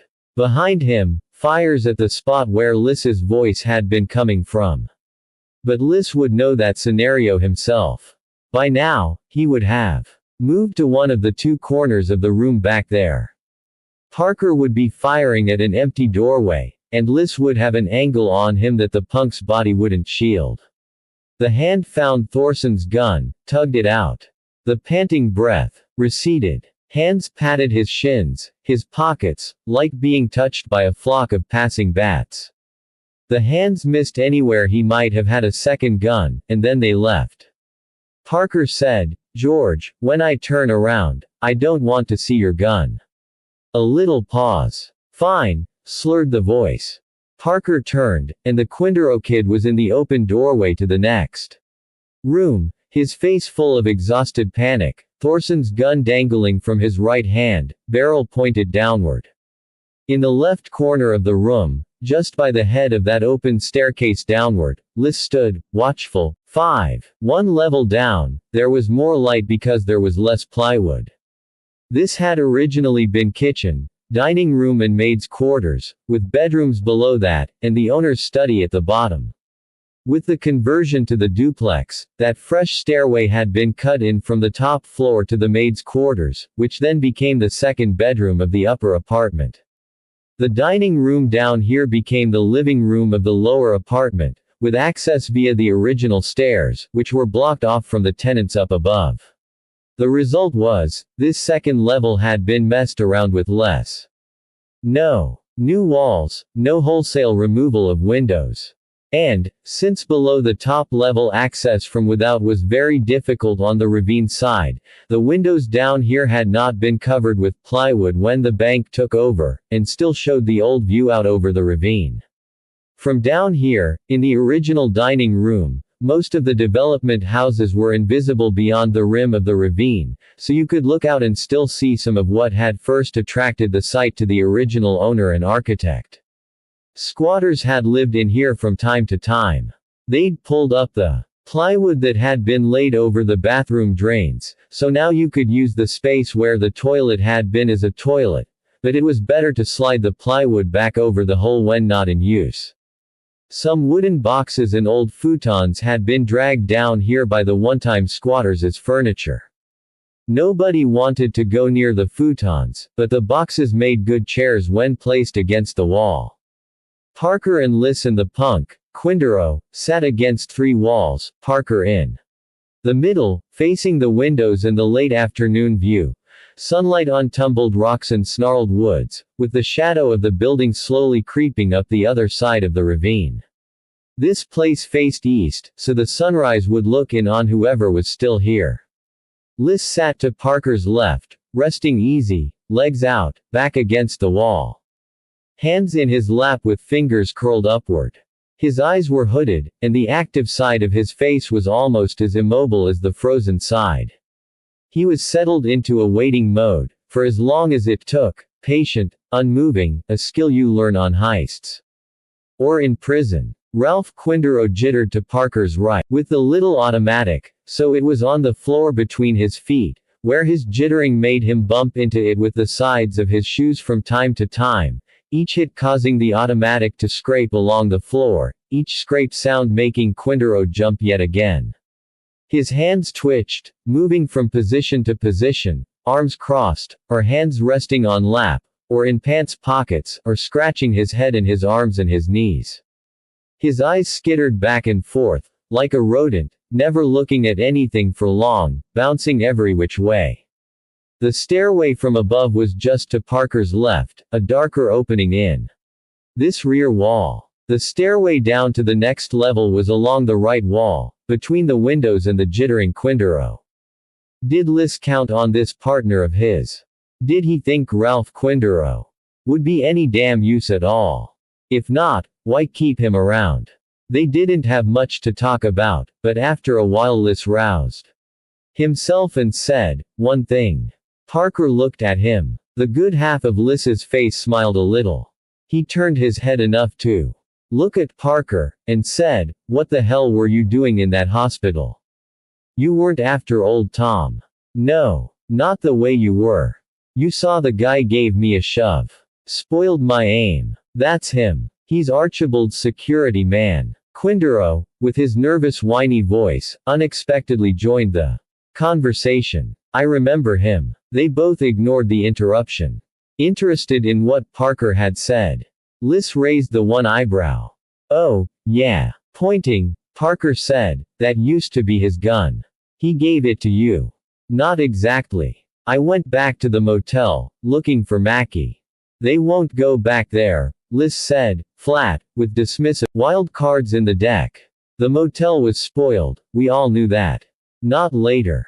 Parker shrugged. "They went back, that's all, and checked out. That's why I know where they'll be at midnight. George, you can call the motel yourself. Jack Grant's still registered, but the faucets are gone." Liss thought that over, and decided he could believe Parker this time. "Hell," he said. "I could have had them. I'd never have thought it. While I was there," Parker said, "after Mackie and Brenda left and we made our arrangements, this guy Thorson showed up, the security man. I told him I was an insurance investigator." Liss gave a little snort. "You don't tell me he bought it. For a while. So the security guy's the one got you into the hospital. For the hell of it. I wanted to talk to Carmody," Parker said, "only you got to him first." "What the hell you want to talk to old Tom about?"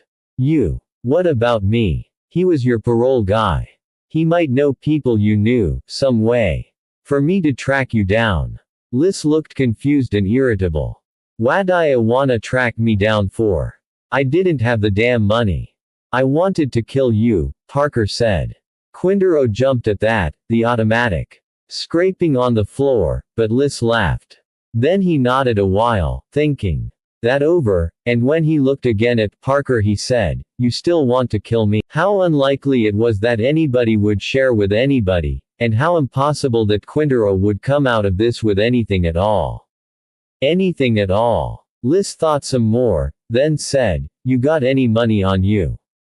"A few bucks. There's a deli about half a mile from here.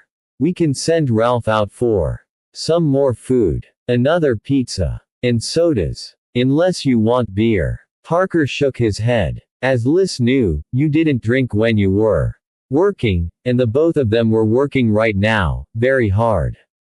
"Soda, then," Liss said. "You got a 10 or a 20. You've got money, George." "I'll pay my share," Liss assured him. "And Ralph's, too, the poor bastard doesn't have a dime on him, the cops took it all. And his ID, and his shoelaces, and everything. Isn't that right, Ralph?" "Uh-huh," Quintero said. He looked as though he suspected he was being made fun of, but knew better than to make an issue of it. Parker took a 20 out of his wallet, and extended it toward Ralph, saying, "You come over here to get it. Then you go over to George to get his. Leave that gun right where it is." Liss laughed. "You gonna make a dash for it?" "No," Parker said. Quintero looked at Liss, who told him, "Do it that way, Ralph, it is fine." So Quintero got to his feet and came over to take Parker's 20, then crossed to Liss, who said, Lean down, Ralph, let me tell you especially what I want. Liz whispered to Quindaro, while Parker watched the shadows inch up the opposite side of the ravine. Then Quindaro started for the door, and Parker told him, George told you, call the motel, see did they really check out. Now, their name at the motel is Fawcett, be sure you get that right. It is fine we're partners again and all that, but if it could turn out you don't know where that money is any more than I do, it would simplify my life, it really would. Parker said to Quindaro, be sure to make the call, and get the names right. George here is anxious to kill me, you know. Quindaro threw frightened looks at both of them. He stood in the doorway, clutching the money in his right hand. Liz said, Ralph, you know you'll come back. Yes, Quindaro said. Because you got nowhere else to go, Liz told him. I saved your ass. And I'll go on saving it. Just so long as you do what you're told. Parker said, Quindaro. Have George describe his retirement plan some time. Liz laughed, but then he said, Parker, that isn't funny. Ralph is new at the game. Don't upset him. Parker looked out at the ravine again, and Liz made shooing motions at Quindaro, who scurried away. They were silent for almost 5 minutes, sitting against two walls at right angles to one another, resting, not seeming to look at one another. Then Parker said, what do you want him for, George? Besides, 6. It was unnatural to sit here like this. Parker needed Liz dead, and he knew Liz felt the same way about him, and they were both held back.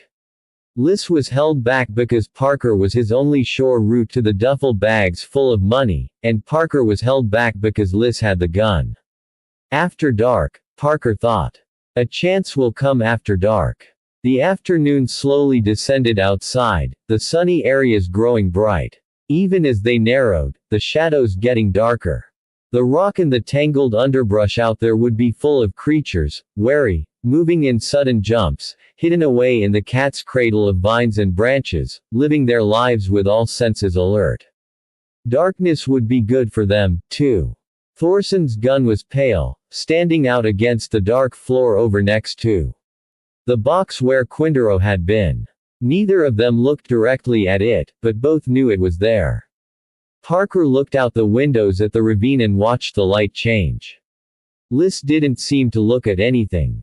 Quindaro was gone almost an hour, and when he came back he seemed more agitated than ever. He carried a brown paper shopping bag with handles, and when he came in he said, my picture's in the paper. They looked at him. Liz said, is it a good picture, Ralph? Is it one you like? Parker said, show me the paper. And held his hand out. Quindaro dithered, not sure what to do, looking first at Parker, then at Liz. Liz did his half grin. You bought the paper, Ralph. Did you? For your scrapbook. Sure. Go ahead, let Parker see it. Quindaro put the bag on the floor, rooted in it, came out with a newspaper, handed it to Parker. Then he carried the bag over to Liz, to divvy up the food. It was this city's one newspaper, full-size, not tabloid. It was heavy on the ads, heavy on the wire service reports, with just barely enough local staff to cover robbery, murder, arson and escapes all happening at once. Under the main headline, witness murdered in Memorial Hospital police guard. Not enough. Killer escapes. Was an excited story about the events in the hospital, plus a recap of the robbery at the stadium, plus a lot of self-confident official pronouncements. 3 photos of equal size and importance ran horizontally under the main headline and next to the subhead and story. From left to right, they were the local police commissioner, Tom Carmody and Ralph Quindaro. The newspaper couldn't have done a better job of taking attention away from Ralph Quindaro's features if they'd decided not to run the picture at all. The photo they'd used of Quindaro was a black and white blow-up of something from the family's collection, and it showed him in sunshine, full face, smiling and squinting, 2 things he wasn't likely to do for a while. When Parker looked at this picture and its placement, and then looked at Ralph Quindaro, it seemed to him Quindaro could probably walk through the newspaper's editorial department without anybody recognizing him. Over next to Liz, Quindaro squatted down and ripped up the paper bag into large irregular pieces to use as plates. On one of these, he brought Parker 2 slices of pizza, plus a can of some local bottler's cola. A bottle would have been more useful, but it didn't matter.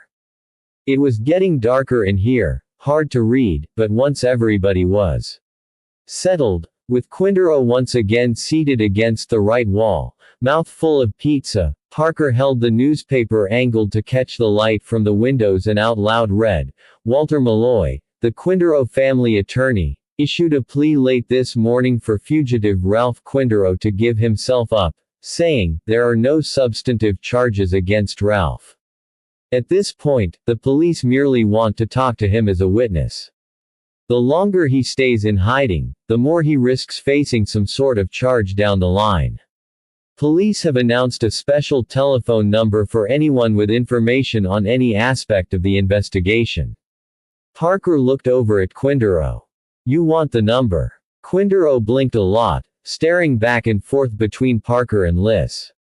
What does that? What did they mean? Parker said, Oli Oli and free. Liz laughed, and looked at Quindaro, and told him, it's a good thing we don't believe what we read in the newspapers, huh, Ralph?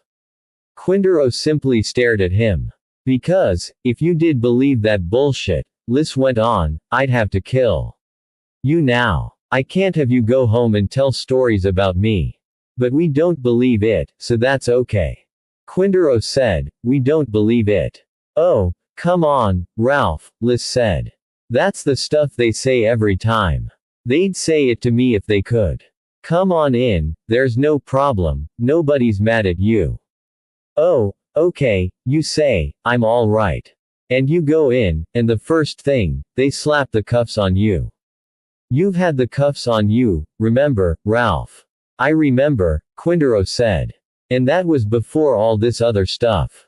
Everything's okay and you should come in now. When back before old Tom got his, and you and I headed out of there, way back then they had the cuffs on you.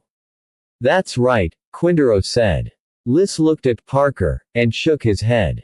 Parker, why do you want to upset my partner here? That's not a good thing to do. Parker looked at the top of the paper. It says there's a chance of rain tomorrow. We don't care about that. 7. It's getting too dark in here, Liz said. They'd all been silent for a long while, Quindaro brooding, listen.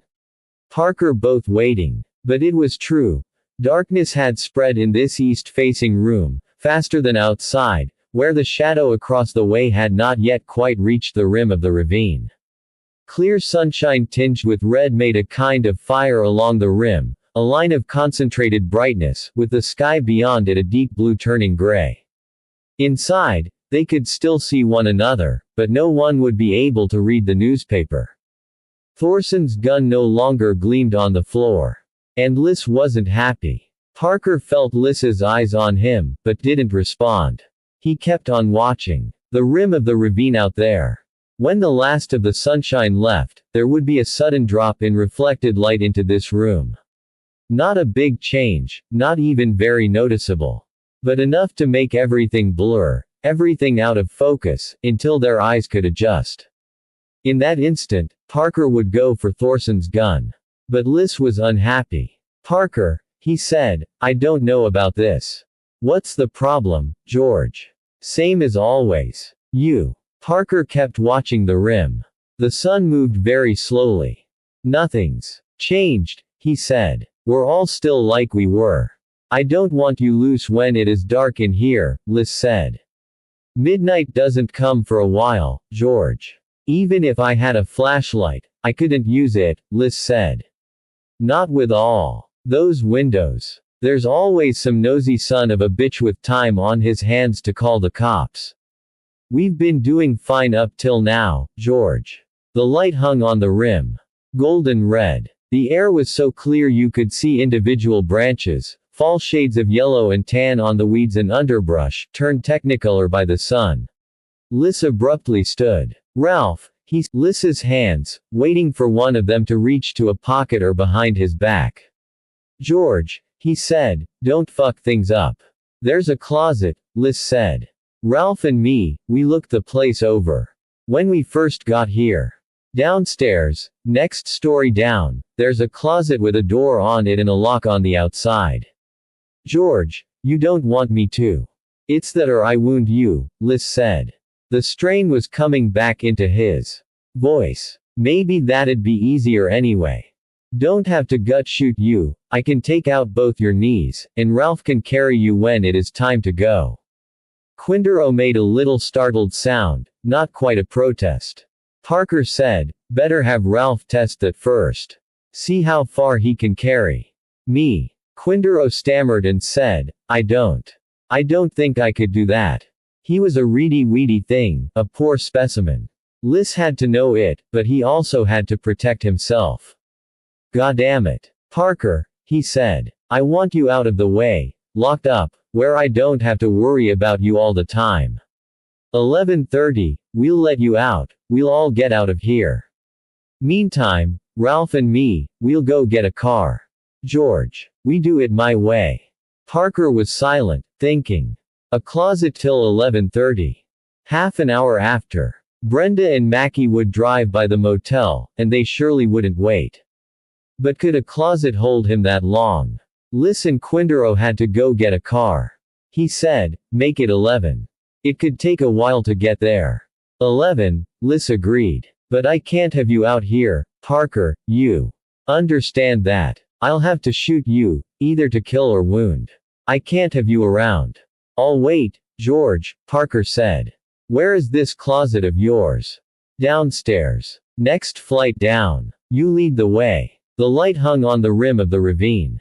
Parker 8. It was darker down here, with all these interior walls separating off bedrooms and bathrooms, but Liz and Quindaro were behind him, keeping their distance, and there was no advantage to be made of the darkness. Parker went down the stairs, and at the bottom, from behind him, Liz said, around to the right, which was the hall through the middle of the building. Parker saw that the closet Liz was talking about was the one that used to be the elevator shaft. The lock was a hasp, with a wooden dowel stuck in it. Liz, still keeping well back, said, take the dowel out. Hand it back to Ralph. Parker did that, and opened the door, and only a faint odor of dry wood came out. It was black inside there, impossible to see a thing. Liz, sounding more and more nervous, said, what's the problem? Get in there. It wouldn't do to have Liz lose control. He was the one with the guns. Parker said, take it easy, George. It's dark in here, I gotta feel my way. He took a step forward, reaching his arms out, and at first encountered nothing. The elevator, when it had been in place, had been deeper than wide, comfortable for 2 people, possible for 3 if they knew one another. Now that the space was a closet, the front half was empty, but when Parker stepped in deeper, his hands met the round horizontal wooden pole toward the back for hanging clothes on, and the wooden shelf above it. Both were empty, and so was the floor. The pole and shelf were at head height, but there was plenty of room in front of them. Parker turned around to look out at Liz and Quindaro, in the hall with the staircase behind them. All right, George, he said. Go get your car. Liz said to Quindaro, shut it.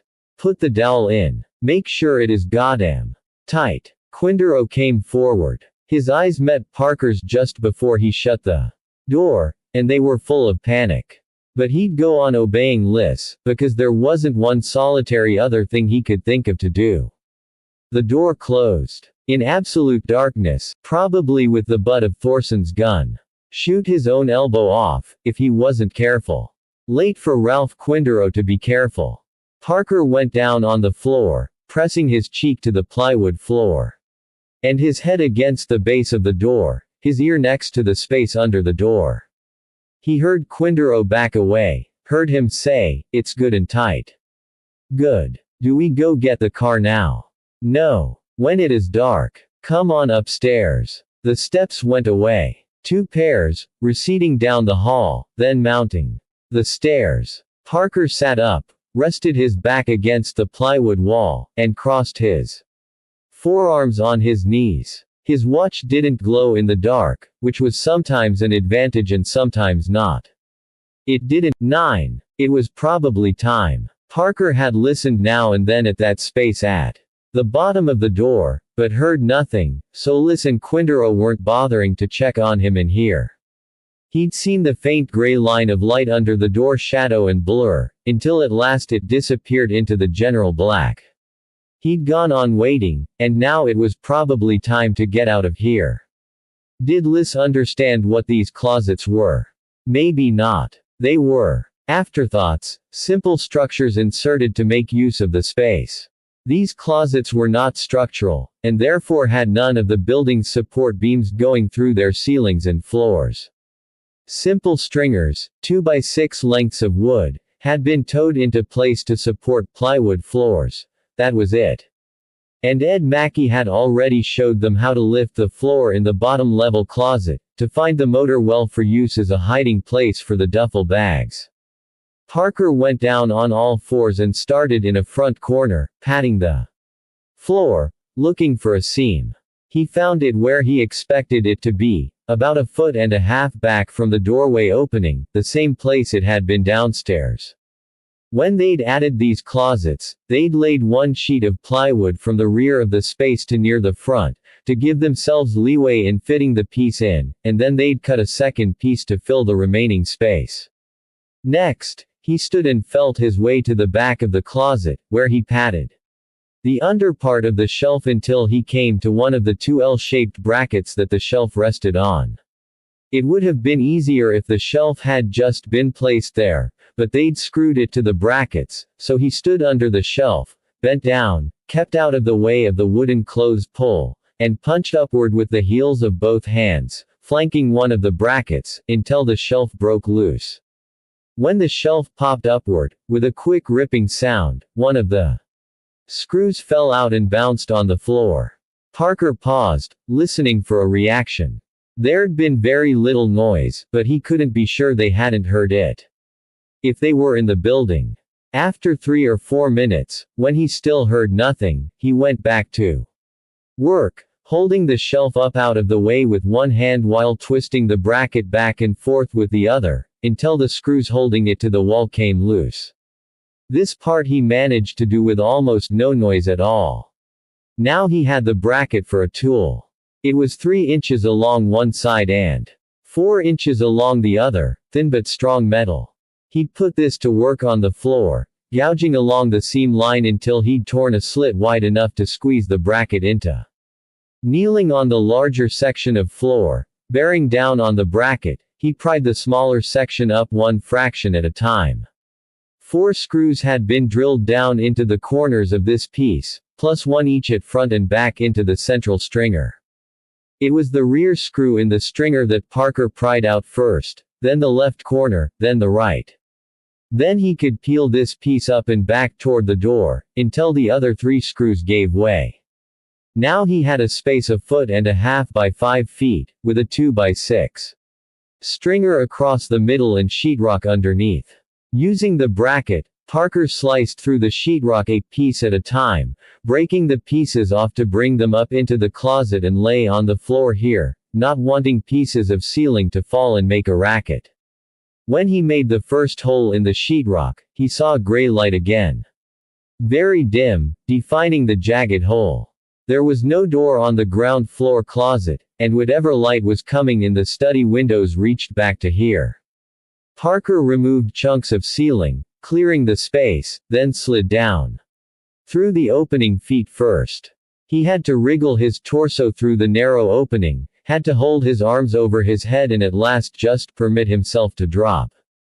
He landed with knees bent, and let himself fall forward, hands hitting the floor, elbows flexing, allowing his body to drop to the left, until his shoulder hit the side wall of the closet. He stayed in that position, awkward, crouched on hands and knees, bent body leaning leftward, shoulder against wall, back to the open doorway.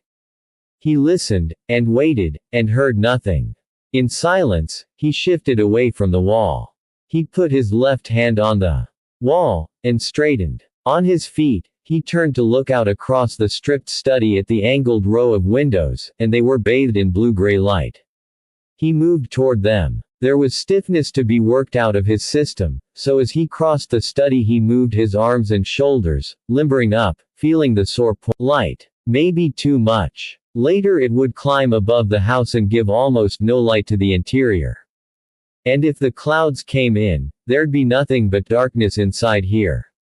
Parker moved slowly through the house, up through the levels, carrying the L bracket, his only weapon and tool. He searched the rooms as he went through, but they'd all been stripped, there was nothing left he could use. And there was nobody here. The moonlight let him see his watch, and the time was 9:20. So Liz and Quindaro must be out picking up a car. Parker needed them to come back soon, so he could finish this in time to meet Brenda and Mackie. The dining room, where they'd waited out the afternoon, was very bright. Being closer to the top of the ravine and with all those large windows facing right at the moon. Quindaro had left his newspaper on the floor near the box where he'd been sitting, and the light was bright enough to read the headlines. If you held the paper close to a window and squinted, you could probably read everything in it, but there was nothing in there Parker needed to know. He went on up to the top floor, and crossed to the spot in the rear corner, where you could look out through the plywood sheathing at the road and the fence. The fence now gleamed silver, reflecting the moonlight, to make everything behind it a fuzzy blurry black. Parker leaned against the wall and watched the road. He had come here, to this house in the first place only because there were too many people in this town looking for him. He'd needed somewhere to lie low until it was time to go meet Brenda and Mackie, and this was the best place he knew. Finding Liz here had been an extra gift, a way to close the books on this job entirely, but if it wasn't going to work out, it wasn't going to work out. If Liz and Quindaro didn't come back by 10, he'd have to leave, forget about them. Go meet with Brenda and Mackie, if they were there, and worry about dealing with Liz later. 10 o'clock. Half an hour from now. Working this 9:50. Light, moving through the woods. Is he driving the car in here? Over that road. But maybe it made sense. The road was almost non-existent, but Liz might be more comfortable driving on it than having to walk back to the main road in total darkness. Particularly with Parker at his side. Yes, here it came, very slowly. Some sort of four-door sedan. Liz drove, with parking lights only, just enough amber illumination out front to give him a sense of where the road was. Now he swung the car to the left, just the other side of the fence, reversed, swung forward again, and backed up almost to the fence, facing out. Making it easier for himself for the return. Liz hadn't removed the interior light. It flashed on as they got out of the car, and Parker saw that Liz had been driving and his new partner was still alive. Parker moved into the shadows away from where they would enter the house. He could hear them talking as they neared it, and when they came through the break in the plywood he could make out the words. Liz was saying, "Trust him. He doesn't trust me, and he's right, and I don't trust him, and I'm right. If he can take us down, he will. Ralph, you listening?" Yes. The voice was small, quavery, frightened, but determined. "We gotta work together," Liz said, "or he'll kill us both." "You hear what I'm saying? Why don't we just leave him?" Quindaro asked. "Just walk away now. And take the car and get away from here and just leave him down there." "I need the money," Liz said. "We need the money, Ralph, you and me. Your half is 200 grand, just keep thinking about that. You need that money, if you're gonna get to Canada, start over." So that's the fairy tale they're telling each other. Parker followed, well, behind, as they went downstairs toward the dining room. Liz said, "We gotta keep him with us, and we gotta keep him alive, until We see if he really does know where the money is. Then we can deal with him. But before then, we gotta keep him from doing it. Jesus, it is bright in here. They were in the dining room now, Parker on the stairs behind them. Quindaro said, "That's good, isn't it? If there's light, we can see him." "Here's what we're going to do," Liz said. "I'll wait here. You go down. And wait, where's that gun of his?" "Here. Give it to me," Liz said. "I don't want him taking it off you. You want me to go down there without a gun? Where are you going to?" "Be up here." "But just listen," Liz said, and Parker sat down on the stairs to listen.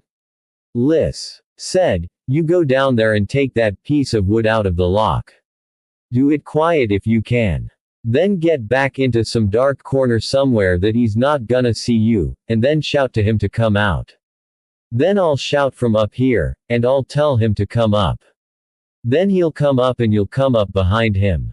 So he's in between us." "That's right," Liz said.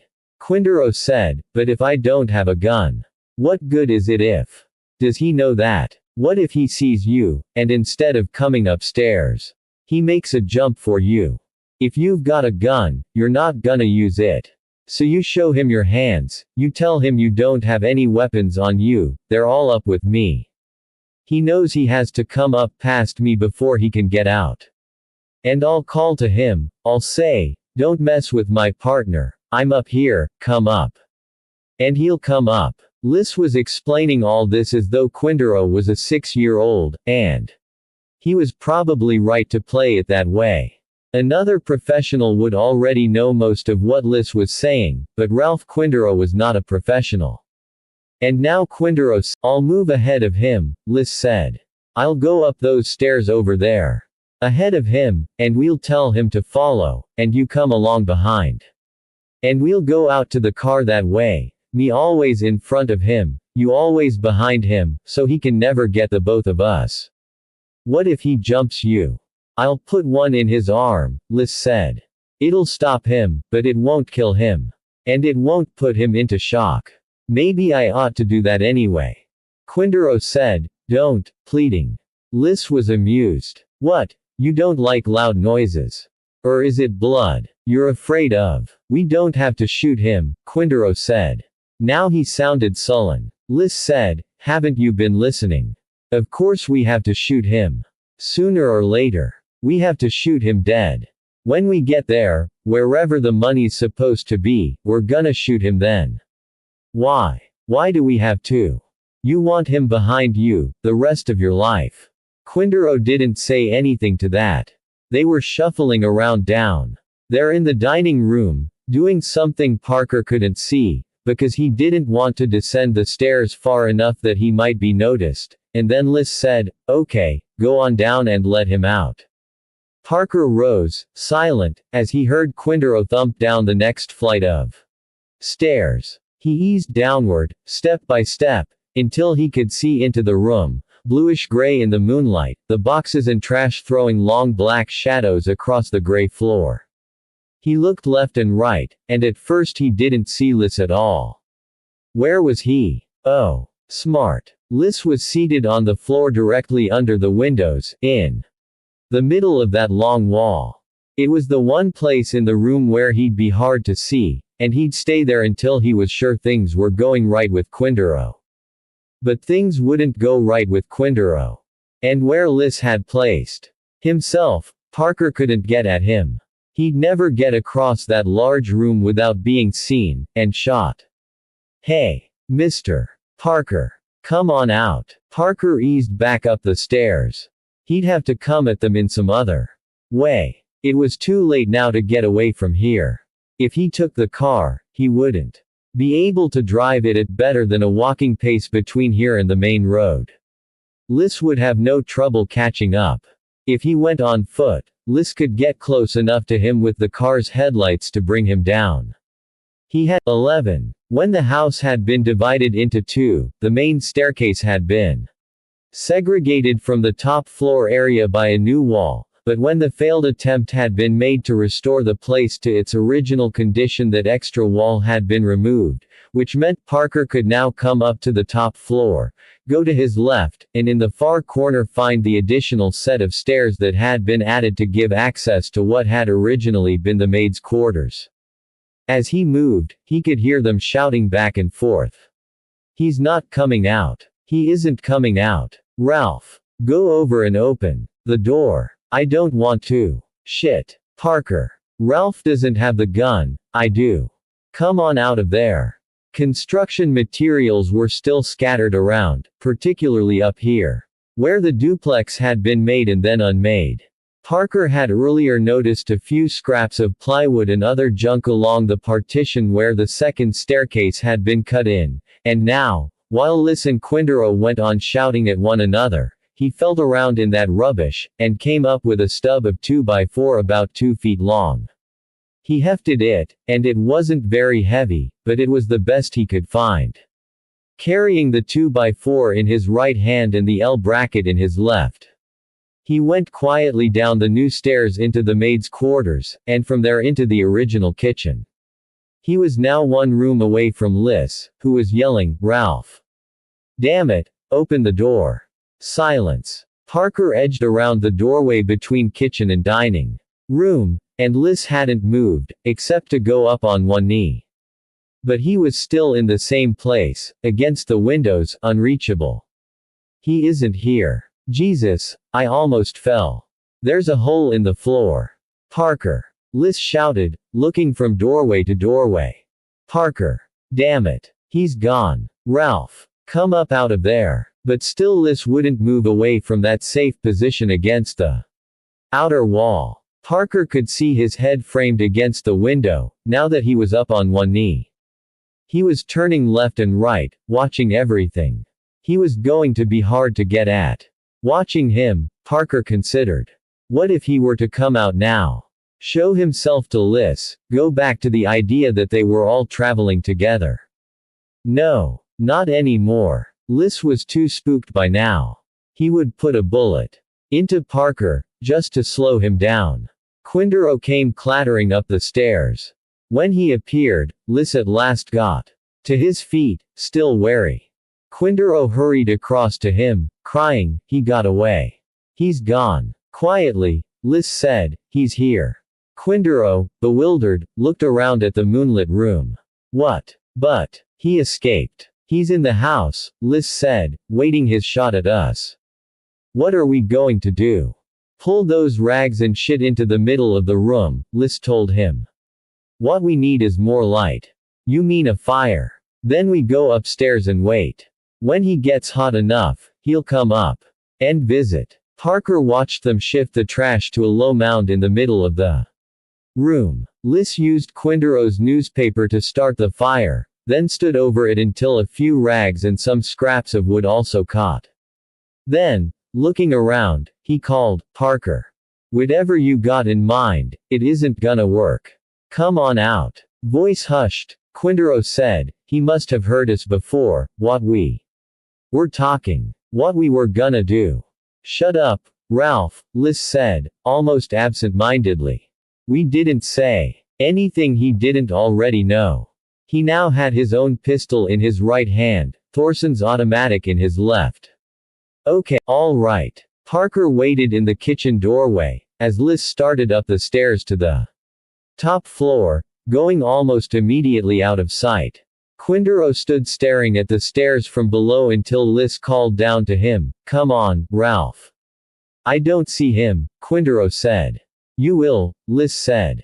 "Come on up." The instant Quindaro turned toward the upper staircase, Parker came out from the kitchen. Moving fast, 2x4 cocked over his shoulder, he crossed the dining room, firelight throwing his shadows around the walls, and reached the staircase when Quindaro was only up to the third step. Liz yelled, "Ralph! Down!" But Quindaro was too slow. He didn't drop, the way Liz wanted, but spun around, open-mouthed, so the 2x4, instead of hitting him in the back of the head, smacked into his left ear and cheek. Liz fired anyway, and the slug punched into Quindaro's right shoulder blade, spinning him farther around. Dazed, stunned, Quindaro would have fallen, but Parker grabbed him with his left arm and held him as a shield, the way Liz had done in the hospital. The difference was, Liz didn't care about shields. He fired 3 more times, trying to hit Parker around Quindaro or through him, he didn't care which. Parker felt the impacts in Quindaro's body, felt him go limp. His hand that held the L bracket pressed Quindaro tight to him, and he backed hurriedly away from the stairs, dragging the body. In the middle of the room, he tossed Quindaro across the small fire, hoping to smother it, or at least cut down on all that light. Liz would come down, so Parker had to go up. Below here, there was only the one staircase, and he'd be trapped. On the top floor, where the glass was covered by plywood all around, there was almost no light. A 2x4 and an L bracket and darkness, that was what he had. Liz had 2 guns. 12. Parker eased off the stairs into the darkness of the top floor. He stopped and listened, and heard nothing. Liz must be doing the same thing.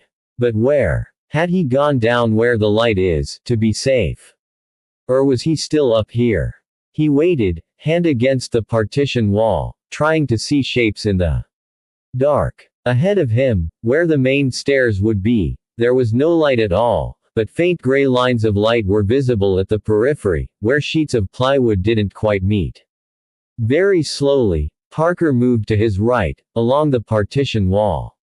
He meant to circle around until he was the other side of the main stairs. Then he could look down and see if Liz was framed against the light down there. 2 quick shots, in this room, echoing in the big open empty space. Then a third, from a different gun, that bit into the wall just to his left. In the flashes, Parker got an afterimage of Liz, at the head of the stairs, firing both guns. Then he realized what Liz was doing. He was firing his pistol just for the flashes of light, shooting it anywhere, not aiming at anything in particular, and then firing Thorson's automatic at Parker when he had him fixed. Parker crouched and hurried along the wall, and now there were 2 shots, one from each gun, and he heard one bullet whack into the wall above his head. Liz was closing with him.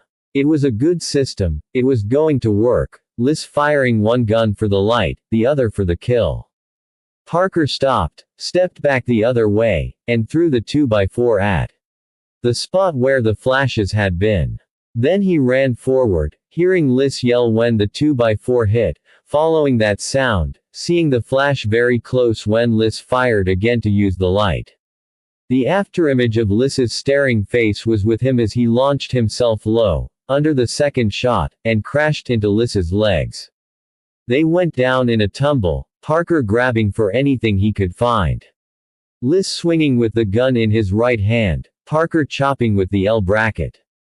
Liz screamed, and a gun went skittering away across the floor. Parker chopped and chopped with the L bracket, climbing up Liz as though he were a steep hill.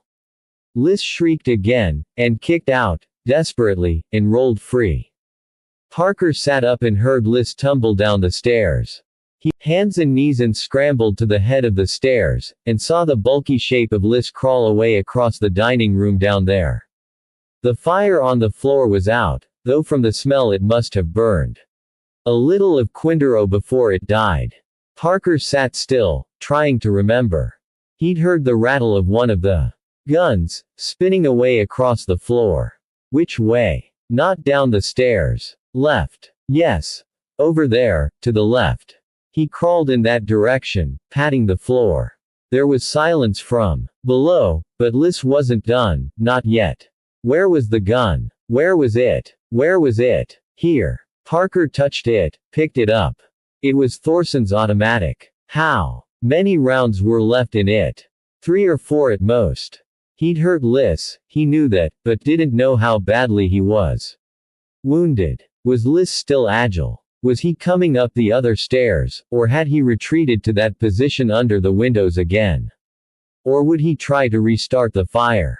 Parker went on hands and knees back to the head of the stairs. He heard scuffling sounds from down below, but couldn't see Liz. He slid forward, and went slowly down the stairs head first, keeping his descent under control with his elbows on the steps. At the bottom, he looked over at the windows, but Liz wasn't there. He looked the other way, still saw nothing, and slid from the stairs down to the floor. He had just started to rise, getting hands and knees under himself again, when Liz's head and arm and pistol appeared just above the stairs down to the next level. He'd been standing down there, just out of sight. He fired one shot, but Parker had dropped back to the floor when he heard the first sound of Liz's movement. The bullet hit the wall behind him, and lying there he twisted around to fire at Liz's retreating face, but missed. He rolled away to his left, came upright, and Liz popped up again. Parker went rapidly down the stairs. This level was the little maze of bedrooms and bathrooms, and the closet where they'd held him for a while. Standing at the foot of the stairs, Thorson's automatic in his hand, he listened. Sooner or later, he'd have to hear Liz's breathing. Parker. Liz was off to the right, sounding as though he'd taken cover inside one of the rooms off this central hall. Parker turned in that direction, and waited. Parker, I'm hurt. Parker moved 2 quick quiet steps forward while Liz spoke, then stopped. I just want out of here. Parker. Take the car, do what you want. Call it quits. We can only mess each other up even more. Call it off. Parker moved when Liz spoke, stopped when he was silent. He'd reached the doorway now. Liz would be in the darkness just inside this room. Parker, why should we? You son of a bitch, you're right here. There must have been some light behind Parker, that he'd now blocked with his body. Liz suddenly leapt at him, punching, kicking, trying to get past him. Parker pushed him off, to get a good shot, but Liz bounded away into the hall, and Parker fired after him, at all the noise he was making.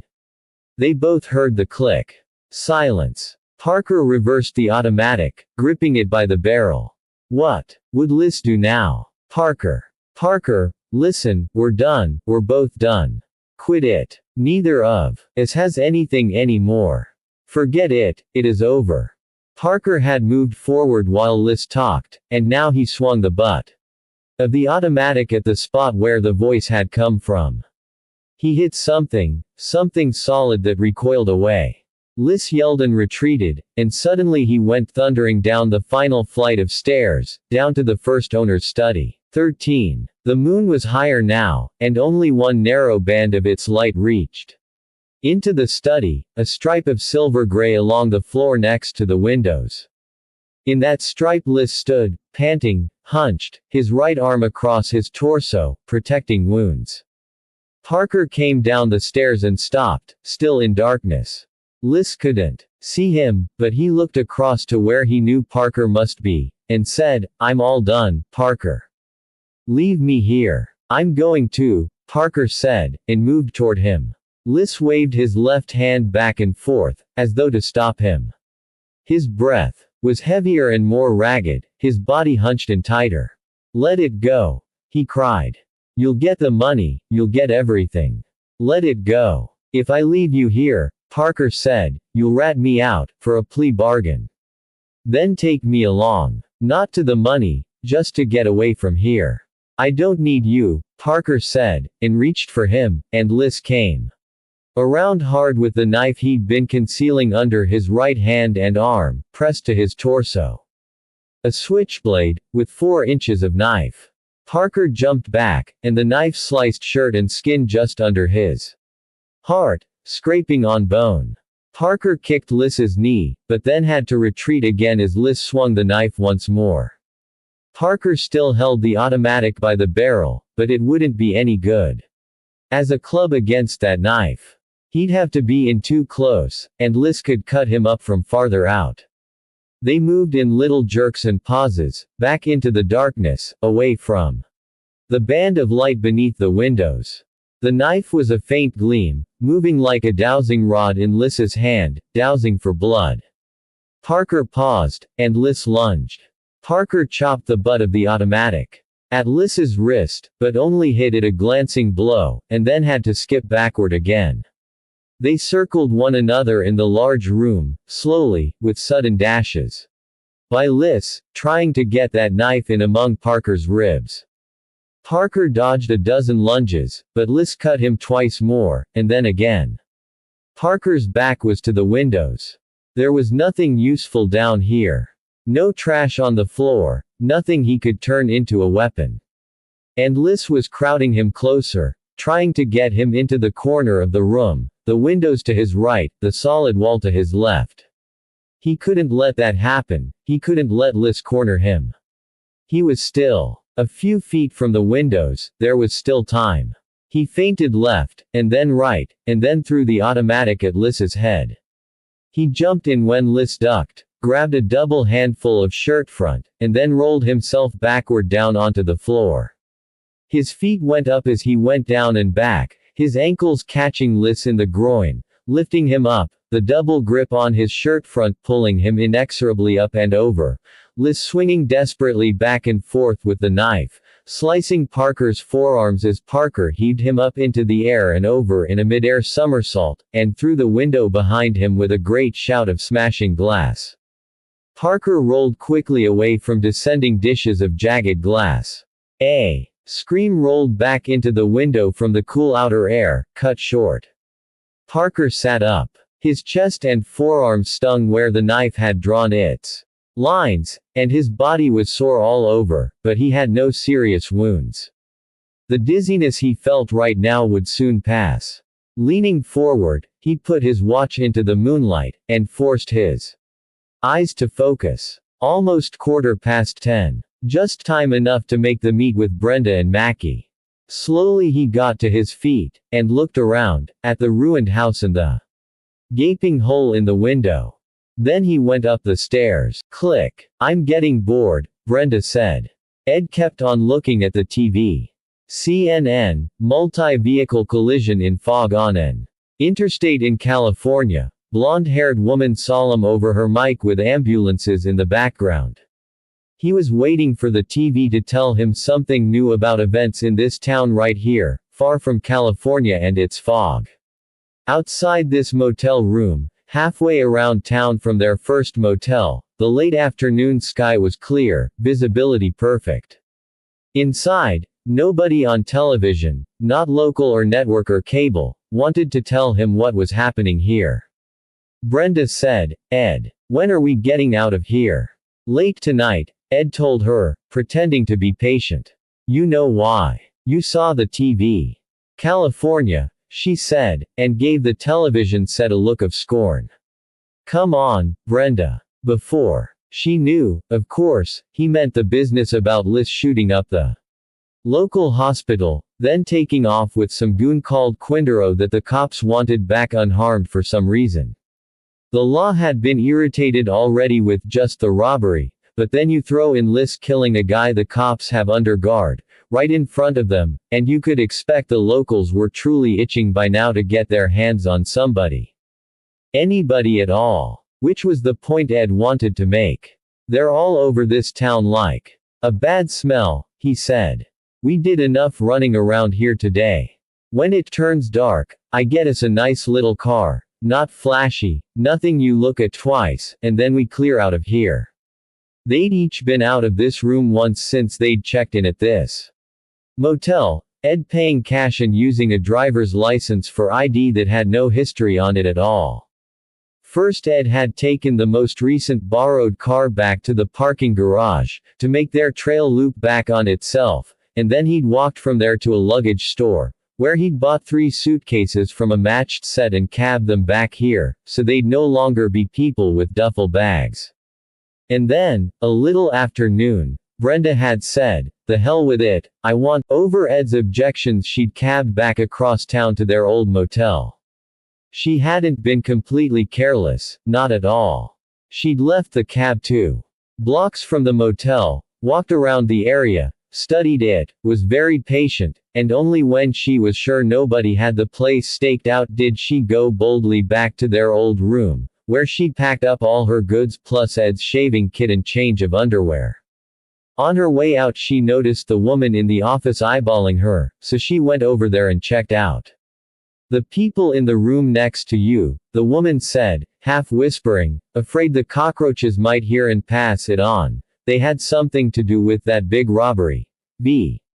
Brenda widened her eyes. They did. Might have killed us all in our sleep, the woman said. That's not much of a recommendation for your motel, Brenda pointed out. The woman lowered her eyebrows and hunched down over her counter. You can't be too careful, she said. Words to live by, Brenda agreed, and took another cab back to the new motel, where Ed hadn't moved, and CNN was showing distant explosions on a green mountainside. Piece of cake, she said. Ed kept his eyes on the screen. Everybody else, he said, has a woman constantly nagging. Be careful, be careful. I got a woman, I'm the one says be careful. I was careful, Brenda assured him. I didn't want you to see me on that TV. Be nice to see something, though, Ed said. They saw something, at 6 o'clock, on the local news. They saw ambulances and stretchers and hundreds of official people, all in front of some big hotel downtown, behind an excited reporter yelling into his microphone about how one of the stadium robbers had posed as an insurance investigator until Reverend William Archibald's head of security unmasked him, when the robber damaged a whole lot of people and escaped.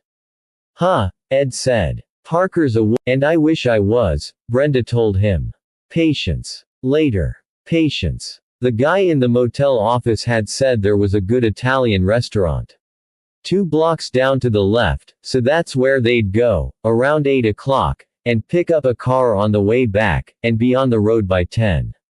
At 7:45, Brenda went into the bathroom to freshen up her makeup for the journey to the restaurant, and 2 minutes later she came out with a scrunched-up expression on her face and an open compact in her left palm. Ed, she said. Take a look at this. He looked. It's dirty, he said. The mirror's all streaked. It's a message. Come here in the light. So he went back into the bathroom with her, where the light was brighter. And she said, 11 p.m. See it. Shit, Ed said. He wants us to pick him up. Ed looked shifty. She could tell he didn't like this idea. He doesn't say. Where? Come on, Ed. Back at the motel. Not a chance, Ed decided. You ready? Let's go eat. They fought about it through dinner, leaning toward one another over their plates, Brenda hissing while Ed muttered. The waiters thought it was a lover's quarrel, and gave them space. Ed had all the arguments, and all Brenda had was persistence. He said, we don't know who wrote that, even. It could have been George, and we walk right back into shit. It's Parker, and you know it, Brenda said. And he expects us. If it was the other way around, he wouldn't come back for me, you can't. Then it is you he's counting on, not me. Brenda shrugged. Okay. Brenda, he's got the whole fucking state looking for him, they've probably even got him by now. And, if they pick him up anywhere near that motel, they'll figure he was making a meet with us, and they'll wait, and we'll drive right into it. He won't get caught, Brenda said. He'll be there at 11, and so will we. He can't be sure we even got the message, Ed insisted. That's a pretty weird delivery system. I checked out of the room, Brenda reminded him. He can find that out, and then he'll know I got my stuff. We're not copping his goddamn money. Brenda, Ed told her. We'll call him in a week or two, make a meet. Give him his half. He wants to meet tonight, Brenda said. So we'll be there. Why, damn it. Why do a risk when we don't have to do a risk? Because, Brenda said, you'll meet him again. You'll work with him. Again. And he'll look at you, and what will he say? That's the stand-up guy came back for me. Or does he say, that's a guy the first don't trust so much anymore? What do you want him to say, Ed, next time you see each other? Ed leaned back, muttering to himself. After a minute, he shrugged, shook his head, and waved for the check. The staff didn't think there was much hope for the relationship. I'll drive around the block twice, Ed told her, as they neared the neighborhood, and if he doesn't show up, that's it. He doesn't know the car, Ed. This was true. The car they had now was a black Honda from a side street near the restaurant where they'd had dinner. Drop me there, drive somewhere else, come back in 5 minutes. Ed clearly didn't like it, but Brenda wasn't going to change her mind, so he said, all right, 5 minutes. But if he isn't there, we go. We don't wait. Naturally, Brenda said. He put down 11 o'clock. He isn't there at 11 o'clock, we did our part, we go away. Sense at last, Ed said, and stopped in front of the church. The quick way to the main road and the motel was through the small graveyard beside the church. Brenda went the long way around the block, and slowed as she approached the long brick motel building, with half a dozen cars parked at intervals in front of it. Traffic moved on the avenue, but she was the only pedestrian, and there were no cars parked along the curb. Come on, Parker, she thought, don't make me a dunce. I go back to Ed without you, he'll crow all the way to Baltimore. She went past the motel office, walking slowly, just walking her dog, but without the dog, on this main traffic road where nobody walked. The office door opened and closed behind her, and she thought, hell. Damn it, goddamn it, Ed, will you drive by now, please? The voice behind her was smooth and non-threatening. Miss. Just a second. Miss. She turned, and the guy facing her was in plainclothes, but he was a cop. All right. Big and burly, with an open raincoat and that arrogant smile. She said, yes. Detective Lou Calavecchi, the burly man said, and flashed a badge from a leather folder. City Police. Be polite, be a civilian, be not afraid. Yes. Could I see some ID, miss? Be a civilian, know your rights. Polite but firm, she said, why? He grinned, suddenly changing, as though he'd just remembered a dirty joke. Come on now, he said. I showed you mine, you show me yours. Of course I could, she said, wondering if a civilian would get indignant. Now, or scared, or what, but I don't see. Yeah, you're it, Detective Lou Calavecchi. Face. Ed, where are you? Drive by, Ed. She said, it. What do you mean, it? 3 men and a woman, Calavecchi said. When we finally listened to those other clowns. And the woman came back here and checked out. Nobody expected that. You play a tough game. Indignant. I don't know what you. Calavecchi brought handcuffs out of his raincoat pocket. Let's just see. Your wrists, he said. But I don't. You could turn and run, Calavecchi told her, and I'd wing you. I'd like that, relieve my feelings a little. Because I'm alone here, nobody could say it was excess force. Detective, please, I don't. I need you, he said, with sudden passion. They relieved me, sent me home, but I can still make it all right. I've had a tough day, I lost some but this makes up for it. I was right, I knew they'd come back. You'd come back. Put out your goddamn wrists. Lou. They both turned, and somebody was getting out of one of the cars. Parked nose in along the front of the motel. Lou, let me talk to you, he said, and straightened, and strode this way, and it was Parker. Calavecchi saw him, and his jaw dropped. You. By God, you're a dead man. Calavecchi dropped the handcuffs to the ground in his hurry to get at the gun in his shoulder holster. Parker was still too far away, but coming fast. Brenda lifted a leg, pulled off her shoe, and did a roundhouse right with it, the heel digging into the side of Calavecchi's neck, missing the main veins but almost giving him a tracheotomy. Calavecchi yelled, slapping her away, yanking the shoe out of his neck. He threw the bloody shoe at her, gasping loudly, blood pumping over his collar, and he reached for his gun again as Parker got to him and put him down with 2 quick movements. Brenda hopped around on one leg, getting the shoe back on, while Parker went to one knee and took Calavecchi's wallet, badge and gun. Straightening, he said, "Where's Ed?"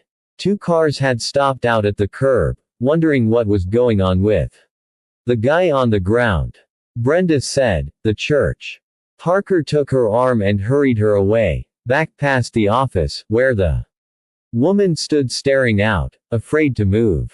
They went through the cemetery, dark and uneven but with just enough illumination from streetlights on both sides. Parker said, "Church. He's praying." "Probably," Brenda said. As they came out to the next street, the Honda was just rolling down past the church. Brenda waved, and the Honda stopped, and they piled in, Brenda in front, Parker in back with the suitcases. They drove down the street, and at the corner Ed turned right, away from the main road. "We'll circle around," he said. "Then get out of here." He glanced in the mirror at Parker in the